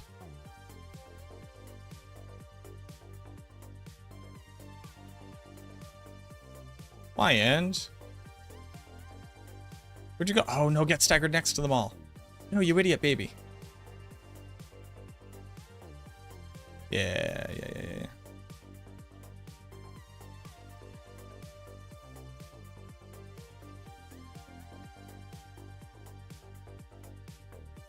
Urza Saga is, like, very good.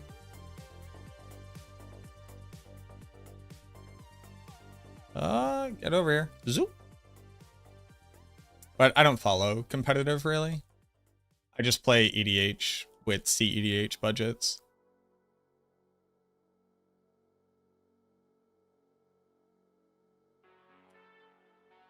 I got the new EDH staple that will be $50 and then $75 and then only $20 when they reprint it. Whatever the evolve to draw cards. It's not as bad as Mystic Remora, and it's not as bad as Rhystic Study or Esper Sentinel. But it continues to generate value, which is not really CEDH, but it's really good for casual. That's kind of nice.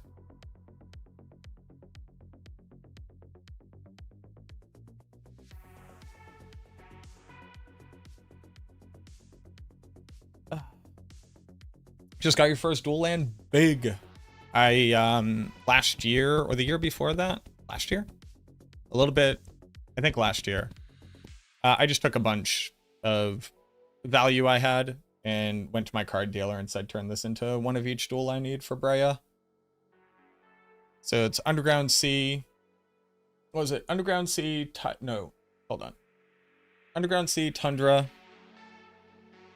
Volcanic Island, Plateau.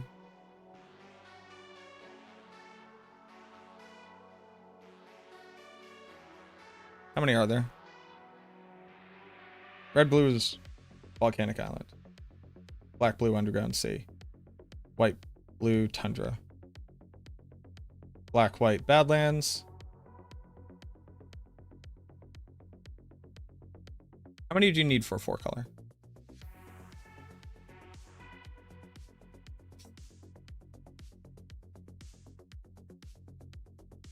PCG player app to the rescue.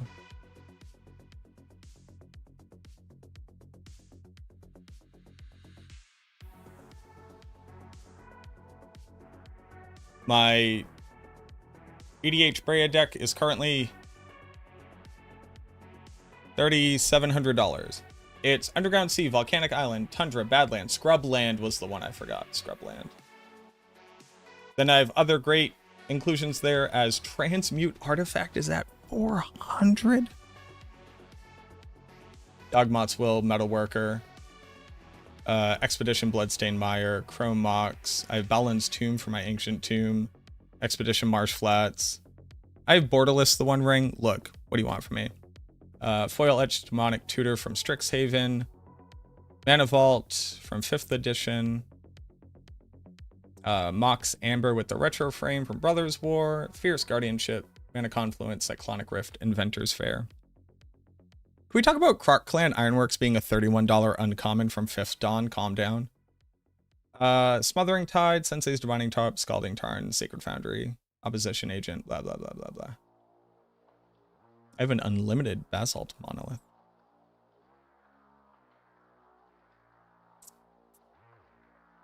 I have the Dark Felwar Stone.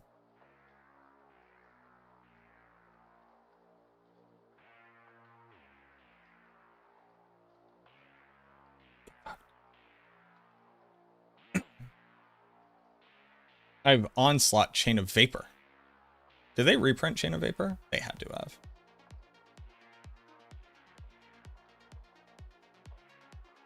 What's like the cheapest card? The cheapest cards in my deck are Exotic Orchard, Retro Frame, Tishar the Ancestor's Apostle, Foundry Inspector, Enthusiastic Mechanaut, Mirror Signet, Talisman of Conviction, Orzhov Signet, Rakdos, Is It, Baleful Strix. Ugin's Nexus is $1.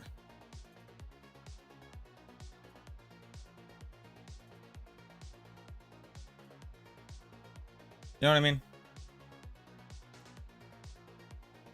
There's 6 duels for black, blue, blue, red, white, blue, red, black, red, white. Oh, I don't have a plateau in here. Plateau is red, white?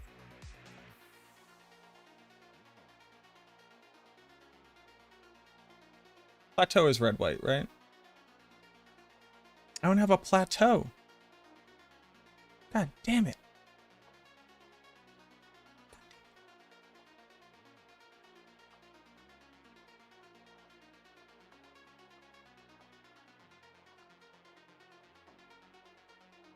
Two-handed axe.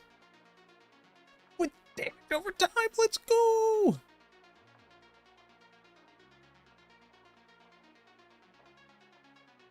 For the damage over time. Blessed above all others be the hour when you remember to remember me.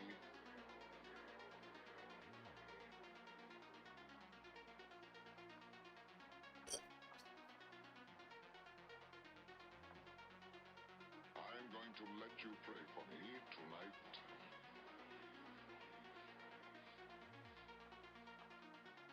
I should pick up all amulets always.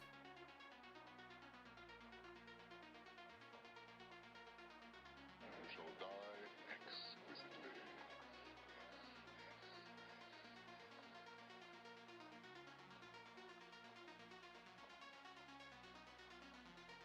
Give me all that. Nom nom nom nom.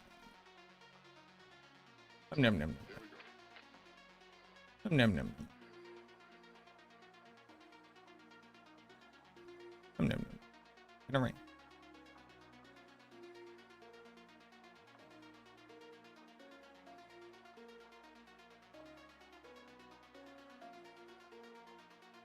Nom nom nom nom nom nom.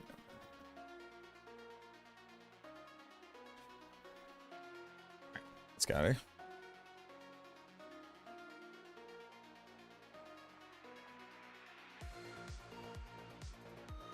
Hey, thanks, Streamlabs.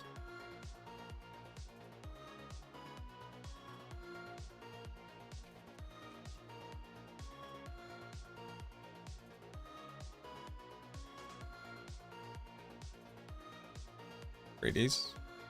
Let's do this. Ooh. Get in there. Varathiel.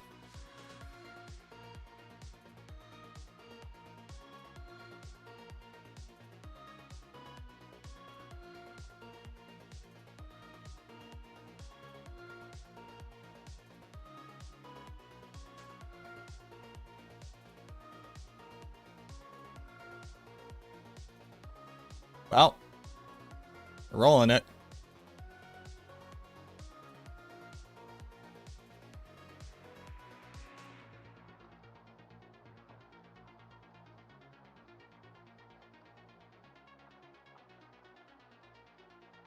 happens if I do this? Okay. Need that. Want this. Oh, I forgot to save the other ones. No.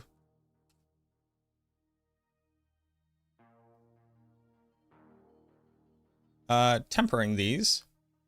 Give me damage while fortified.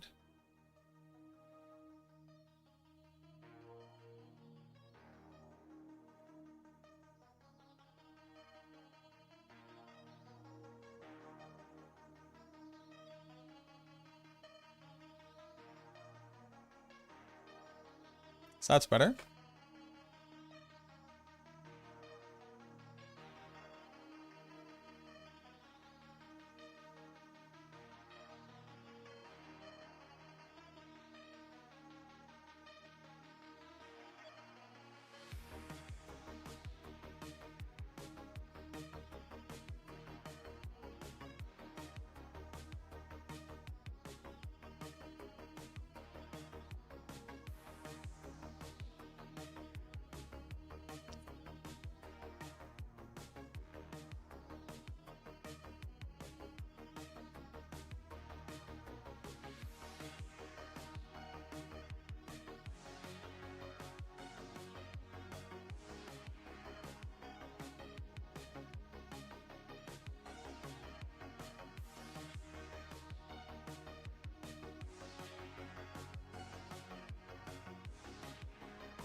Up.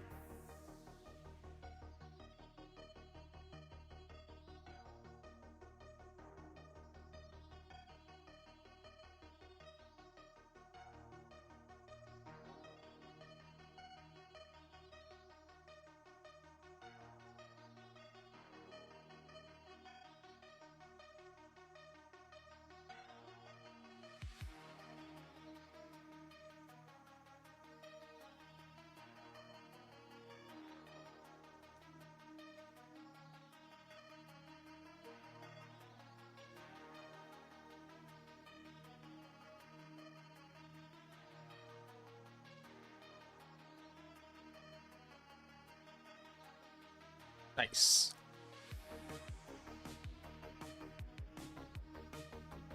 Need to figure out a way to get me on shuffle up and play.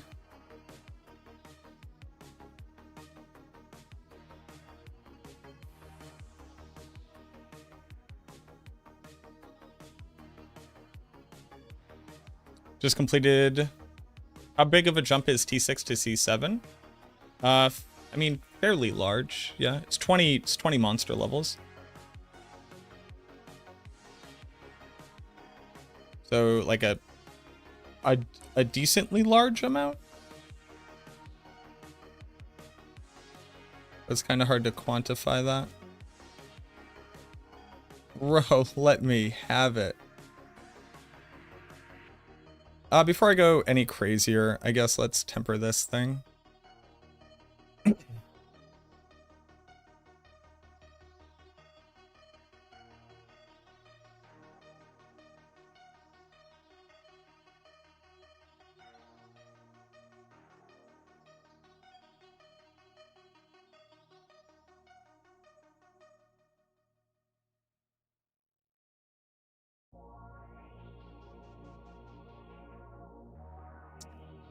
So I hit the roll. It would be better than any other roll I could put on it right now. Do I keep, because I don't care about this at all. That could be whatever. Do I keep rolling? Like, this is an upgrade. I just have to go hit attack speed on my whatever. But it's just, it's immediately an upgrade in every single conceivable way.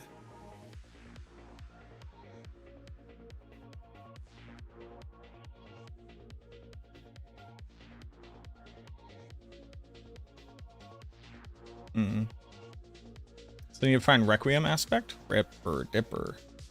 Get more rings.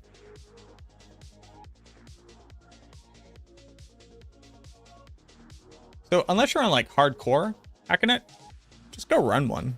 Just go run one and see. Do I care about the 23 added? I do not care.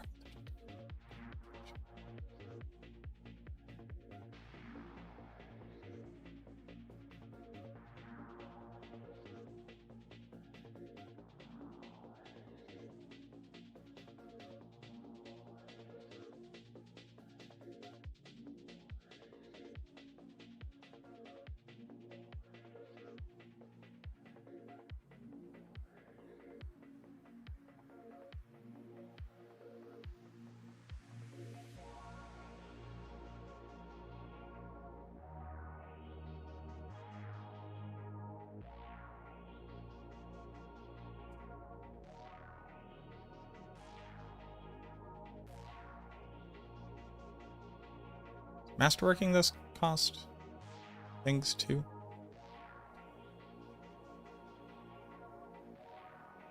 Already better. The damage over time is crazy. That's better. It's not good.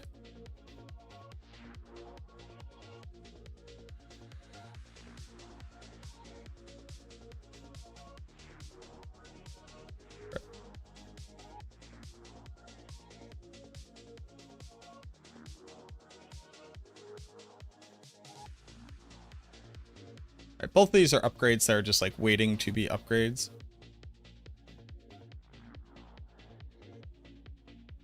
Alright, so here's what we're gonna do. I'm going to run one more. I'm going to record it.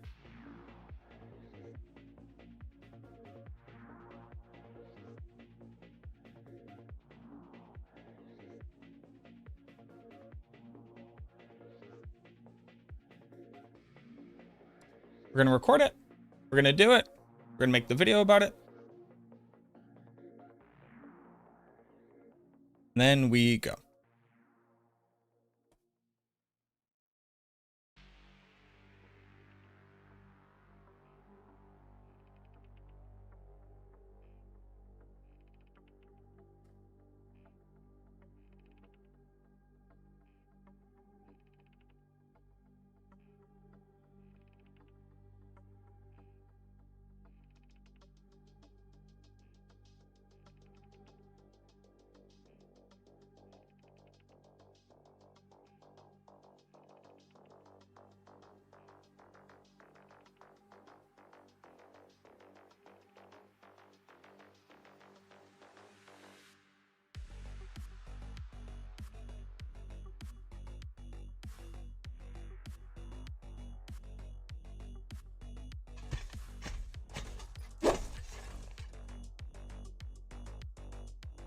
Boop, boop, boop, boop, boop, boop, boop, boop.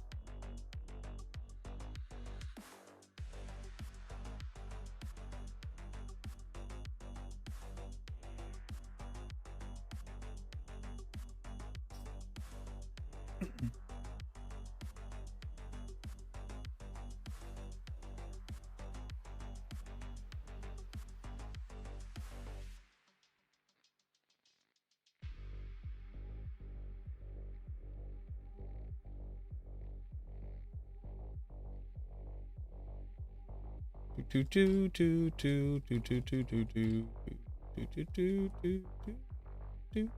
Oh yeah, Hellborner hunted me on a run where I want it to look good. Let's go.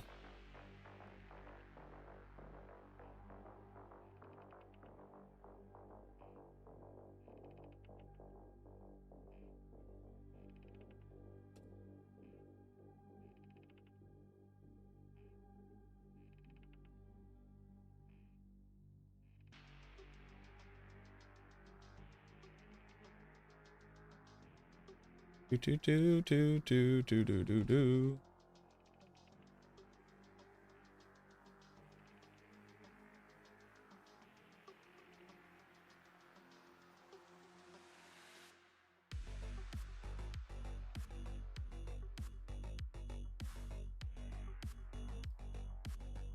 Do do do do. Do do do do do do do do do do. Is there a high-end version of this? Is there a high-end version of this?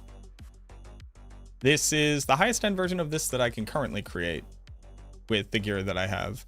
This is not really a build. It's a build that you can do, but this is not really a build.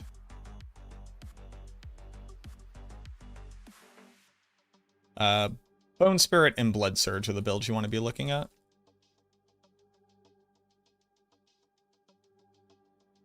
But yes, I mean, you can make a significantly stronger version of this with higher end gear.